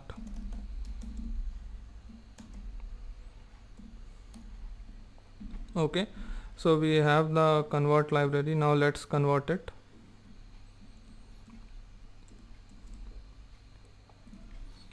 We'll call it sellers. Dynamic sellers is equal to JSON dot decode response dot body dot. Okay, so this is it. We get the response and then we get the sellers. Okay, so what is basically happening over here, that we are converting this string to JSON. Okay, and then we are getting the sellers list from it. Okay, so let's see. Why is this giving an error? Undefined value JSON.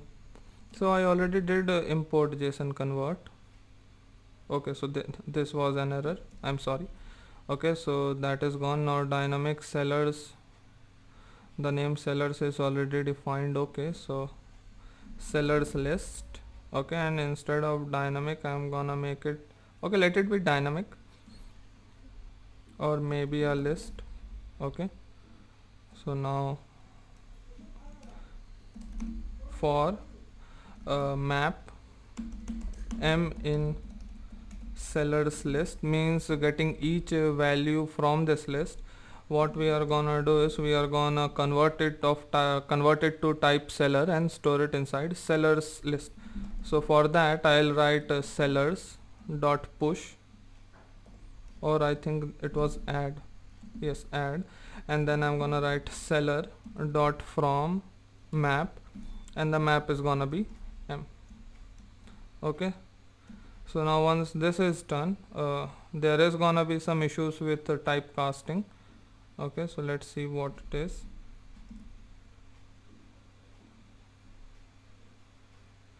The argument type map dynamic cannot be assigned to map string dynamic. Okay, so I think over here we have map string dynamic. I'm gonna make it dynamic only. Okay, so this hardly changes anything. Let's save that and this over here. So now let's see if if we are returning something sensible or not. So let's wait for the system to hot restart.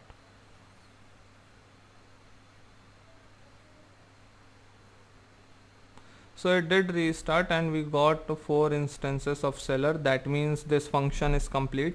We are getting the response, we are converting it, and then we are sending it back to the place where it was called, okay, which was this screen, and over here we have the print statement, and this print statement is printing this thing.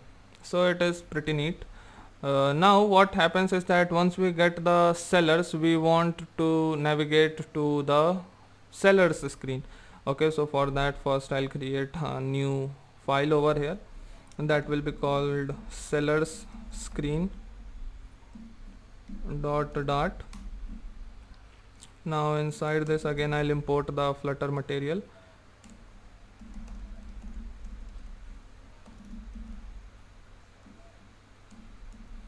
and then create a stateless widget for now. Okay,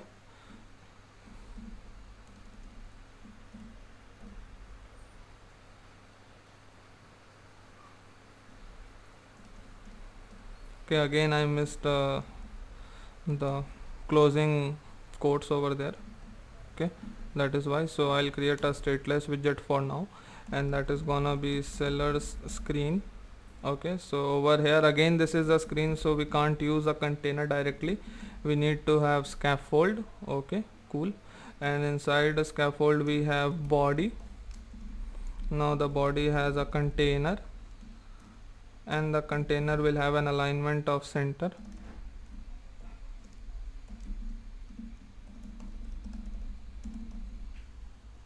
Okay, and then there is gonna be a child, which is a text widget, which will say sellers screen. Okay, so this is done. Let's save this. Okay, now I'll also create a route for it. So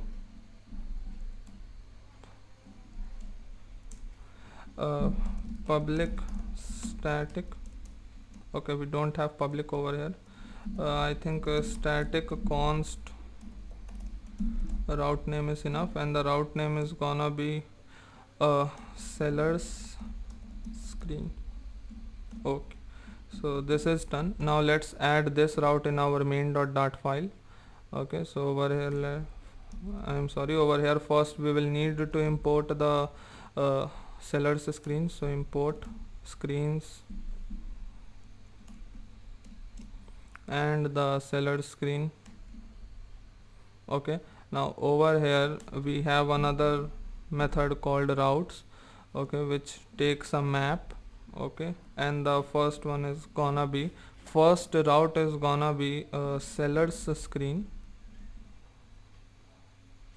dot route name, and it is gonna return sellers screen.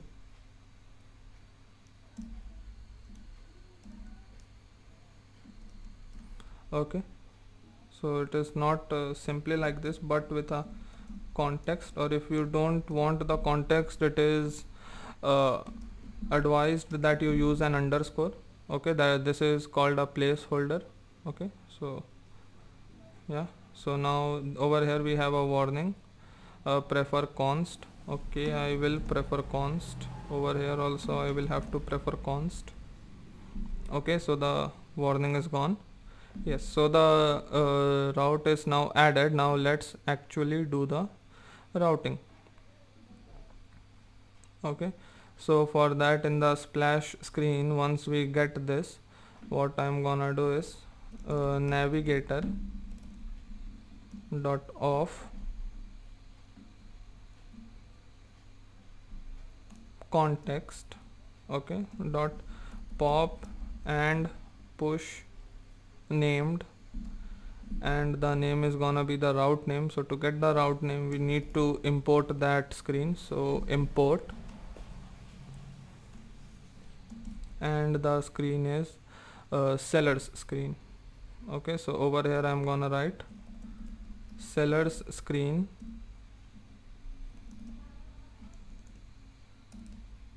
dot route name. Okay, so this is done. Now we can remove this avoid print thing. Okay, so okay, this seems fine. Now let's try running this.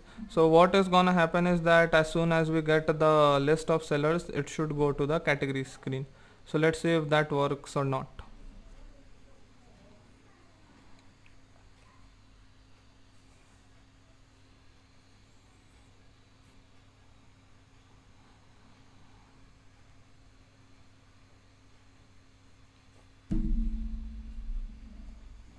Okay, so you can see as soon as we got the list of sellers, it went to seller screen. Okay, I'm sorry, my mail has opened.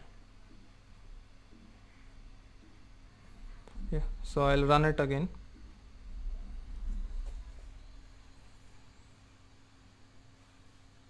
So now it is better buys. Okay, and once it starts, now it has sent the request, it got the response, and it successfully came to the seller screen. So now in the next video we shall make the UI for this. Okay, so this was for the video. Thank you. So in this video we are gonna continue with the Flutter part of our project. So up until the previous video we have made the splash screen, added animation to it. Okay, and while the animation was running we were fetching the list of sellers, and once we had the list of sellers we were moving to the seller screen. So this part is done. So now today what we are gonna do is we are gonna make the UI of the seller screen. So means we actually have the UI, we just need to implement it, means write Flutter code for it.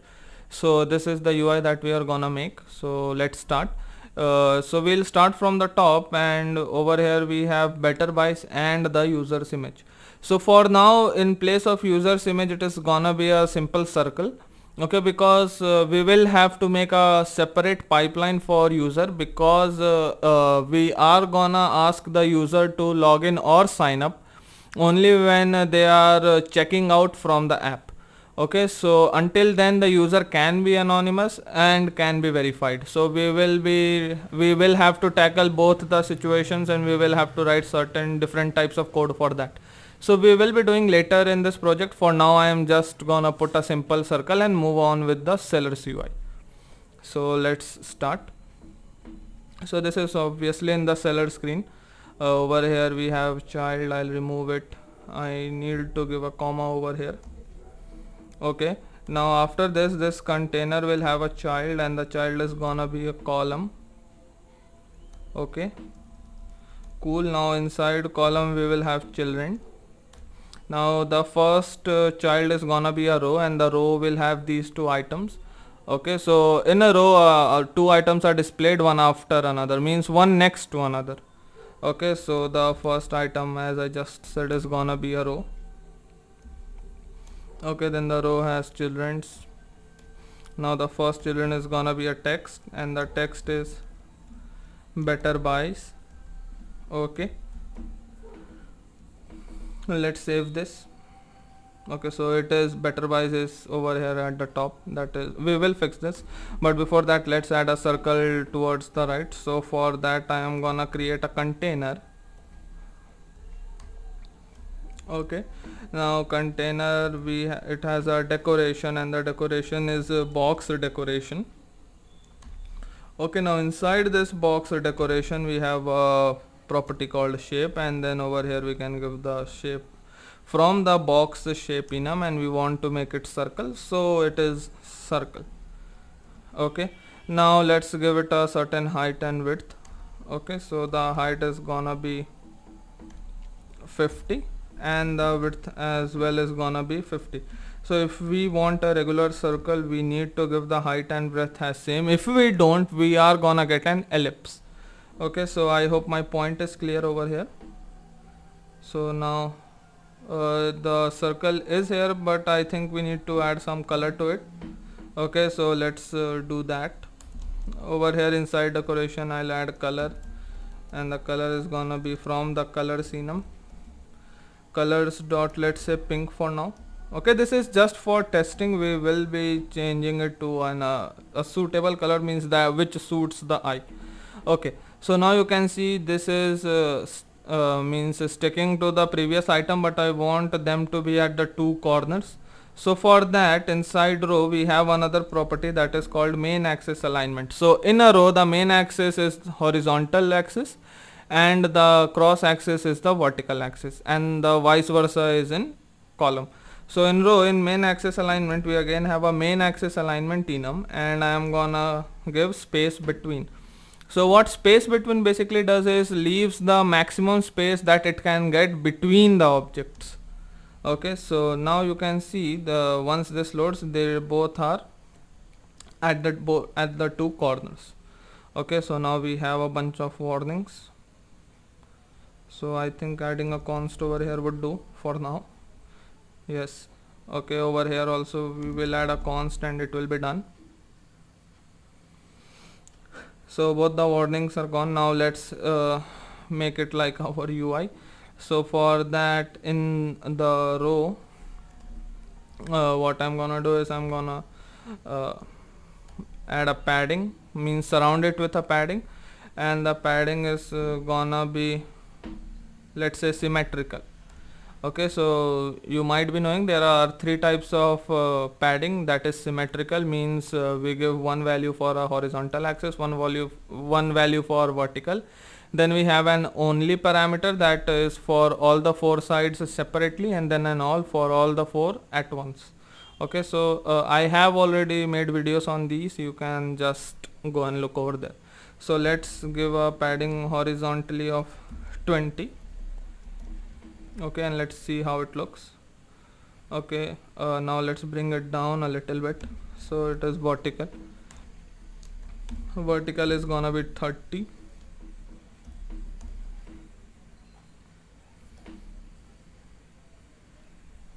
I think a little bit more. Okay, now let's edit this better buys. Okay, so once we get back to the design, we can see that the better bias is of the font Poppins and is semi bold. So let's do that. Okay, so for that we need to import our Google Fonts package. So that is Google Fonts dot.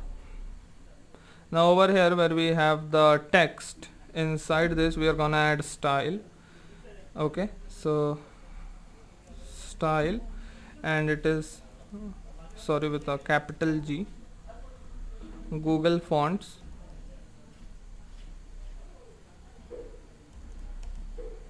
dot Poppins. Okay, and now once we have Poppins over here, we can't have const because this style is not const and it will give us error. So I think all these things are pretty much understood by now. Okay, why is it showing an warning? So Google Fonts doesn't exist. I think Google Font might exist. Okay, I think I am messing with the name.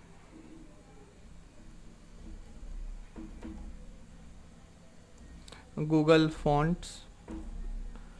Okay, Google Fonts it is. Let's see. Yes, Google Fonts, and then we have Pacific over there. Over here it is Poppins. Now inside this we first need to change the font weight.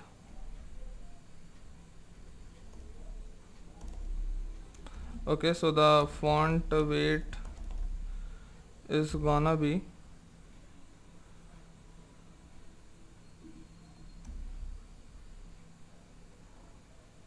okay, so the error is because I have not closed it over here. So this is a silly mistake. I don't know why I make so much time. So font weight, and then let's make it 500 and see how it looks. So let's wait for this to finish. Okay, so the font is applied. Now let's increase its size. So for that we have font size, and the size is gonna be 20, I guess. Let's see how this looks. After that we can decide. Or what is the size that we have here? So it is 23. Okay, no problem.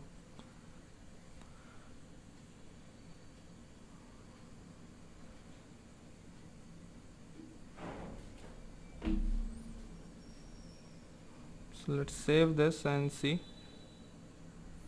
Okay, I think I will make it to 23 only. Okay, now I need to change the color to this.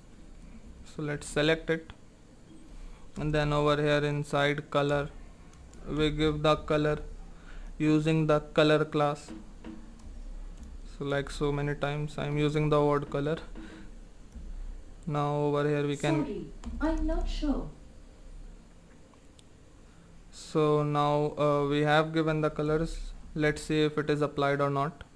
Okay, so it did apply, but I think there is more spacing in both the sides, okay, than it is over here. So let's add that. Okay, so horizontal I'm gonna make it from 20 to 30.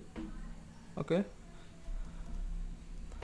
now instead of pink I'm gonna make it gray, so that it is like bland and means not eye catching and not disturbing the feel of the app. Okay, so these all are material UI basics which every developer should know. Okay, so this is done. Now after this we shall start with the list of sellers. Okay, so for that let's get out of this row first. So this row is inside padding. Okay, I'm gonna comment it so that it is better. Header, so this is the header over here. Cool. Now after this we are gonna have the list of sellers. Okay, so for that what I'm gonna do is I can use a list view, but I prefer using a column. Okay, so I'll create a column. Now again, as we all know, column has children. Now instead of a map, what I'm gonna do is we have the sellers over here, I guess. Okay, so first we need to send the seller from splash screen and receive it in the seller screen. So let's do that first. So over here we are sending it. Okay, now over here we can send the arguments by writing arguments, and the argument is gonna be value. Okay, so this is done. Now we need to receive these values. Okay, so for that first I'll import the seller class over here, otherwise it is gonna give us lots of warnings. So we go inside models, and then we have a seller dot. Okay, so now I'll create a list inside the build method, not inside the class. Because of null safety, it is better you do it over here. If you do it over here, you will have to make it a var type of variable, and then whenever you use, we will have to use the as keyword. So that is a lot of work. Instead of that, I will be creating the variable in the build method itself. Okay, so we are gonna get a list of seller. Okay, and I'm gonna call it sellers, and we get it from modal route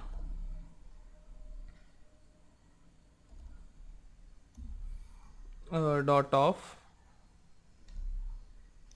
and inside this we have context dot settings, I guess. Yes, settings dot arguments. Okay, so we got the sellers. Now let's typecast it as sellers as a list of seller. Okay, so what we are actually doing over here is we are getting the arguments over here, and now we simply can't store it inside a data type of inside a variable of type list seller. So we are typecasting this argument as list seller, because we already know that the argument that we are gonna get over here is at the end gonna be of type list seller. Okay, so over here it is giving a error, and that is because of null safety. So I told you null safety is a lot of trouble. Okay, so what I basically did was added a question mark, exclamation mark over here. Okay, so by that what it means that if this part is null, it will not execute after it. Okay, so by that we prevent an error. Okay, so this is done. Now let's use this sellers. So for that, inside this children, I'm gonna write sellers dot map. Okay, so means like I'll get each item and do something to it, and then I again convert it to list. Okay, so now to check if everything is working or not, over here I'm gonna return a simple container. I'm sorry, not alignment. Container of height 50 and of color colors dot blue. Okay, so this is just to see if this thing is intact or not. Okay, so once this is done, okay, so now it is of course gonna give an error because we need to come from splash screen to have some value for this. Okay, so let's do a full restart.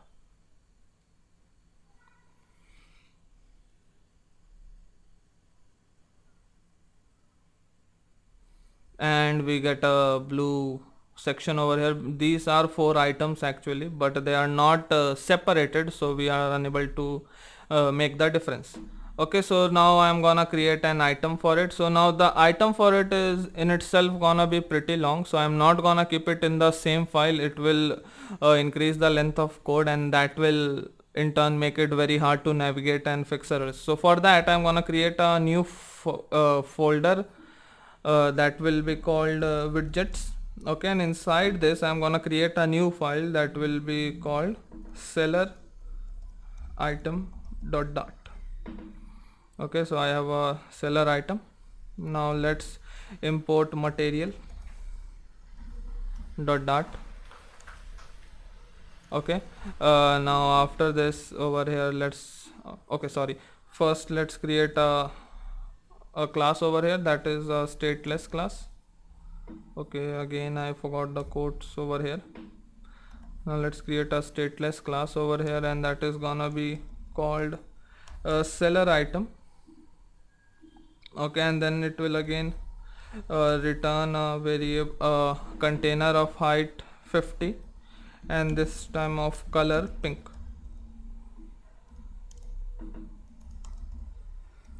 Okay, now let's add it inside the seller screen. So let's import this. So for this let's get out of the screens folder, go inside widgets folder, and then select the seller item. Okay, and now over here instead of returning this, I am simply gonna return the seller item. Okay, so this is done. Let's save this, and it turned pink. Okay, so prefer const, we will prefer const.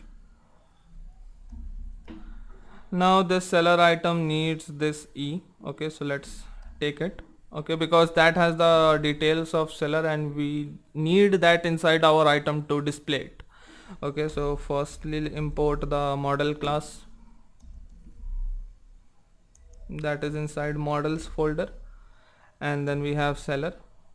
Now over here I'm gonna create a seller, and that is seller. Okay, now we can use this constructor only. This is the by default constructor. So what I'm gonna do is add a comma, add at the rate required, which means it cannot be avoided, required this dot seller. Okay, so with this it is done. This dot seller can't have a value of null. Okay, so add required, I did add required. Okay, so I guess the way of writing required has changed or something. Okay, I'll remove the const from here. Cool, now we have a warning over here, so to fix that I'm gonna add final to it, and then over here we can again add const. Okay, so you might be seeing that I am doing something, then changing, then doing it back, because I am also not that well acquainted with null safety. I just follow all the warnings that come up and act accordingly. Okay, so now over here, as that is a named parameter, we need to give the name. Okay, now e invalid const value e, we can't have a const over here anymore. Okay, so this is done. Let's do a full restart. Okay, now inside this seller class I want all the container to have some margin. Okay, so what I'm gonna do is I'm gonna add margin. Okay, and the margin is const edge insets dot all, I think for the time being 10. Let's see. So now we get 4 items over here. Now we shall continue with the UI in the next video. Thank you. So up until the previous video we have made our splash screen getting the list of sellers and then routing to the seller screen. So you can see over here. Now today we are gonna continue making this screen look like this screen. Okay, so let's get started. So these all are basically our seller items, so I'm gonna make changes in that. Okay, so I'll give it, let's say, a height of 200. Okay, so now the height is appropriate, but we are getting a render flex error, and the error is because I am not using a list but I am using a column with a map function. So in the seller screen you can see that the list of sellers is a column and not a list. Okay, so to fix this, what I'm gonna do is I'm gonna surround this container, the topmost column, okay, with another widget, and the widget is single child scroll view. Okay, so now once I add this, then let's save this, and now we shouldn't get this error. Okay, so now you can see the error is gone and it is scrollable as well.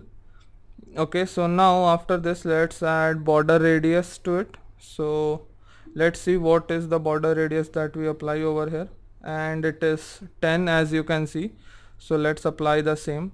Okay, so for that we will create a decoration, and then the decoration will be a box decoration widget. Okay, now since we have box decoration, the color can't be outside, so we'll move it inside the decoration and then finally apply the border radius. So for that we have another parameter called border radius, and then it will take a border radius dot circular widget. Okay, and the radius is gonna be 10, as in 10 pixels. Okay, let's format it, save it, and now we get the border as we get rounded borders and the radius is 10 pixel. Okay, so now the next thing is the colors. Okay, so you can see all these items have different colors, so I'm gonna create a list of these colors and then send it to this item. Okay, so now the list of colors is gonna be constant, so as per the standard practice it should be inside our init state, and for that we need to convert it from a stateless to a stateful widget. Okay, and then over here I am gonna call init state. Okay, now over here I am gonna create a list color seller items background color. Okay, let's initialize it. Now I'll add values to it inside init state. Okay, so over here I'm gonna write seller items background color dot add, and then over here another color. So now, as I have already discussed, for color we always start with 0xff. Now this ff can change, that is actually the alpha value. You can look for different types of alpha value on the internet. Okay, so the first color we can find it over here, so I'm simply gonna copy it, paste it over here, and there are gonna be 3 more like this. Okay, so now this second item I'm gonna copy the color, paste it on the second row. Okay, so yes, this is correct. Now let's copy this, paste it over here, and the last one. Okay, so I'll copy it and paste it. Okay, so this is done. Now this is giving us a warning, and the warning will be gone if we add a const over here. Okay, so let's add a const.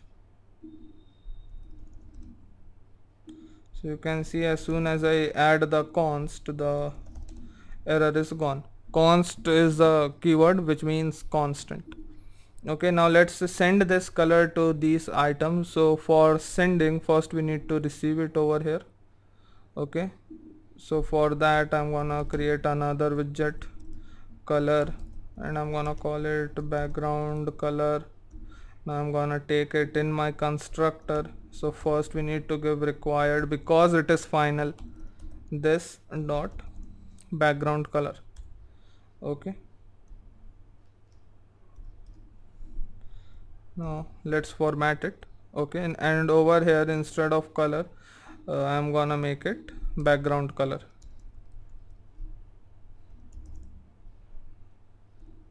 So we have background color. Okay, now we need to give a background color in our seller screen. Okay, so let's do that. Over here we will have another named parameter, that is background color, and then over here I'm gonna give, let's give one color for starting, and then we will figure out a way to give the color according to a pattern. Okay, so I'm gonna say seller items background color and then 0. Okay, means as in the first item. Now give it a minute to understand. Okay,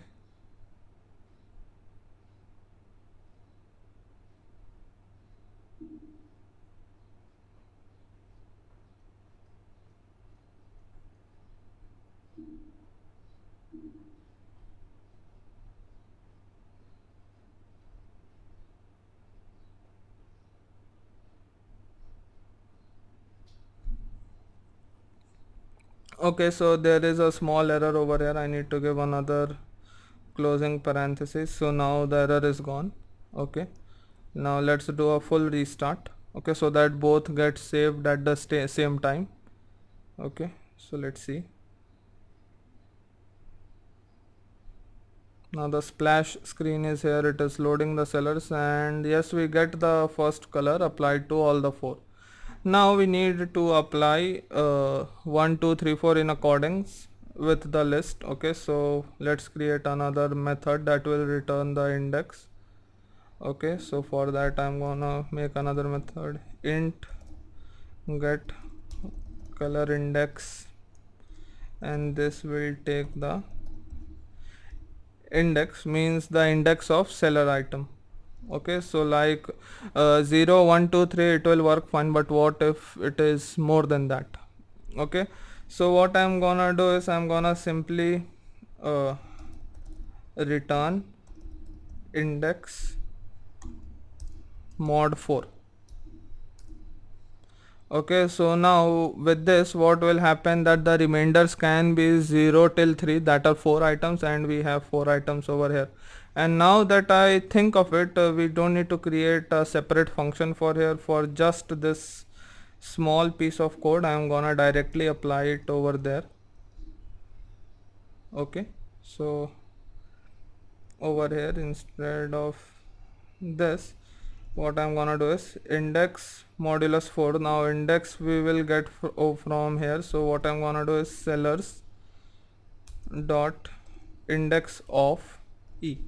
Okay, so now we get the index, and then we apply modulus 4, and then whatever is the remaining we send it as our background color.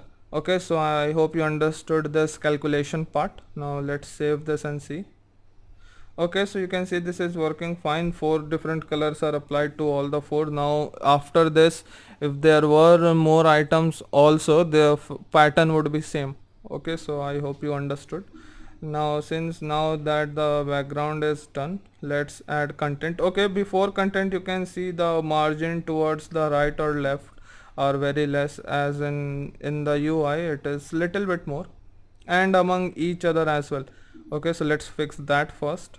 Okay, so instead of margin all, I'm gonna make it symmetric, and then gonna make it vertical.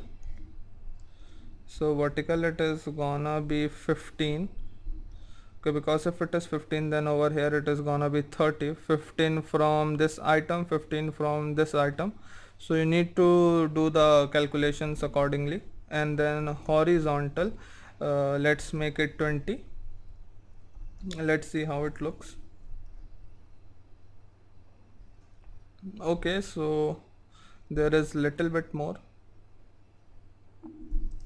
Let's make it 30. Okay, this is fine now, but okay, I'll let it be 20 only. If there is more space left, I'll bring it back to 30. Okay, so you need to do this little tweaks on your own, because it is not that as you design the screen and all those things are always gonna be same for an actual device. Okay, what I mean is that this is the screen size that we have taken for our design, but the screen size in actual development is a little bit less, so we need to means do little bit tweakings here and there accordingly. Okay, I hope you get the gist what I'm trying to say. So in this video we are gonna continue with our seller screen UI. Okay, so let's directly get to it. Okay, so now we are gonna add the content to these items. Okay, so the layout is gonna be simple. This is gonna be a row, so this will be the first item of the row, this will be the second item of the row, and now inside the first row we will have a column where columns first item is gonna be the name, columns second item will be the address, and the third item will be the rating. Now since we don't have a rating for now, we will simply write no rating. Okay, so let's get started. So for that I'll go inside my seller item. Inside this container I'll create a child. The child is gonna be a row. Okay, now the row, now let's the okay, just 1 minute. Yes, so the row takes children. Okay, now the first child is gonna be text, and the text is simply gonna be seller dot name. Okay, and the next one is gonna be our image, so I'm gonna write image dot network, and then seller dot image. Okay, so now why are we getting an error over here? And that is because of null safety, so I'll add a exclamation mark over here and here as well. Okay, so this is because in our seller dot we had this question mark everywhere, so that is the reason.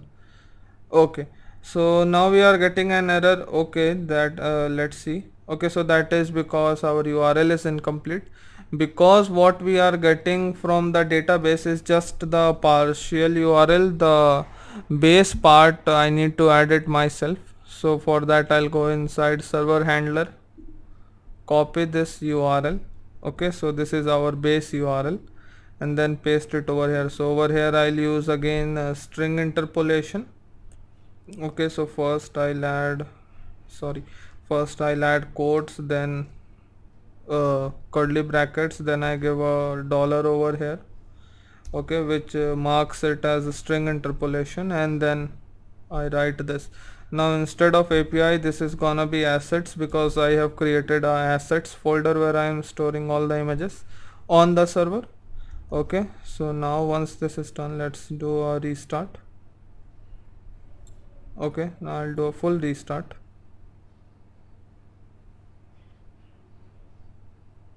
So it will again give error because the spelling over here is wrong. I'm sorry for that.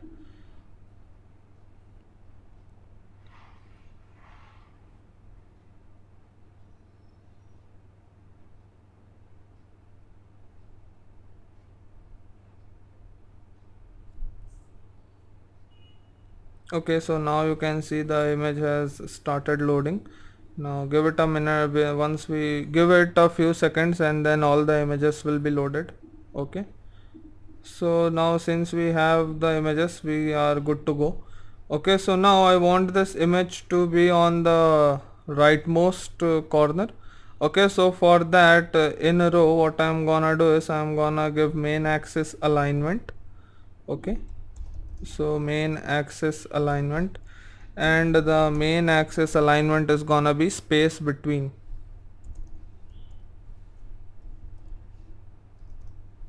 Mint is gonna be space between. Okay, so that it will leave all the space in between the two items. So now you can see the image is pushed to the right. but not so much to the right. I want it to have a little bit margin towards the right. So for that, what I'm gonna do is I'm gonna wrap this image with a, let's say, padding. Okay, and then instead of all, I'm gonna make it only, and then it is gonna be only in the right. Now instead of 8, let's make it 10 and see.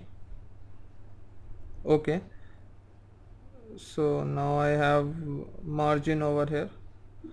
Okay, so this looks pretty decent. I'd try increasing. Let's make it 15. Okay, so now this is fine, but then the text over here is little bit small. Okay, so anyways, let's see what we can do. Now let's get to the content part. So I'll remove this text. Instead of that, I'm gonna add a column over here. Okay, now the column is gonna have children. The children will first have a text. The first text is gonna be the name. So seller dot name, then a question mark as we just saw for null safety, then the address, and then the then our text simply saying no rating. So seller dot address, and then over here our text that says no rating. Okay, now over here I can add a const because it is constant, it is not changing. Okay, let's see how it looks. So I was hoping for some, I was expecting that there will be some error. Okay, so this is mainly because of the address, so we will deal with address later. First let's make the name as we have in the UI. Okay, so for that I'm gonna wrap it with a padding, and the padding is gonna again be only, and then I want from left to be 5, from top to be 10, and from right, nah, I don't want anything from right. Okay, so let's see. Now I'm gonna make it little bit more. From top it is gonna be 20, from left it is gonna be 20, from top let's make it 50. Okay, so this is done. Now let's add a decoration. So for that I'm gonna use style. Now the style is gonna be of Google font, so let's first import that. Import Google fonts dot. Okay, now over here the style is gonna be Google fonts. Okay, and then let's see what is the font that we are using in our design. So it is Poppins, so we are gonna use Poppins over here. Poppins.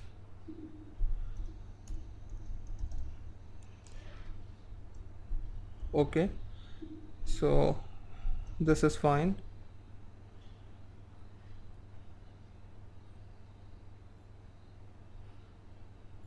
So just give it a minute to format.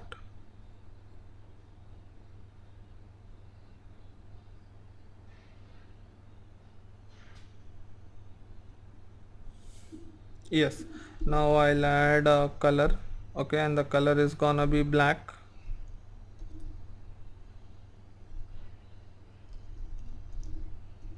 So for that I'll use the color enum color dot black, and then let's give a size of what we had over here. It is 18, so let's give it 18 and see. Whereas I think we might need to change it. So first let's see.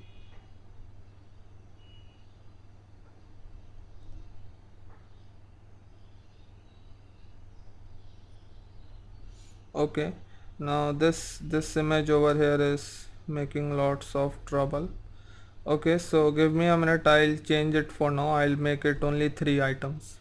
Okay, so I have deleted this seller. Now later, once I finish this video, I will add another lady with a different picture of the same size as others. Okay, so first I'll do a full restart and get and this item will be removed. Okay, so let's see.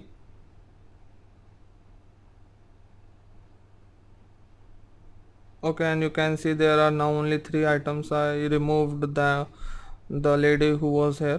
Okay, because the image was not what we needed and it was causing lots of error. Now the image will load slowly. I have little bit network issues today. Okay, so for now this name is done.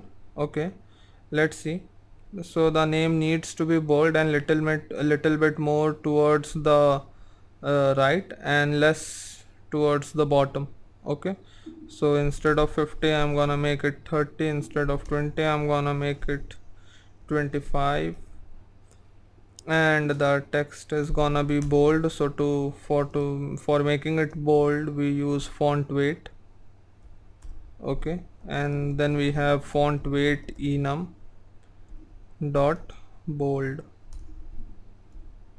Okay, now let's see. So this is fine. Now let's add the address.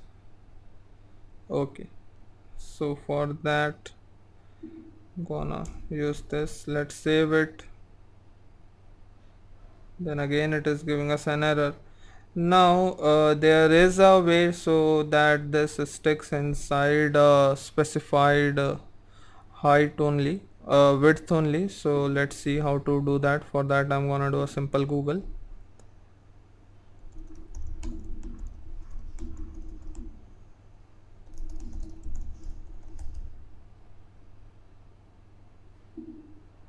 Not Android.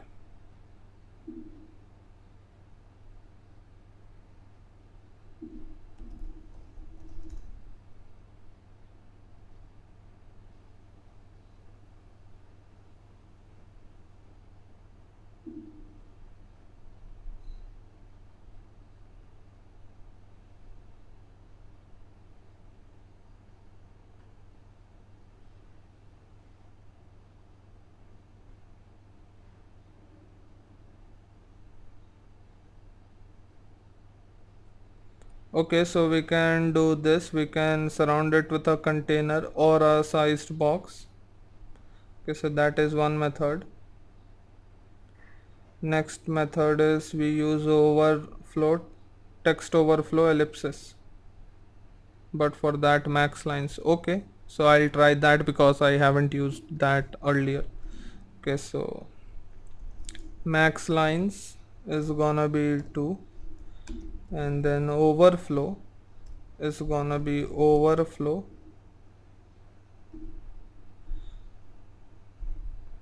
So it was text overflow dot ellipsis.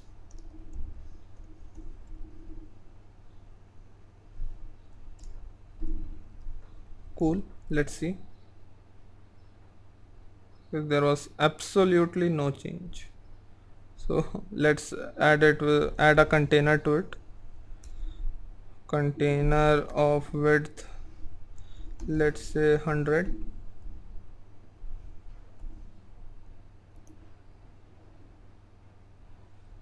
Okay, now it is fine. I'll make it 120, 140. Okay, let me add the same padding over here as well, because you can see the text is not aligned, so we can't means guess the correct width. Okay, so from top it is just gonna be 10, but from the left it is gonna be same. Okay, or maybe I'll make it 20, and from top it is gonna be 5, and now let's see the width. So let's try making it 150. It's cool. 160, still cool. 180, So now it is giving error, so let's see. 170, again error. 165,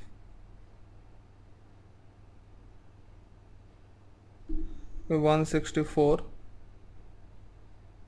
Okay, so we stick with 164, and if we have more than that, then it is giving us 3 dots.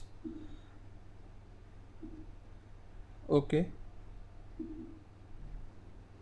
so left is again gonna be 25 because now it is looking ugly. It should all be on the same alignment. Well, that is a basic principle in designing. I was just trying something out. Okay, let's do a full restart, and then we will add this no rating little bit below.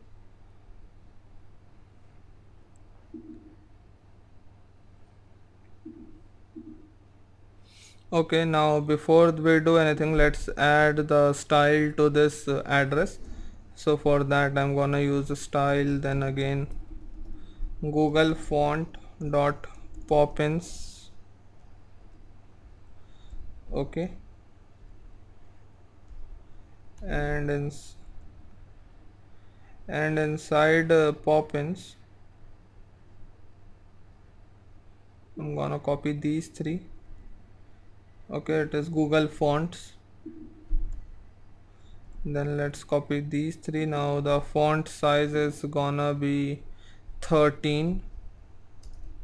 We don't need the font weight, but the Here's color. something from Google. I'm sorry for that, but let's continue. Okay, so now this is in Poppins. Okay, now let's add this thing to our no ratings as well. Now we can't have const over here since we are using Google fonts. We have discussed about it earlier. Okay, no rating. Now let's align it. Align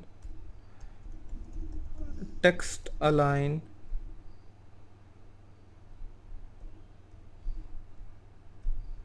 dot start. Okay, let's see. Okay, so it is in the starting only, the entire space is this much. So what I'm gonna do is I'm again gonna surround it with a container, or a sized box would do in this case as well. So width is again gonna be 164.0. Now again I will have to add the padding. Okay, not this one, I need to add this one. Now since we are adding padding, I can't use a sized box over here. Okay, so you see how we keep on changing widgets according to our necessity. So now we have no ratings over here. I don't want it to be black, but to be gray, so that it clearly marks that it is not a primary text that I want the users to focus on, but a secondary text which is there just fulfilling its purpose. Okay, so with this okay, here is some error. Let's see. Okay, so I think in the name only by mistake I have added an extra space. I will remove it from the database. Okay, with this our screen's UI is complete. It looks somewhat as we have expected, but not exactly. We will have to work on to it. So let's see what are the changes we can do in the next video. Thank you. So in this video we shall continue with our better buys project.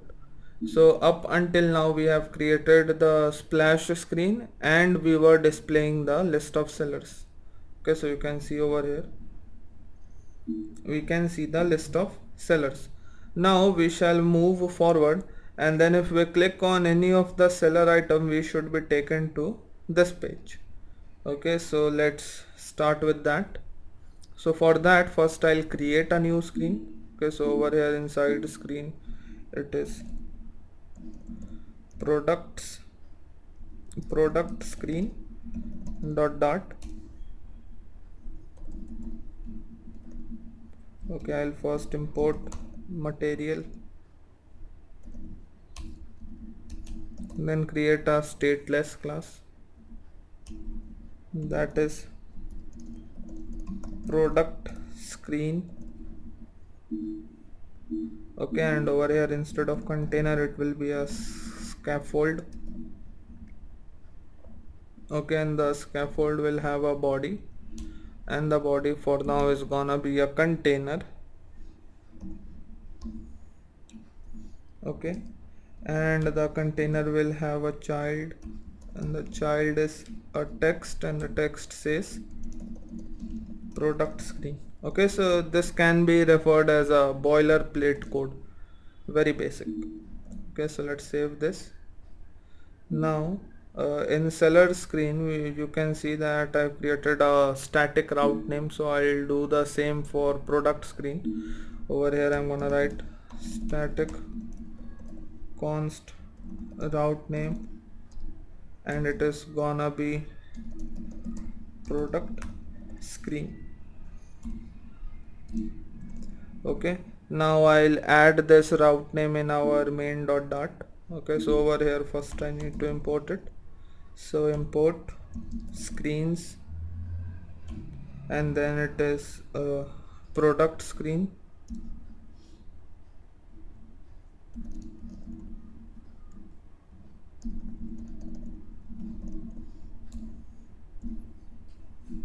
Okay, now over here in inside routes I'll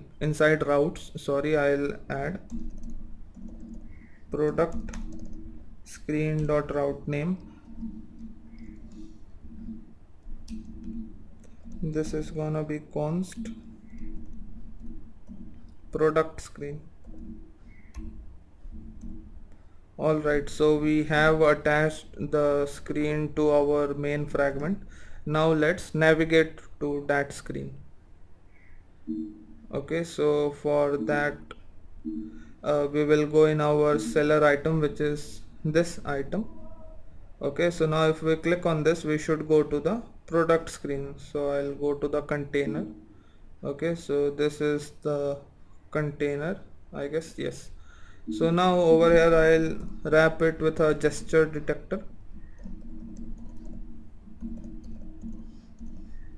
Okay, and the gesture detector detects our gesture, and the gesture is gonna be on tap, means we want some action on tap, and the action is very small, means we just need to navigate. So I'm gonna write navigator dot off context push named, and for name again we're gonna need to import that screen. Okay, so over here I'm gonna write import,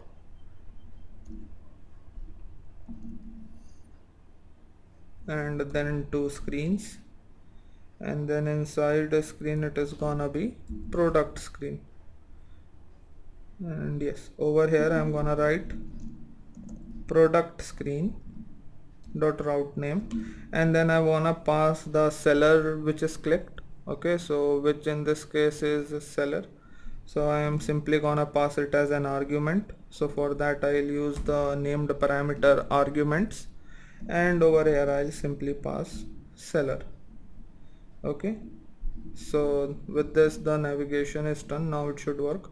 Let's do a full restart to check.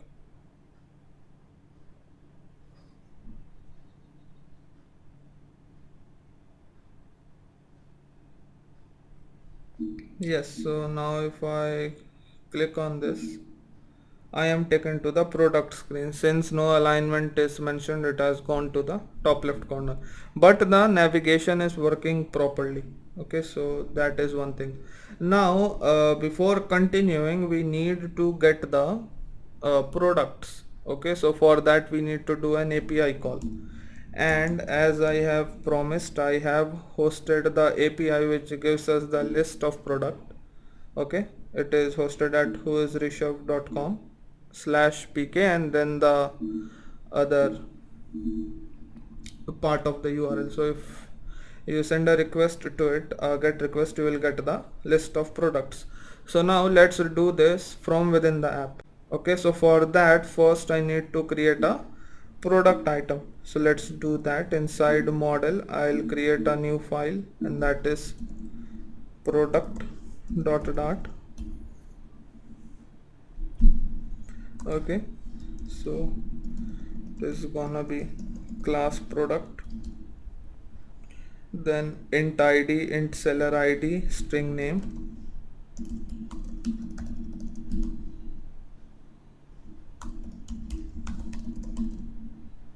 string name. Okay, then we have image price per kg, description, so string image, int price per kg, because we use camel case over here, price per kg is gonna be like this. And then we have the description. Okay, and then we have interaction count. Right, so now there are actually 2 to 3 methods of creating a class. I'll see which one I am using. Okay, so over here I am using this type of declaration, so I'll use the same over here, because it is always good to maintain uniformity throughout the app.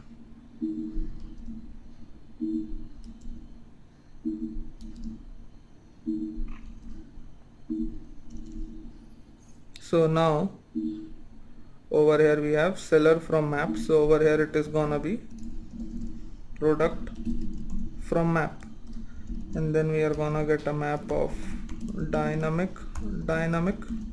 map. Let me check if it was dynamic. Yes, so it is dynamic. Okay, so the first thing is id, so id is again int dot parse map id. Now similarly we have seller id, and over here it is gonna be seller underscore id, because that is the key name over here. Then we have name and image, so name is gonna be map name, and image is gonna be image. Okay, then after that we have price per kg, so it will be like this, price per kg. And then we have description. Over here also it is gonna be description, and then we have interaction count.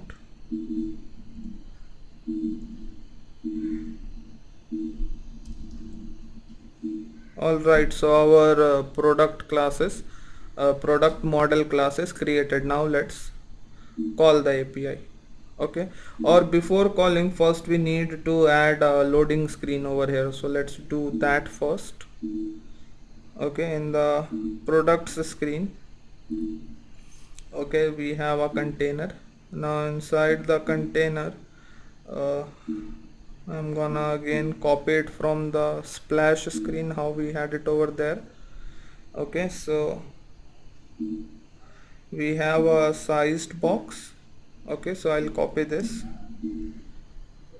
from splash screen to the product screen. Over here, instead of it is gonna be a column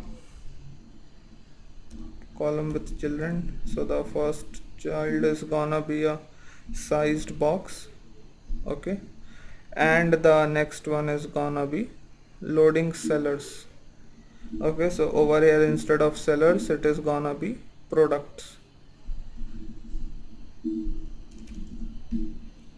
Loading products, and we need to import Google font. Yes. Okay, let's format this. Over here it is giving us a warning, avoid unnecessary containers. Okay, that is actually correct. We don't need a container because we already have a column. Okay, so let's save this, and it is over here, so I need to bring it to the center. So for that I'll use main axis alignment. Okay, and then it has an enum main axis alignment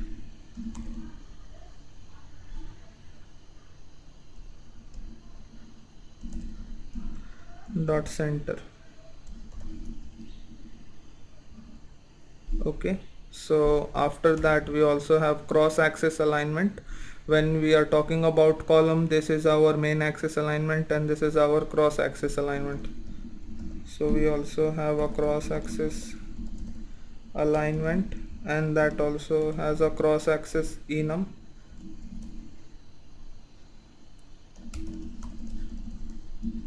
dot center. So we brought this in center as well.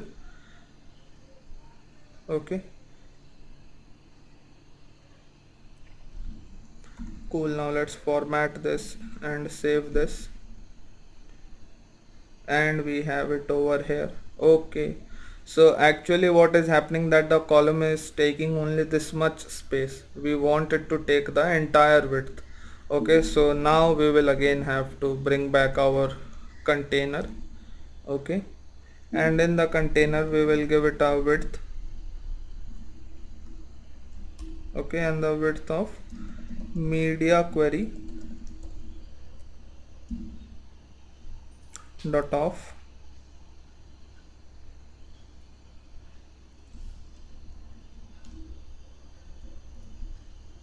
dot I guess settings.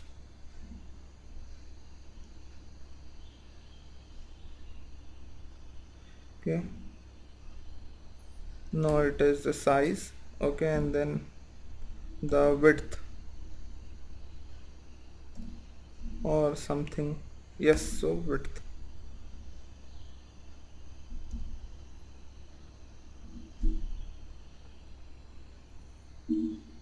Cool.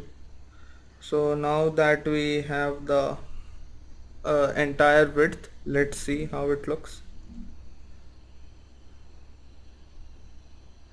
Okay, so now you can see it is in the center, and this will keep on loading once we have the products. Means once we get the response from the server, we shall display the products over here. Okay, so that we shall see in the next video. Thank you. So in this video we shall continue from where we left off in the previous video. So up until the previous video, when we click on any of the item, we get a screen and in the center it says loading products. So now let's write the server function to actually load the products. Okay, so for that we already have our product class over here. Okay, so let's go inside server handler, and I have already imported the product class over here. So let's create a function to get the list of products. Okay, so this will be a future of list of products. Okay, sorry, yes, and over here the function name can be get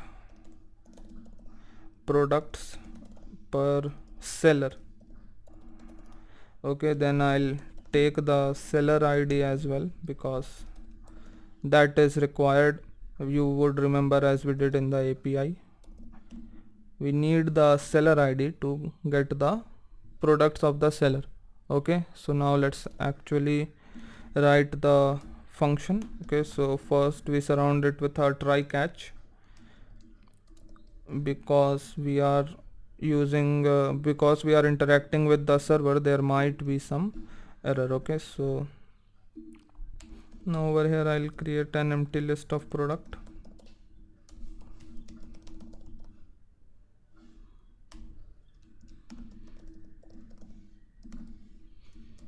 Okay, now let's write the server function.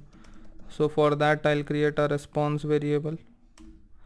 Response is equal to await http dot get. Okay, then we have URI dot parse, and then we have the function. So we'll again use the string interpolation. We add the base URL. I'm sorry. So we write this tilde sign in JavaScript. So we give a dollar, then base URL, Okay, so our base URL is still APIs, and now in the API, after APIs we have gen product and then seller ID and then the seller ID. Okay, so I have already hosted this API, so you can directly use this API or the API that you guys have made. Okay, watching the previous parts of the video. Okay, so now over here, instead of seller ID is equal to 1, this is gonna be again seller ID, which we take over here in the function using string interpolation. Okay, so with this is done. Okay, now it is giving us an error over here. Yes, so that is gone. So now after this line we have the response, so now the rest of the part is gonna be similar as above. So I am simply gonna copy this, paste it over here and do the changes. Okay, so I can call this products list and this is gonna be products. Okay, and then over here, instead of sellers list it is gonna be products list, and instead of sellers it is gonna be products, instead of seller it is gonna be product. Okay, and over here also we are gonna return products. Alright, so with this we have this function that gets us the list of products per seller. Okay, so let's comment it, getting list of products per seller.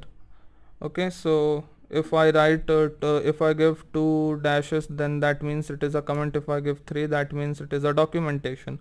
Okay, so like if you see, if I hover around this, we get this. So this is the documentation of this feature. So now similarly, when we will use get products per seller somewhere else and we hover over it, we will get getting list of sellers per seller. Okay, so even if you don't know what this does, just by hovering on it you will get this documentation and you will know that this function returns the list of products per seller. Okay, so I hope this is making sense. Okay, so we have our function now. Now let's go to the products screen where we actually call it. Okay, so over here I have already imported products, the model seller, the model product and server handler. So I was trying something, that is why all these things are already imported. Okay, so before we start, let's get rid of this warning. So over here we have container, we can change it with sized box. I think that will be the solution. Okay, just add this ignore thing for now. Okay, we'll see what can be done later.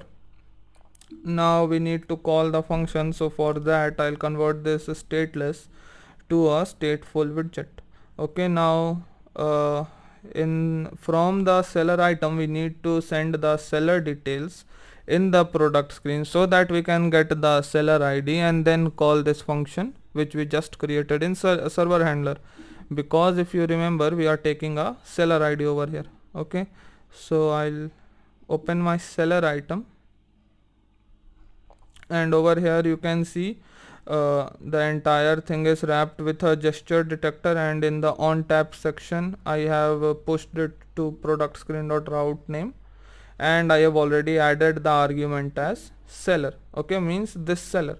So now let's get this seller in our product screen. Okay, so as you have seen, we need to get this inside the build method. Okay, so over here simply I'm gonna write product is equal to modal route dot of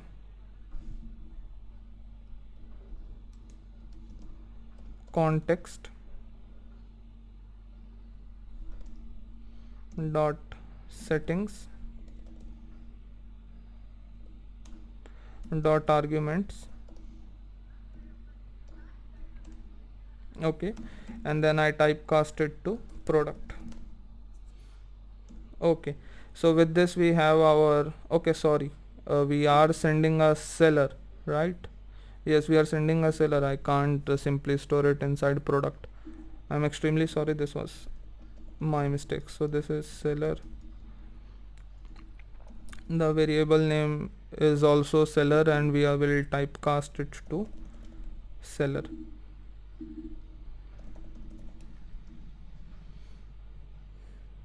Okay, so now over here again, because of null aware, I need to add a question mark. Okay, then that error is gone. Now once we have the seller, let's call the our function that we wrote in server handler. Okay, so for that I'm simply gonna write over here void get products per seller. Okay, and over here simply server handler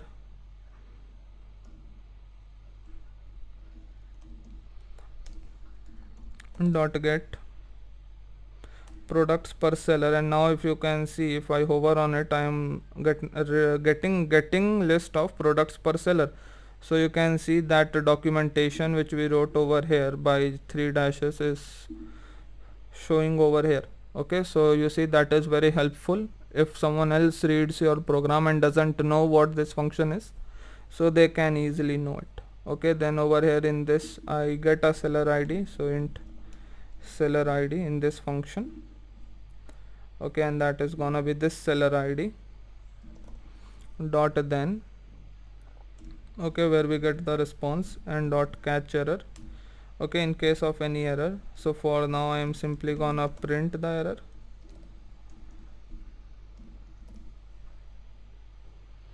Okay, now let me just format it.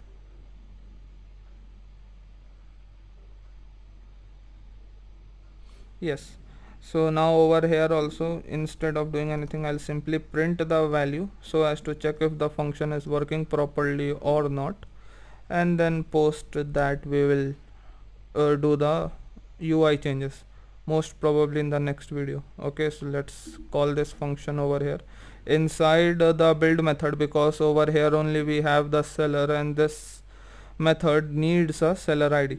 Okay, so it is get products per seller, and the seller id is gonna be seller dot id.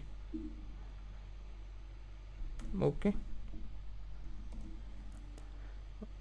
so I think I need to give a question mark over here because of the null aware. Okay, there is another method where we don't need to give the question mark. Maybe I'll show that in the next model class that we create. Okay, so for now I'll do a full restart.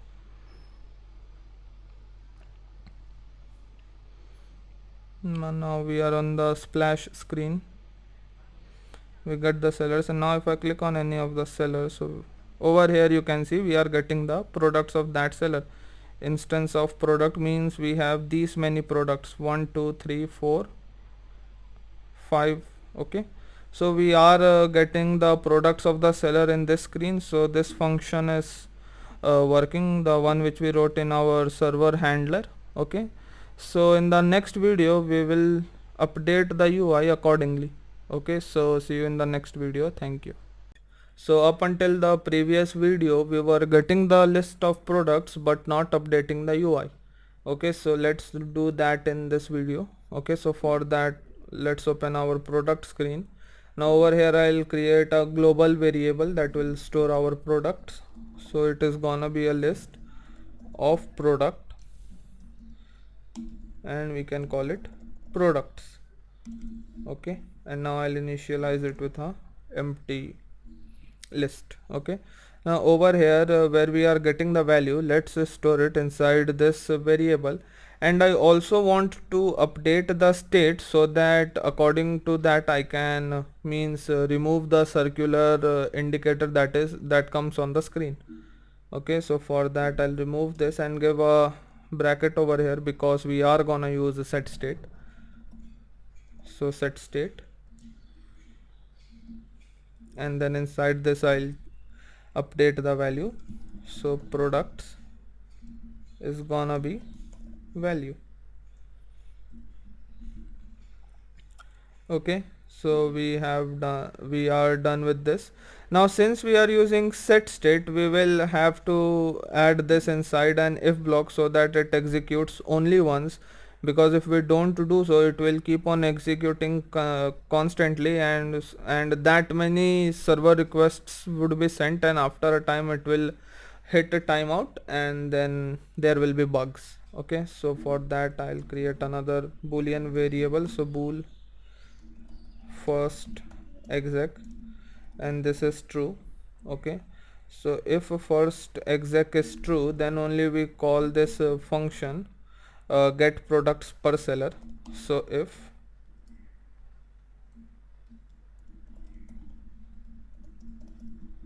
uh, if first exec, then we are getting the get products per seller. Okay, and then I also want to make it to false so that it doesn't keep on executing after the first time. So it becomes first exec is equal to false. Okay, so let me just format this.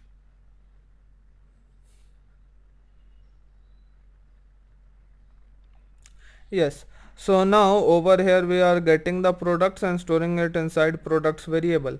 So now over here what we can do is we can check if the products variable has some value, and if it has some value, then we don't want to show the circular progress indicator or the text that says loading products. Okay, so for that I'll simply over here add an if products dot length is greater than 0. Okay, no, sorry, if the better than this, it would be if the products is equal to null, then only show this and this. Okay, because if it is not null, then we don't want to show this, we actually want to show the products that we got. Okay, so let me just format this and do a full restart.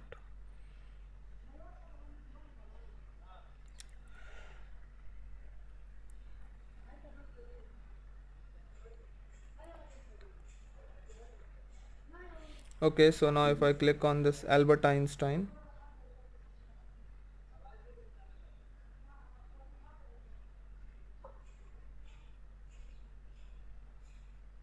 nothing is happening. Okay, so I think it got the product pretty fast. Anyways, just to confirm, I'll add a print over here. Okay, so that I know that it actually got the products.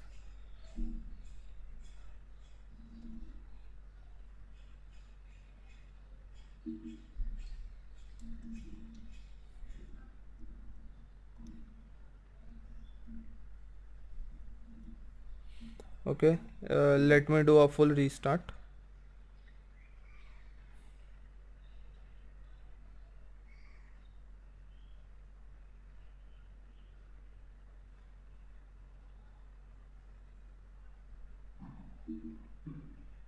Okay, so it got the products pretty fast, that's why we were not able to see the loading icon, but if the network was little bit slow, we would see that, and as soon as we would get the products, then we would then that would disappear. Okay, so now that we have the products, let's start designing it. Okay, so for that I'm gonna open the Figma file. Yes, so now you can see this is how our products screen should look. So we'll start from the top. First is this better buys and the image over here. So if you would remember, this is the exact same thing as we had in the seller screen. So what I'm gonna do is I'm simply gonna copy from there and paste over here. Before that I'll add comments to it. Loading widgets. Okay, now over here after product, let's add that. So for that I'll go to the seller's screen, and inside the scaffold, inside the children, we have this header. So I'm simply gonna copy it.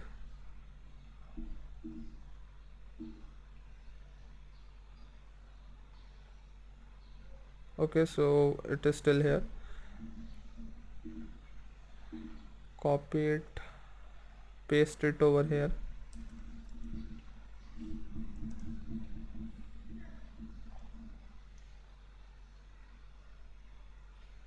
Okay, so now we got it in the center, and that is because the loading widgets were aligned to the center.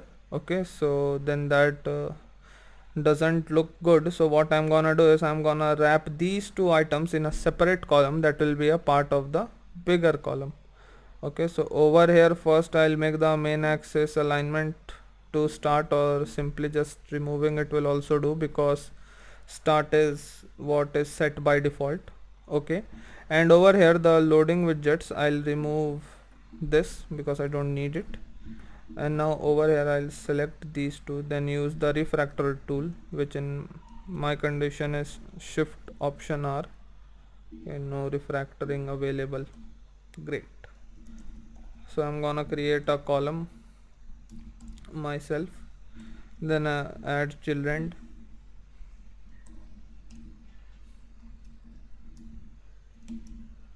Okay, and then inside this I'm gonna add these two items.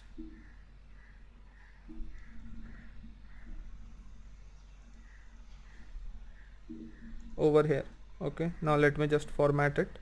Yes, okay, so over here you can see if the products is null, then only this column will be visible. Okay, and now what I'm gonna do is I'm gonna apply main axis as a center to this item. Okay, so that it doesn't hinder the parent column. Okay, so over here main axis alignment. So again over here I'll use the main axis alignment enum,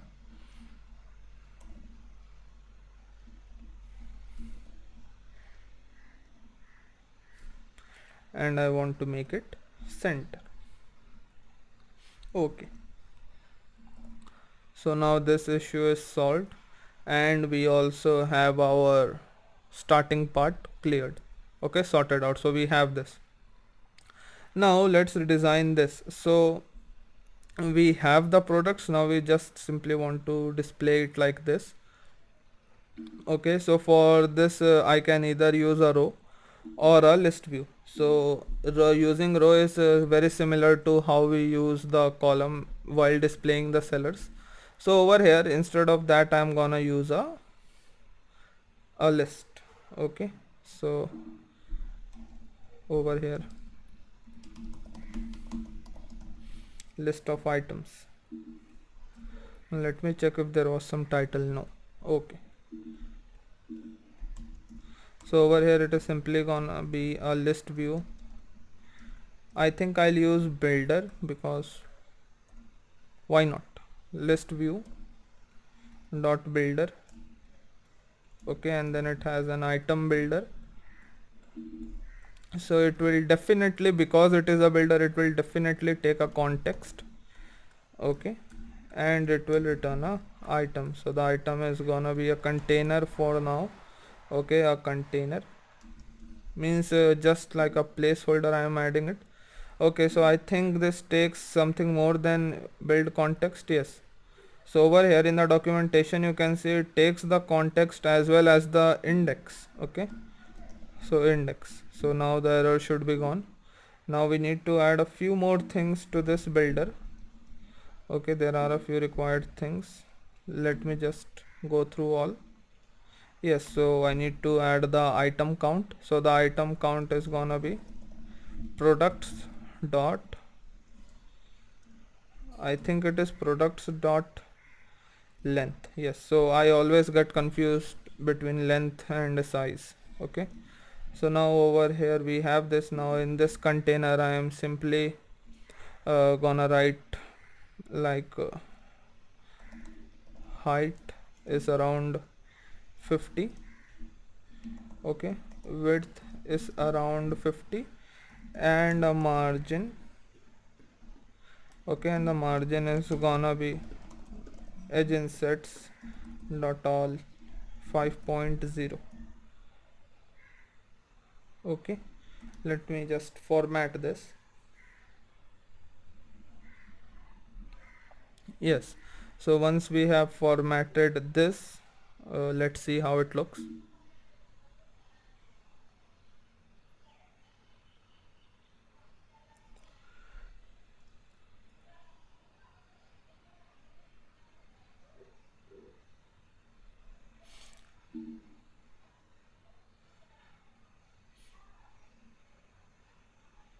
Okay, so it is giving us a bunch of errors. Let me check. Okay, because we need to give it a has size.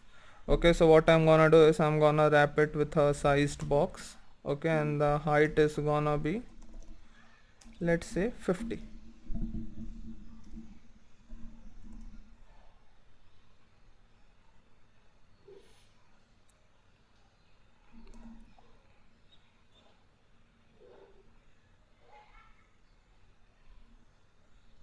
Okay, so we are getting the container over here. We are not able to see because no color is there. So I think I'll add some colors dot pink. Okay,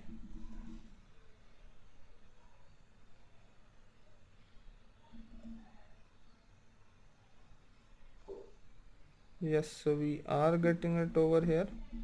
So you can see these are our items.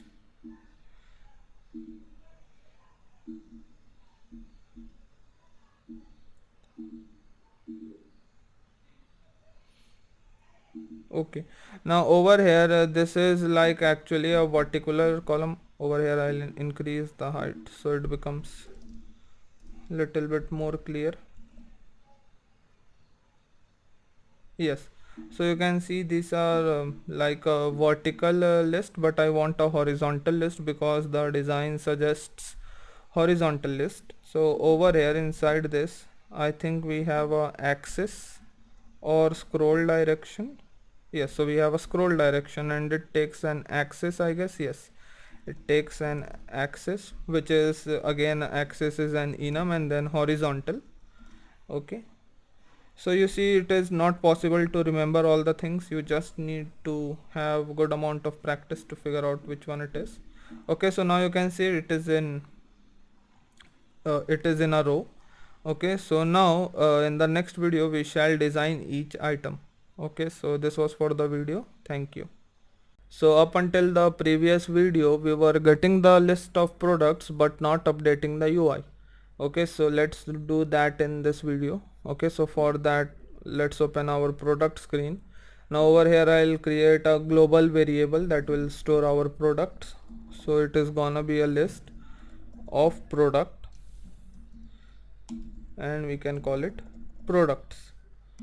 Okay, and now I'll initialize it with a empty list. Okay, now over here where we are getting the value, let's store it inside this variable, and I also want to update the state so that according to that I can means remove the circular indicator that comes on the screen. Okay, so for that I'll remove this and give a bracket over here because we are gonna use set state. So set state, and then inside this I'll update the value. So products is gonna be value. Okay, so we are done with this. Now since we are using set state, we will have to add this inside an if block so that it executes only once, because if we don't do so it will keep on executing constantly, and that many server requests would be sent, and after a time it will hit a timeout and then there will be bugs. Okay, so for that I'll create another boolean variable. So bool first exec, and this is true. Okay, so if first exec is true, then only we call this function get products per seller. So if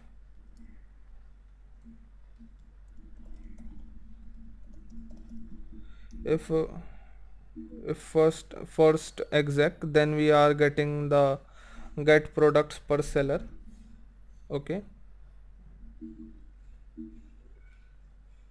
and then I also want to make it to false so that it doesn't keep on executing after the first time. So it becomes first exec is equal to false. Okay, so let me just format this.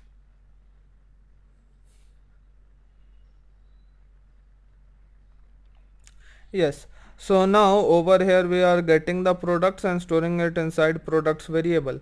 So now over here what we can do is we can check if the products variable has some value, and if it has some value then we don't want to show this circular progress indicator or the text that says loading products. Okay, so for that I'll simply over here add an if products dot length is greater than 0. Okay, no, sorry, if the better than this it would be if the products is equal to null, then only show this and this. Okay, because if it is not null then we don't want to show this, we actually want to show the products that we got. Okay, so let me just format this and do a full restart.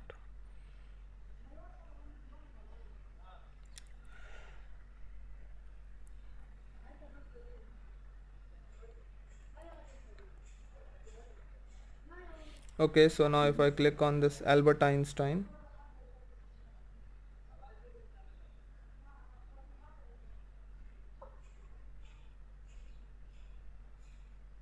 nothing is happening.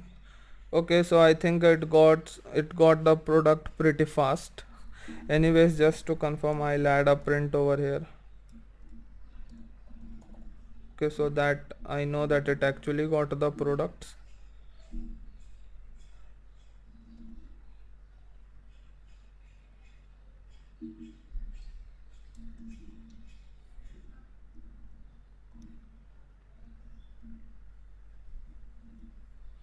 Okay, let me do a full restart.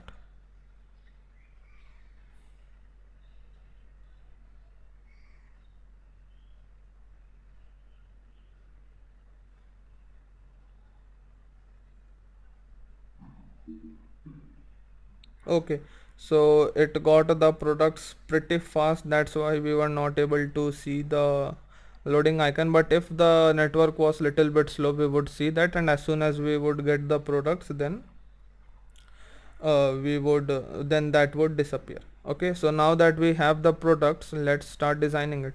Okay, so for that I'm gonna open the Figma file. Yes, so now you can see this is how our products screen should look. So we'll start from the top. First is this better buys and the image over here.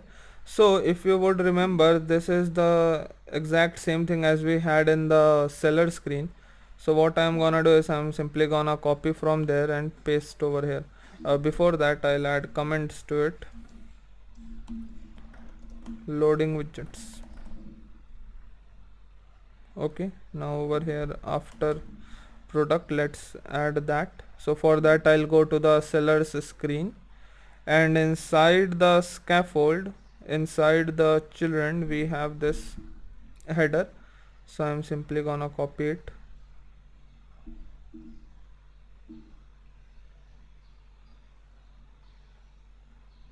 Okay, so it is still here. Copy it, paste it over here.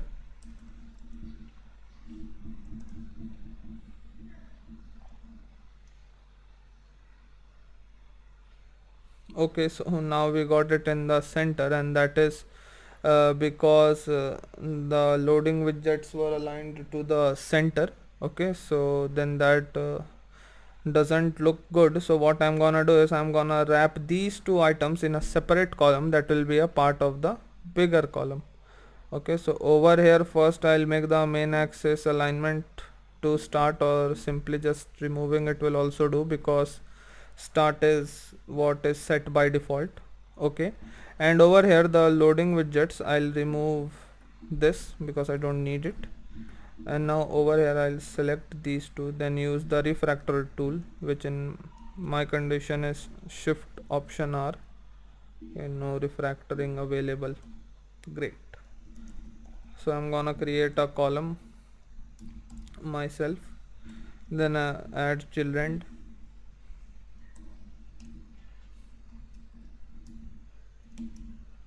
Okay, and then inside this I'm gonna add these two items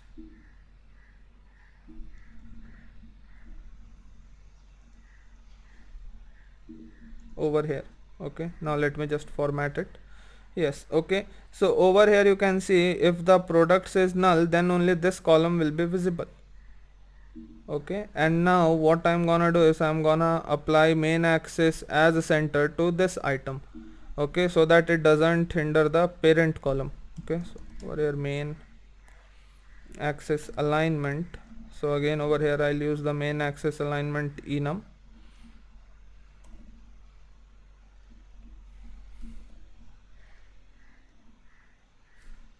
and I want to make it center. Okay, so now this issue is solved, and we also have our starting part cleared. Okay, sorted out. So we have this. Now let's redesign this. So we have the products, now we just simply want to display it like this. Okay, so for this I can either use a row or a list view. So using row is very similar to how we use the column while displaying the sellers. So over here instead of that I'm gonna use a list. Okay, so over here list of items. Let me check if there was some title. No. Okay, so over here it is simply gonna be a list view. I think I'll use builder because why not, list view dot builder. Okay, and then it has an item builder, so it will definitely, because it is a builder, it will definitely take a context. Okay, and it will return a item. So the item is gonna be a container for now. Okay, a container means just like a placeholder I am adding it. Okay, so I think this takes something more than build context. Yes, so over here in the documentation you can see it takes the context as well as the index. Okay, so index. So now the error should be gone. Now we need to add a few more things to this builder. Okay, there are a few required things. Let me just go through all. Yes, so I need to add the item count. So the item count is gonna be products dot, I think it is products dot length. Yes, so I always get confused between length and size. Okay, so now over here we have this. Now in this container I am simply gonna write like height is around 50. Okay, width is around 50, and a margin. Okay, and the margin is gonna be edge insets dot all 5.0. Okay, let me just format this. Yes, so once we have formatted this, let's see how it looks.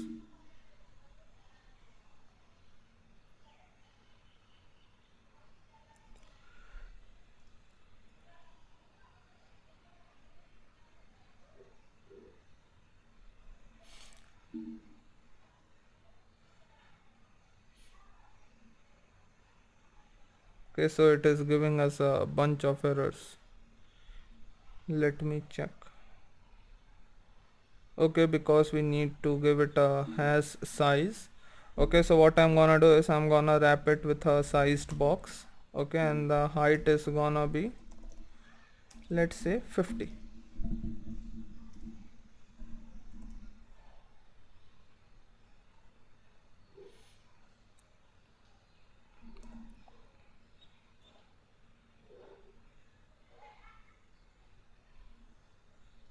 Okay, so we are getting the container over here. We are not able to see because no color is there. So I think I'll add some colors dot pink. Okay,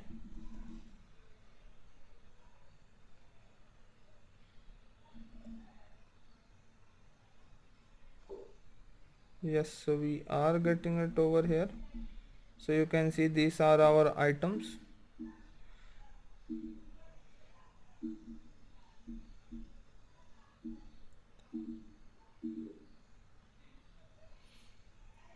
Okay, now over here this is like actually a vertical column. Over here I'll increase the height so it becomes little bit more clear. Yes, so you can see these are like a vertical list, but I want a horizontal list because the design suggests horizontal list. So over here inside this I think we have a axis or scroll direction. Yes, so we have a scroll direction and it takes an axis, I guess. Yes, it takes an axis, which is again axis is an enum and then horizontal. Okay, so you see it is not possible to remember all the things. You just need to have good amount of practice to figure out which one it is. Okay, so now you can see it is in a row. Okay, so now in the next video we shall design each item. Okay, so this was for the video. Thank you. So in the previous video we saw how to apply the gradient. Now in this video let's apply it in our project. Okay, before that you could see here I have added a new file called colors.dart and over there I have added the four colors which are these colors. Okay, so now let's move to this product screen. Okay, so now over here we are getting a horizontal list. Now let's design the item. Okay, so for that again over here I'll create a new file and I'll call it product item dot dart. Okay, and it will import material. Okay, now for now it will be a stateless widget. Okay,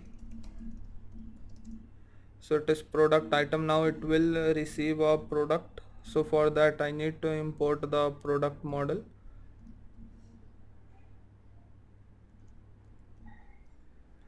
We have product.dart. Okay, now over here I am receiving the product, so final product. Okay, now let's receive this over here. So over here I'm gonna write required this dot product. Okay, so now we are taking this product in the parameter. So let's continue. Over here in this container I'll simply uh, change the color, so the color being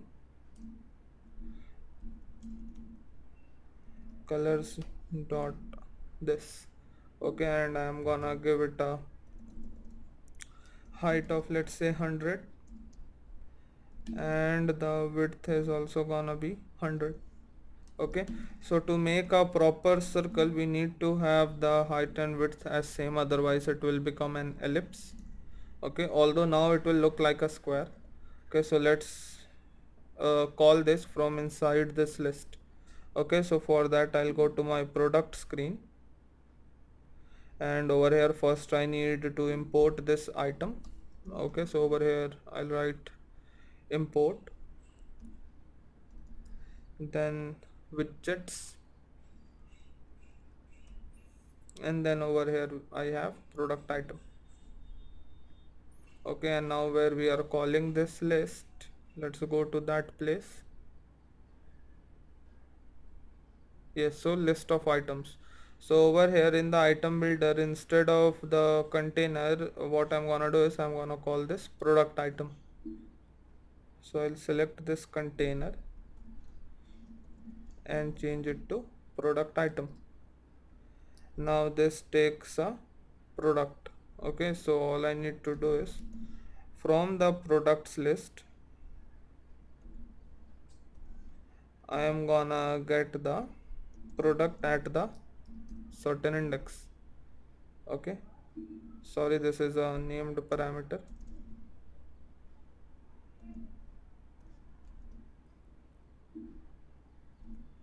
Okay, let me see. Yes, so now I'll format this and save this.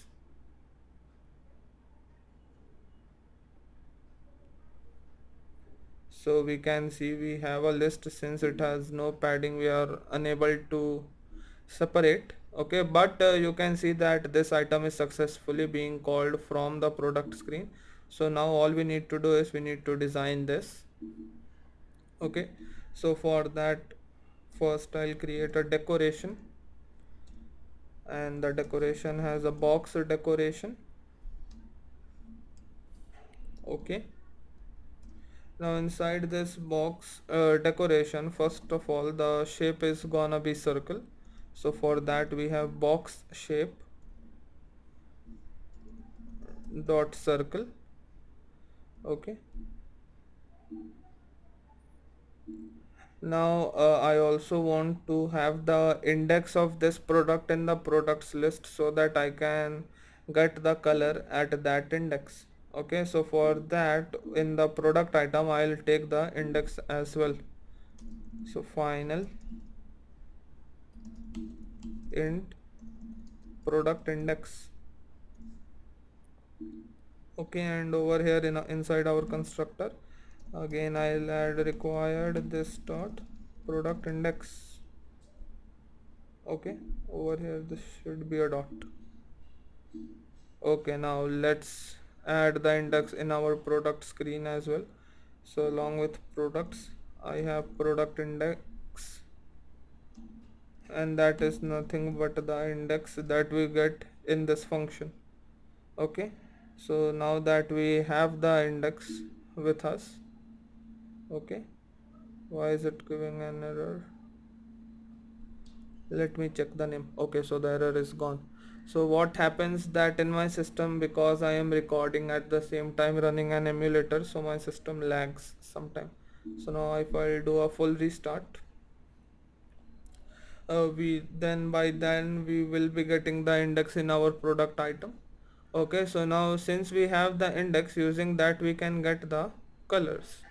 Okay, so for that first I need to import this colors over here. Okay, so for that here I'll write import, and then utility, and then I have colors. Okay, now over here I'll apply the color. Okay, and the color is gonna be from the list that is primary colors. Okay, primary colors. Okay, and then for the index we have the index over here, but since we have only 4 colors over here, what I'm gonna do is I'm gonna divide the index by 4.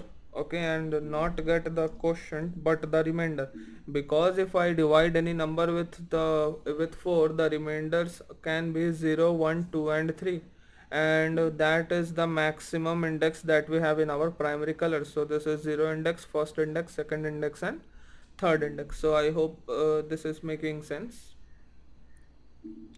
Okay, so now that we have it, uh, let's see how it looks. Okay, so I'll save it.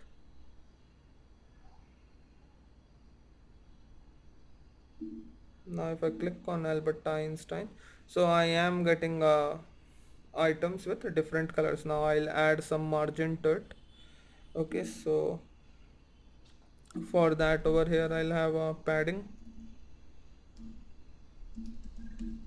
Okay, better than padding would be margin. So margin const edge insets dot all, not all, dot horizontal dot symmetric, and then I'll just give horizontal margin. So horizontal, and let this be 5 for now. Let's see how it looks.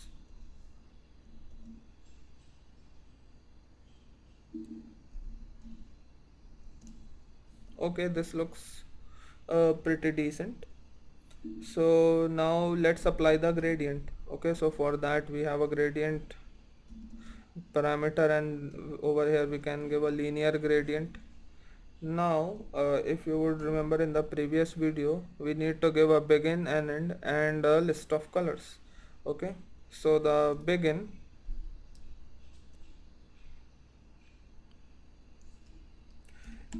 for that I'll again use the alignment enum, alignment dot center, alignment dot I think okay, just let me get rid of this.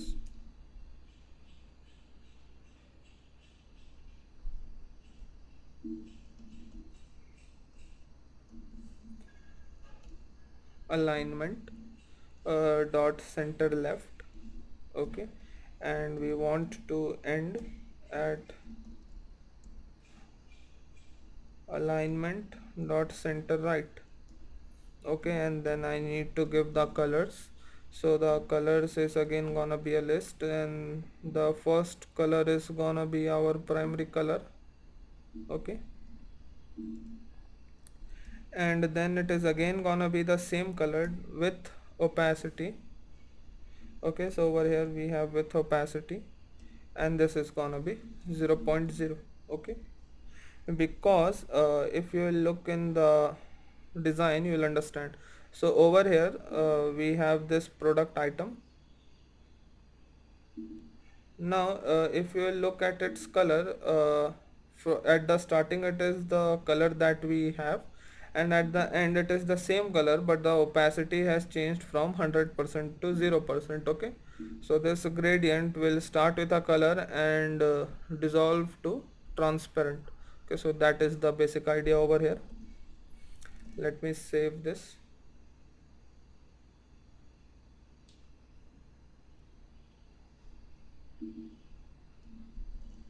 I don't need this color over here, okay, because I'm applying gradient. So you can see the gradient has been applied successfully.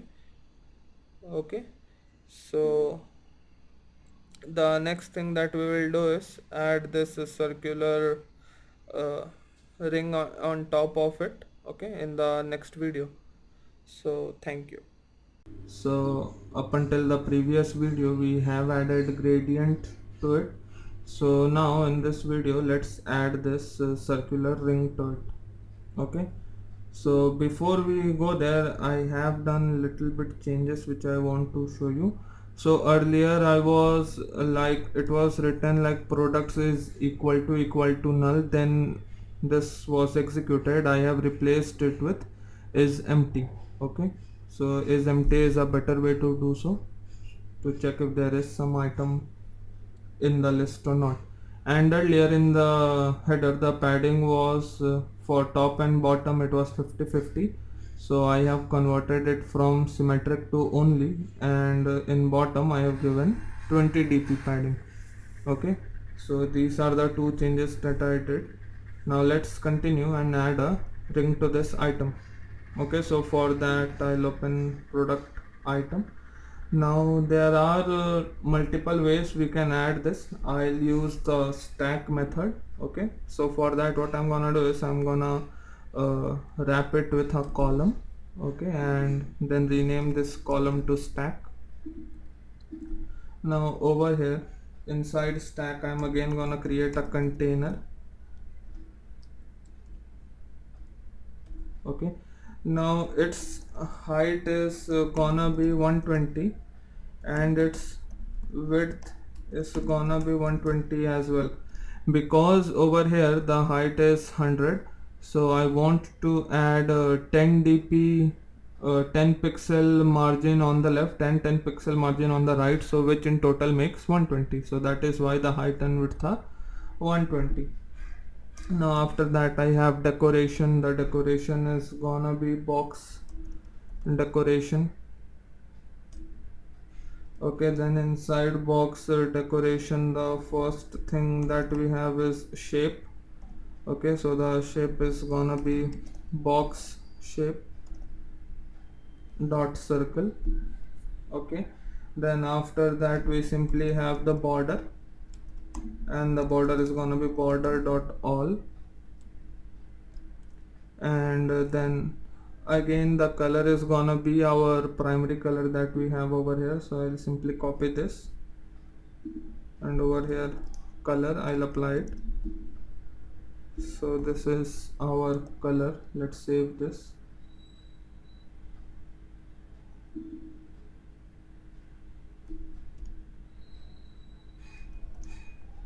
Okay, now over here instead of symmetric I'll make it all, and instead of 5 I'll make it 10. Let's save it. Okay, in all we don't need a horizontal. Okay, let's save, and you can see we have the margin. I just want to make this a little bit thick, so over here I'll add a width. Okay, and the width is gonna be let's say 3 pixels. Okay, so let's see. So this looks pretty decent as we had over here. Okay, so now let's add the name of the item that we have. Okay, so that is, we will get the name from this item product. Okay, so for that I am gonna wrap this stack with a column. Okay, now the stack is the image section. Okay, and then after that we have product name, and that is simply gonna be a text, and inside this we are gonna have product dot name. Okay, and now since because of null safety I need to add this. Now let's see. Okay, so it is giving us errors because of the height. So in our product screen over here, where the height of the sized box is 100, I'm gonna make it 150. Okay, and it looks so it is done now. Now let's add the styling and all the stuff to it. Okay, so for that we have style. Now let's check the font. So the font over here is Poppins, so for that I'll need to import our Google fonts. So import Google fonts dot. Okay, and over here I'll apply it to it. Google fonts dot Poppins.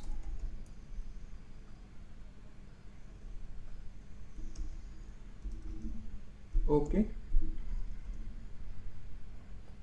let's format it, and while it is formatting over here you can see the color is the size is 12 and the color is this. Okay, so I'll copy the color as well. Okay, so over here let's apply the color. So the color is again gonna be a color class, then 0x double f and the color. Okay, along with this we have font size, and that is gonna be 12. Okay, now over here I can add a const so that this warning will go. Okay, let me see.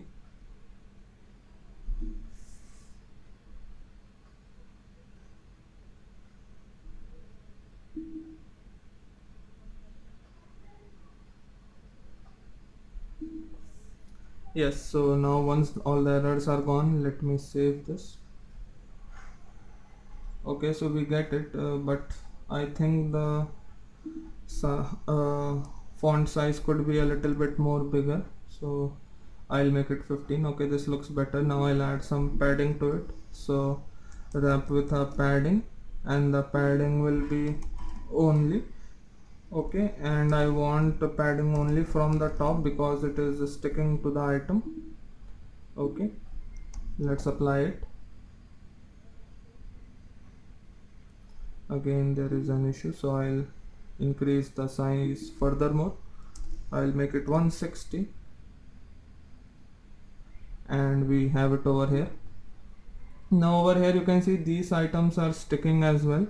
Okay, so for that I'll wrap up this stack with with a container, I guess. Yes, and then in this container I'll add a margin, and the margin is again gonna be a edge insets dot all, or maybe better than all will be horizontal. Sorry, not horizontal but symmetric. Inside that we have horizontal, and I think 5 will do. Let's see. Let me save this. Yes, so I think this looks fine. This is how our item looks. Okay, now the last thing is to add the image, so let's do that. Okay, so I need to go in the center child. Okay, so which is this container. Now after decoration we'll have an item called child. Yes, okay, and the child is gonna be a image dot network.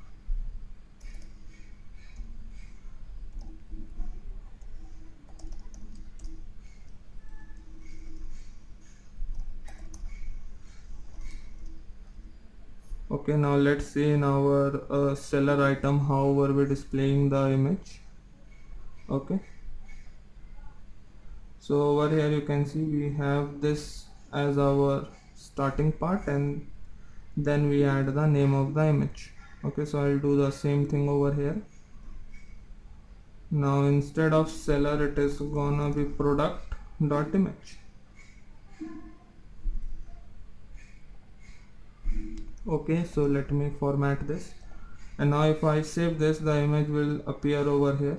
It will take some time. Okay, so it didn't take, it was pretty fast. Okay, so now I want to add little bit margin on both the sides, so for that I'll add padding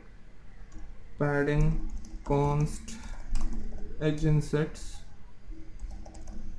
dot all and 5.0 little padding. Okay, so that the items are pushed towards the center. Okay, so this looks fine, and with this we have this item. Okay, now I am trying to make the UI roughly like what we have designed.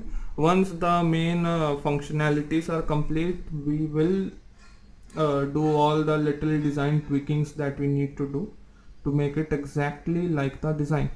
Okay, so this was for the video. Thank you. So in this video we are going to continue with our mobile app for the project Better Buys. Okay, so up until the previous video we have made the splash screen, and we also have the sellers screen. Okay, and if we click on any of the seller, we go to the products that they offer, the products screen basically. Okay, so now over here we have the products. Okay, the list of products. This image is not loading. I don't know why. I think the image is no more on my server. I'll put it, but okay, so we have the products. Now let's make a screen where we show the details, or if you remember from our design, just give me a minute. Let me bring the design. Yeah, so if you remember from the design, we have this product screen, and then we have the product details screen. Okay, so here we intend to show the details of this products. Okay, if you remember, the prototype was, okay, so I don't think the prototype is here, but I'll tell you what the general idea was. So if we click on any of the product, we will come to this product details page, and over here we can see the details of the product. We can add it to cart and we can buy now. So yes, the most popular and what's the word around is still remaining, and we'll get back to it once we have sufficient data. Like for most popular, we need to know which product has the most interaction count, and until then we can't make this, and then subsequently this as well. Okay, so this is the product details screen, and we are gonna make the UI for it now. Okay, and along with this, when we click over here, the interaction count should also be increased. Okay, so let's get started. So first I'll create a new screen. Okay, a new file in the screens folder. It will be called product details screen. I'm sorry, product details screen dot. Okay, now over here we'll create a stateless widget. Okay, so the idea is that we always create a stateless widget and convert it to stateful widget whenever needed. So the class name is also gonna be the same, product screen details. Okay, now all these are warning because we have a missing import statement. So import material. Okay, and the warning is gone. Now over here inside this container, I'll simply create a child and a text that says product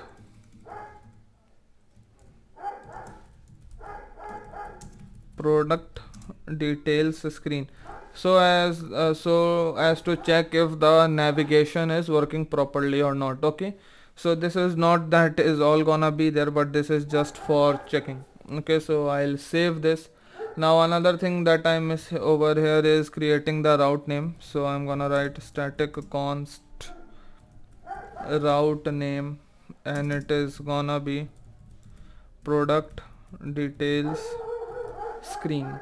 Okay, so now that we have that, let's add this route in our app widget. Okay, and inside the routes section. So for that, first we need to import it. So I'm simply gonna write import screens and product details screen dot. Okay, and similarly over here I am gonna add product details, I'm sorry, product details screen dot. Okay, why is it not changing the color? Did I not save this? Okay, so you can see the spelling is wrong over here actually, so it needs to be U. Okay, just please forgive me for this. So yes, okay, let me save this, and now we have product details screen route name.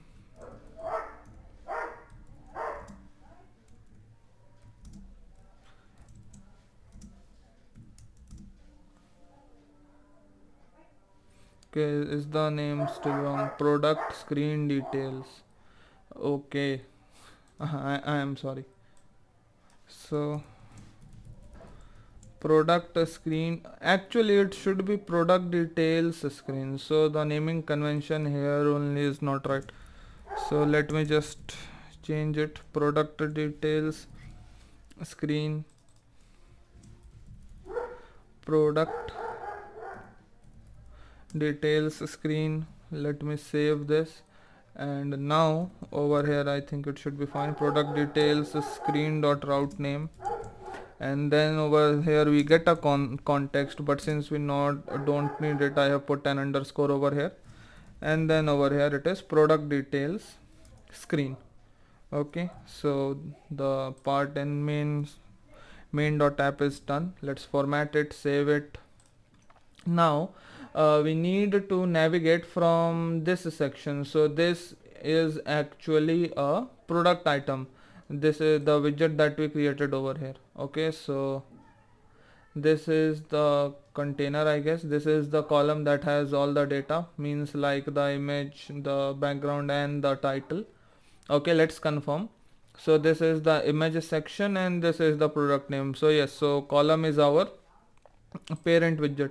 So what I am gonna do is I am gonna refactor it and add a container or widget on top of it, and the widget is gonna be nothing but our gesture detector. Okay, and then if on tap, so on tap what I'm gonna do is simply write navigator dot of context dot push named, and the name is gonna be product detail screens route name. So let me import that over here. Import, then in screens we have product details screen. So over here it is gonna be product details screen route name, comma, and I also want to send the product as the argument. Okay, so and the argument is nothing but product. Great. So let me format this. Okay, it is almost formatted. Okay, I need to give a semicolon over here. Now let me format it. It is done. Let's save it. Okay, now I'll do a full restart.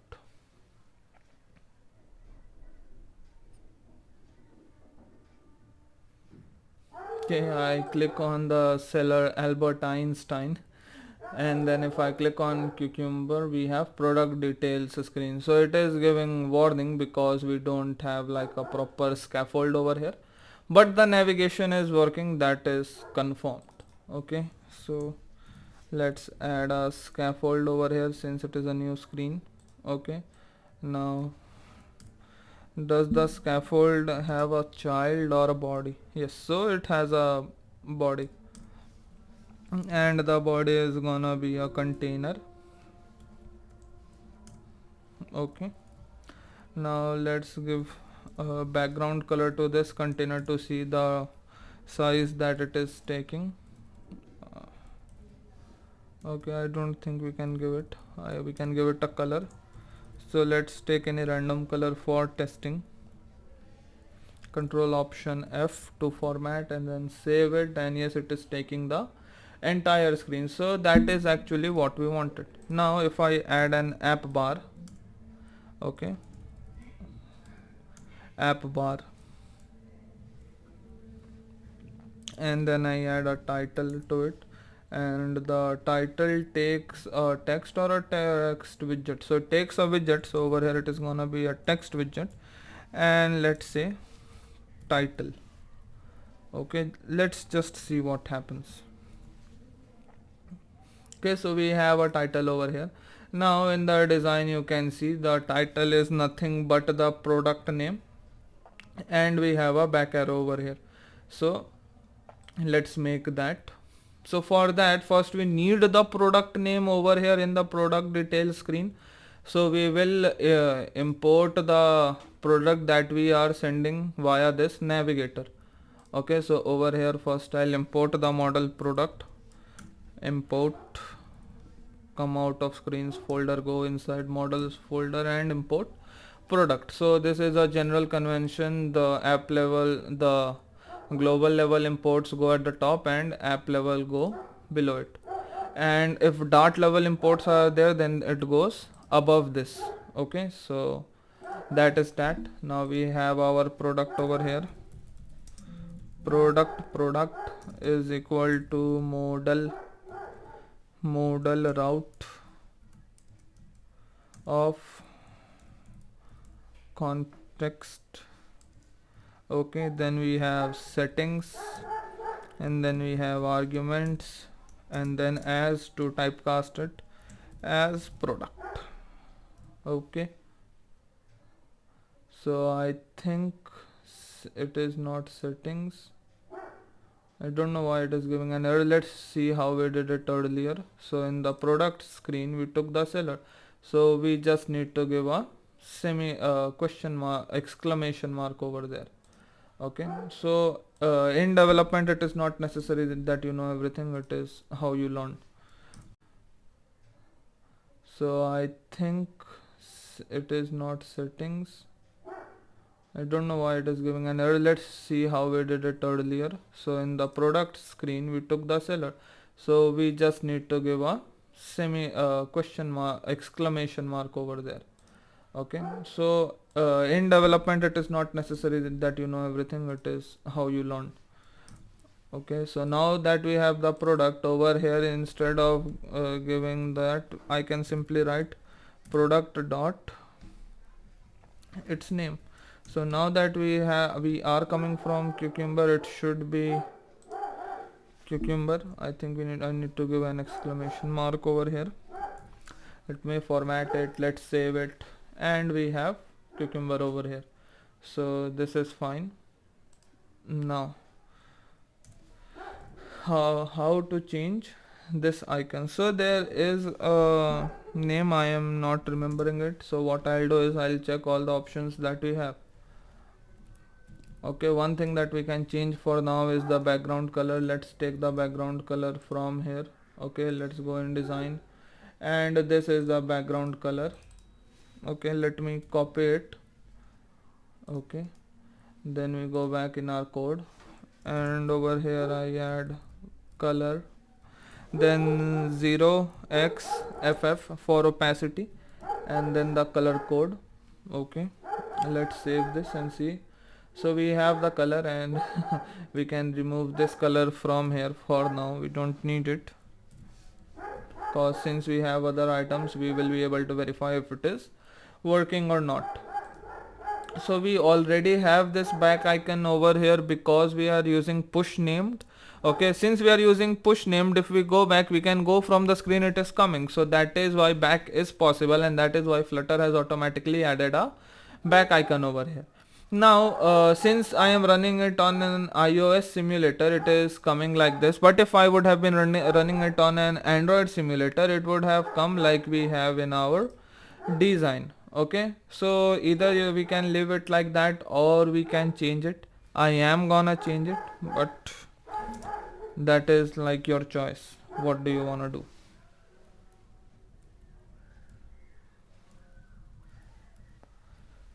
Leading. Okay, so leading is the widget that we leading is the named parameter that has a widget. So I'll use the icon widget inside that icons enum, and from that enum I'll take the back icon. So let me see what are the back arrow.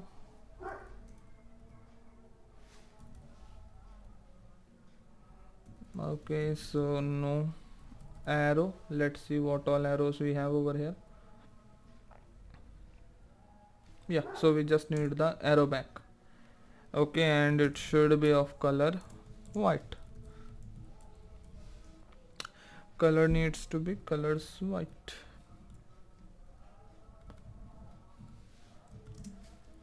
Okay, and I need to give a closing parentheses over here. Let me format it. I think it needs to go with a const. So yes, the warning is gone. Now I need to give a comma over here.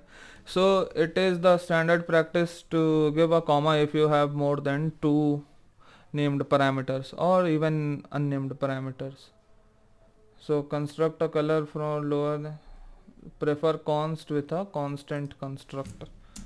Okay, so let's add cost. I will prefer const.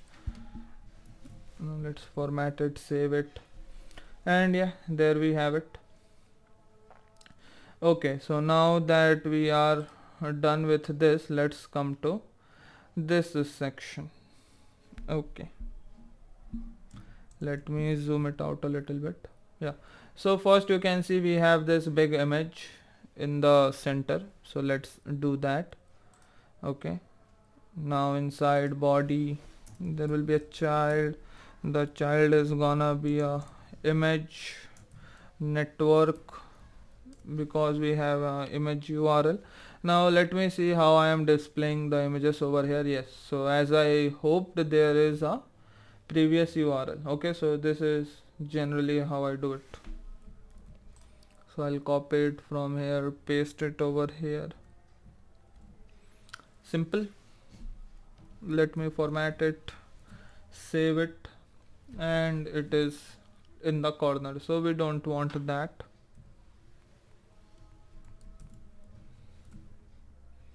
Okay, now since the design is on broccoli, I am gonna change the item as well to broccoli from cucumber. Okay, so now that we have added an icon over here, what we forgot was to add like action to it. What will happen if I click on that icon? So let's do that. So again I'm gonna refactor it, wrap it with a widget, add gesture detector. Now you can also change this icon to an icon button widget, but I prefer gesture detector. So it is your choice. Basically it is nothing more than that. So on tap,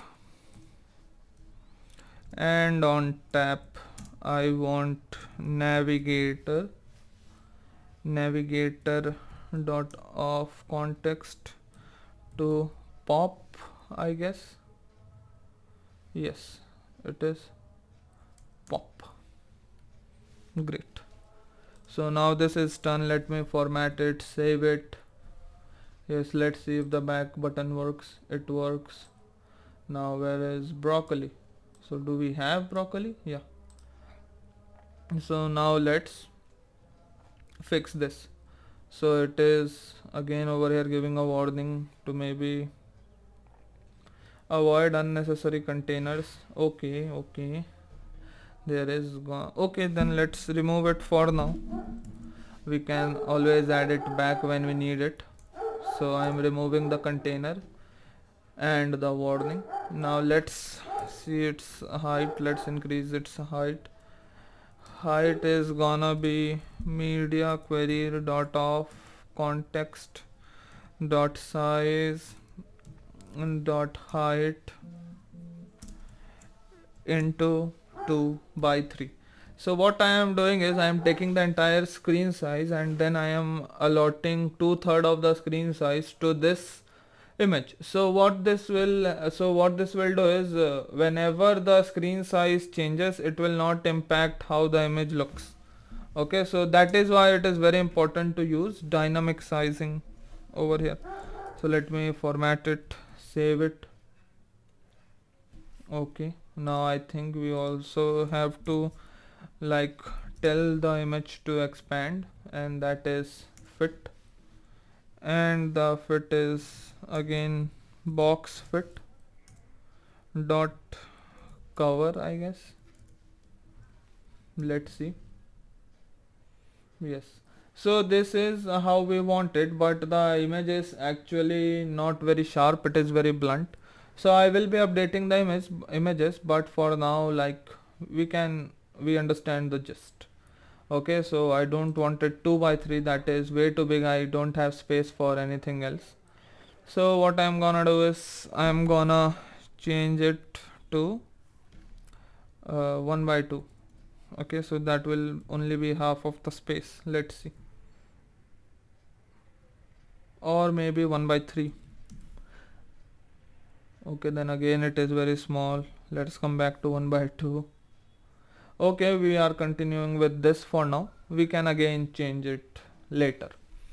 Okay, so now in the design we have the image and then we have the price. So let's add the price, and now we again have to add back the container, or better than container, we simply start with adding a column, and let's see if it is pushed to the top. Okay, so what generally happens is that as soon as you add a column, it is already in like top aligned, so all the items that you might have had in the center will automatically be pushed to the top. But since this is an image and it is kind of taking this much space, so it is not being pushed. Okay, you'll understand what I'm trying to say as soon as I add the text. Okay, and the text is gonna be our product dot price per kg.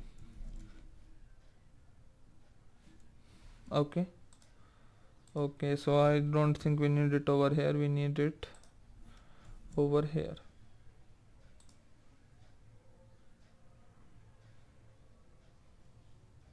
Okay, it is okay. So basically the error is that it is a integer. So what I'm gonna do is I'm gonna typecast it. So what for that, okay, just give me a moment. First I'll add it inside quotes, then add curly braces in front of it, and then add a dollar sign. So now it is an integer, but since it is inside quotes, it will automatically be typecasted to a string. So let me save this, and you can see this much space is already left. So what we can say is that the image is taking from this place till this place, okay, which is way too much of like size, so we need to fix that. So the solution is that we update the image actually, and I think I'll do that and then continue with the video, so hang on. Until the previous video, we were working on the product details screen, okay, and over there we were trying to display the product image, but since the image was compressed, so the image was getting pixelated when we were trying to display it in product details screen, where the size of image was comparatively larger than what we had in product screen. Okay, so what I did was I did add an image, okay, and I'll show you how I did it. So first let's go to server handler where I am getting all the products. Okay, so over here what I am gonna do is I am gonna print it once, so that you can see how I am getting the response over here. So print response dot body, let me format it, then we can do a full restart to see. Okay, so it is loading the sellers. Let's go to Albert Einstein. Okay, so over here you can see that I am getting an image, and after that I am getting an uncompressed image. Okay, and that is inside another folder, products uncompressed images, and the same product name. Okay, so now I have done it on the server and was not able to record it, but I will give you a gist of how to do it if you want to do so. So this is the API. Okay, this is the last point till where we have written. So all you need to do is simply go inside models, inside product, okay, add another variable over here, and when you create an add product with this image, there will be another uncompressed image. Similarly in the SQL also, after image there will be uncompressed image. Okay, and over here since it is select star, we don't need to worry about it. Along with this, in the APIs, okay, inside gen, because general and products, okay, no, over, not over here actually, I'm sorry, inside API, inside seller, and when we go to add, along with this image, we will also take another image, that is the uncompressed image, which will comparatively be larger in size and thus larger in dimension, and thus pixelation will not happen. Okay, and along with this you also need to alter the database and add a key value pair for the said image. Okay, so the process is pretty simple. We have done for some other properties earlier. You can look in those videos if you are still not clear. Okay, so let's get back to our code editor. Now over here we are getting an uncompressed image. Let's add that key value pair in our product model. So I'll add another string over here, okay, and I'll call it uncompressed image. Okay, and over here below image I'll add that uncompressed image, okay, and get it from the same JSON with the key name uncompressed image with a underscore. So now that we have our image, let me save this. Now that we have our image in the product details screen, instead of product image I am gonna use uncompressed image. Okay, instead of typing so much, yeah. So we have our uncompressed image. Let me format it, save it, and I don't think we need this print anymore, and anyways it is giving us a warning. Okay, so that is that, and with that I remember that in main, yes, I might have forgot to add the const, so let's fix that. Once that is done, let's do a full restart. We don't need main and those things. Okay, so let's go in Albert Einstein the seller. Now as we were seeing the broccoli last time, let's see if there is any change. And you can see that the image is like far more better than what it was earlier. Okay, so this is one thing done. Okay, so now let's continue with the rest of the design. So before that I noticed one thing over here, and that is that it has curvy edges. Okay, so let's try to achieve this. Okay, let's go back over here. Now we have this app bar, we don't want to touch that. We have this column. Okay, now let's surround it with a container. Again we'll refactor it, wrap it with a container. Okay, now in this container let's give it a color. Okay, or maybe inside the decoration we take a box decoration. Okay, and over here we give it a color just as to check if the thing is happening properly or not. So colors dot amber is fine. Okay, and then after that okay, first let's save it and see. So we have the color. Now let's give it a border radius, and there is something only, yeah, over here only. Okay, now over here we need to give it in top left. Okay, now it takes a radius. Okay, so it takes a radius. Now I am not sure how the radius is, but we just can try. So radius dot circular, yeah. Okay, so this is how we can do it, radius dot circular. So what I am trying to tell over here is that it is not necessary for you to know everything. All you need to do is have some common sense and do it and try until you stumble to the best option there. Okay, now let me format it, save it, and we have a very slight border radius. Let me change that. I am gonna make it 50. Okay, so over here is a significant border radius. Now I want the same for, I guess, top right. Yeah, so top right, again it is gonna be radius dot circular, and 50 is actually too much. I'm gonna make it 40. Okay, let's see. Yeah, so 40 seems fine. This is also gonna be 40. Yes, so now we have this black white space over here. We don't want that, we want the same color as we have over here. So we can't actually add a background color to it, but we can do other stuff. We can wrap it inside another container and give that a color. Okay, so that is exactly what I'm gonna try right now. Before that, let me just fix this warning, and it is again for const. Okay, so let me wrap it inside a container. Now since it is a container, the refactoring tool will not show a container, so I'm gonna take widget and then call it a container. Okay, the container will have a color, the color that is this color. Okay, so here we go. Let me format it, save it, and we have the color over here.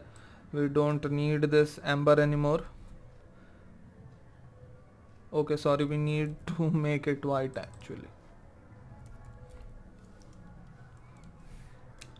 Yeah, but now if you see, we have a line over here, and that is nothing but the elevation of app bar. So all we need to do is go inside app bar and make the elevation as 0 or 0.0 since it is a double.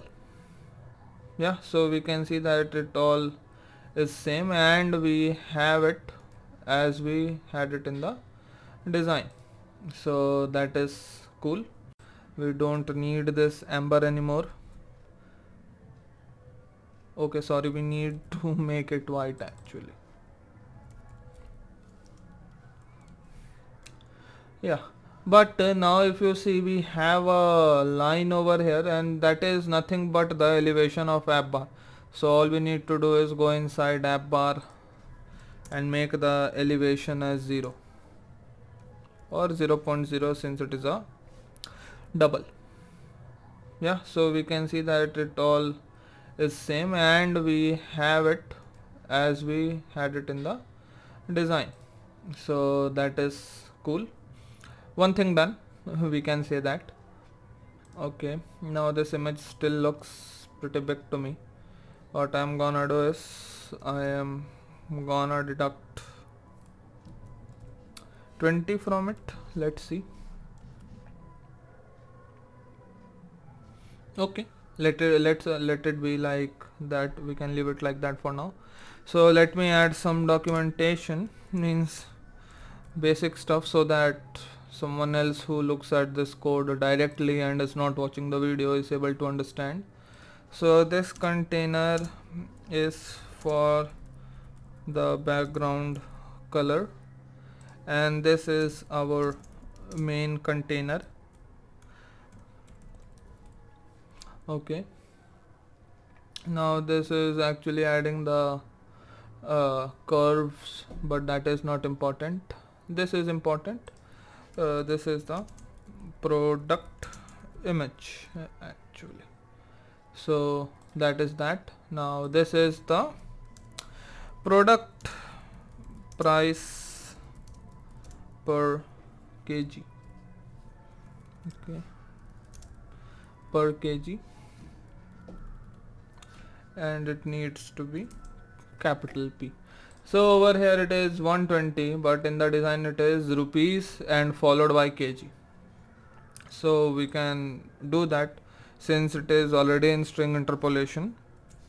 So rupees and then a space, then the price,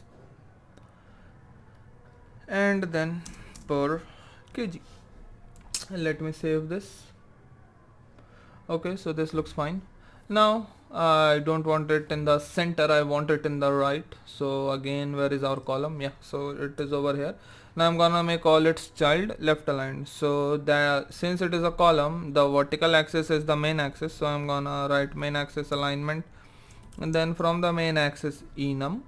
Okay, I am gonna write start. So let's see if this works or not. Okay, it didn't. I don't know why. So what we can do is inside the surround this text with a widget, and that widget can be a sized box. Okay, now the only purpose that size box serves is that we can give it a size. So I am gonna give it a width, and the width is gonna be media query dot of context dot size dot width. Okay, so that is there, and now you can see it is to the left. So what happened over here was that originally the text has taken the entire space, but now since we surrounded it with a sized box, the sized box took the entire space, and the text inside it only took the space as much as it required. So our purpose here is done. Okay, now let's style this text.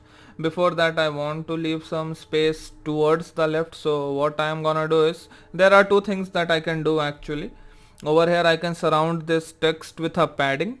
Okay, and that is not the way to go. We can simply change this sized box to a container so that we get the width and the padding in the same widget. Okay, so over here I'm gonna add padding, and the padding was like edge insets only, because we only want it from the left, and I'm gonna give it 50 pixels. Okay, we can This seems fine for now. So the warning is also gone. Now over here in this child text, let's start styling it. So style, and there is this text style. Now I think the font that we are using is Poppins, and I think I already have Google Fonts in here. Let me check. Yes, we have. So let me import that. Import Google Fonts dot. Now over here, instead of text style, it is gonna be Google Fonts dot Poppins, I guess. Yeah, so it is gonna be Poppins, and inside this let us give it a color. I'm sorry, what is that called? Is it color or text color? Okay, so it is color. I don't know why it was not showing over there on its own, so we are gonna use the same color. Okay, now if you are asking if you wanna know where I am getting all these things, the design file is in the link, so you can go over there and just have a look yourself. Then after that we need to mention the font size. The font size can be 10.0. Let us refactor it, save it, and see how it looks. And it doesn't look good. So what I am gonna do is I am simply gonna pick everything from here. So the size is 220 and the font weight is medium.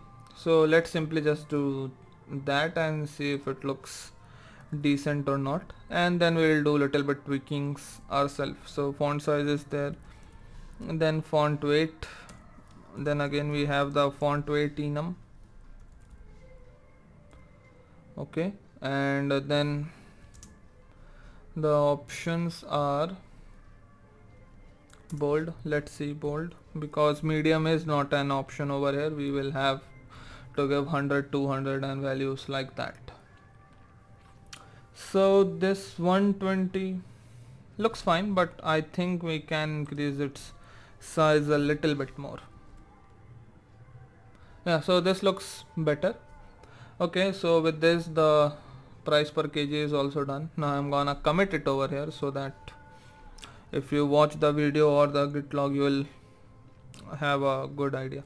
So first I'll check the status, add all the files to staging, then again check if all the files are added, and the end green means yes it has. Then I'm gonna commit it.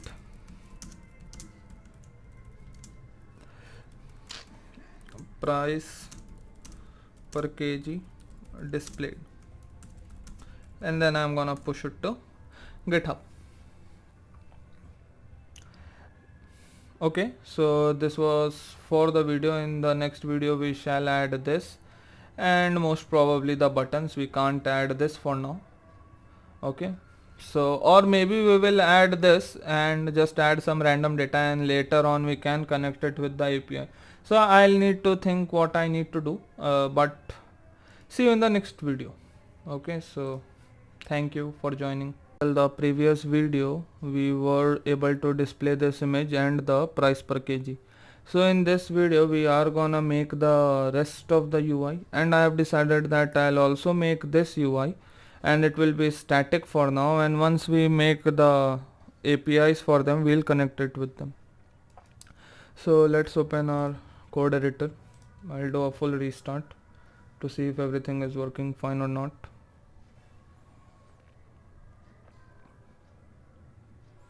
So we are getting the sellers. Now if I click on any seller, their products are being shown. Okay, I'll choose broccoli, and then broccoli is being shown over here and its price. So this is in product details screen, and I think I have not added the font over here, so I'm gonna do that now. The style is gonna be Google style, sorry, Google Fonts dot poppins. Okay, I think this is enough. So let me format it. Okay, it is taking some time to download this poppins. Okay, so once this is done, I'll do a full restart and we have our font over here. So let's continue. The next thing is we have to add a description over here. Okay, so this is the product image, product price per kg. This is the container over here, and we are gonna add the description. So description is again gonna be a text field. Sorry, it is gonna be a container. Okay, and the container inside this will have our text field because of the issue we faced over here. Now again I want its width to be the entire screen width, and the padding should be equal to the padding that we have given over here, so that the entire text looks aligned. So I'm gonna copy it, paste it over here. Okay, the error is because I'm missing a comma over here. Now inside this there is a text field. Okay, sorry, the child is a text field. Okay, and the text is nothing but product dot description. Okay, let's see how it looks. So we are getting a description over here, but it doesn't look pretty. So let us fix that. What I'm gonna do is I'm gonna make the padding 40 so that we get little bit of extra space. Okay, and I want to leave the same amount of padding from right side as well. So either I can change add a right over here, or change this only to symmetric. I'm gonna change it to symmetric, and this is gonna be the horizontal axis. Yeah, let me save this. Okay, this looks better. Now I also need to add a padding from the top, but I am not sure if I need it from the bottom. I'm gonna add it from both sides for now, but if later I don't need it, I'll again switch back to only. So I think 10 should do. Let's see. Yes, it looks fine. Now let's come to our text style, and the style is again gonna be text style. Sorry, we don't want text style, we want Google Fonts dot poppins. Okay, now over here I am gonna change the color. Okay, the color is gonna be this color.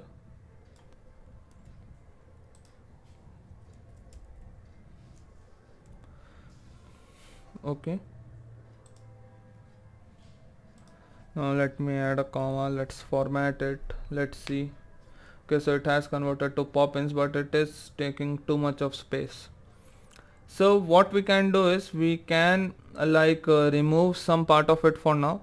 We can add a see more option if we want. For that we can use the rich text field, but I'm not gonna do that. I am simply gonna clip certain part of the text. Okay, but if you want to add the see more and see less option, you can do that. Rich text is the way to do it. Dot, I think it was a subtext or substring. Yeah, so I want from 0 to 120. Let's see how much that is. No, it is way too less. Let's make it 150, because actually over here the description wouldn't matter. If you think from the product perspective, the vegetable picture in itself tells everything. Okay, 180 is giving us 5 lines. Let's see how much was in the design. It was near around 5 lines, so I think the text is done for now. Let me format it, save it. So we have our text in place. Now after text we have a review section, product review. Okay, so over here first we have a container.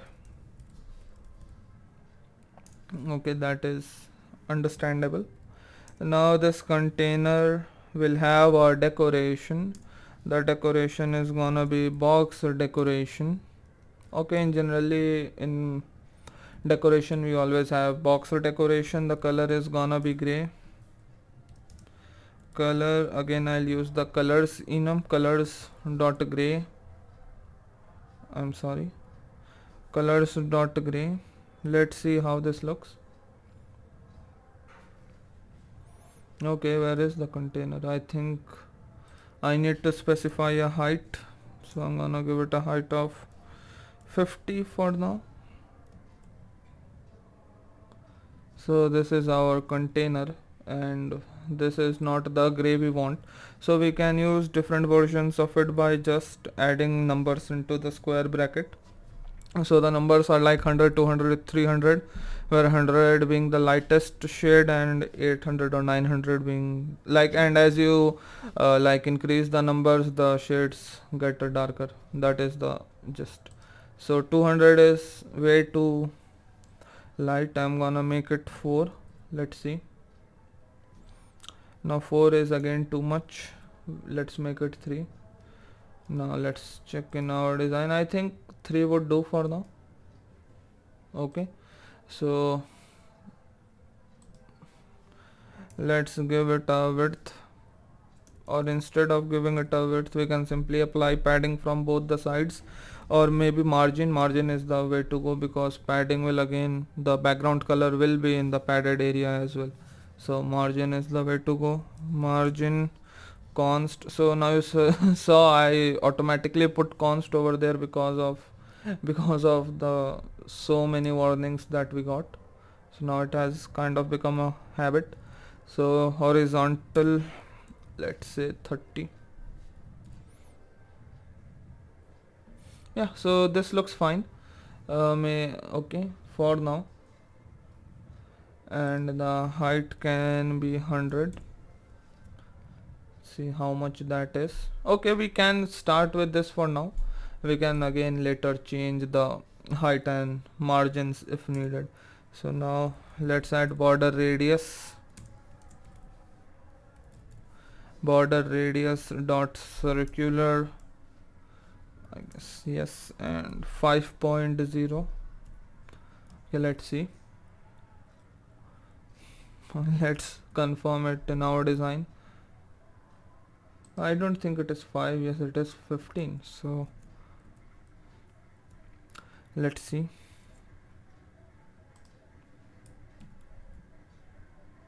Yeah, so the 15 here and 15 there is the same thing. Okay, so now let's continue. What I'm gonna do is I'm gonna take it to another screen so that I don't have to keep on flipping. If you want to look the design link should be in the description. Okay, so now after, let's come back here. Now that we have a container, let's add the items that are inside it. So along with this I am gonna add a padding over here so that the contents don't start appearing at the corner. Okay, padding const edge insets all 10.0. let's see. Okay, we will not see any visible change, sorry for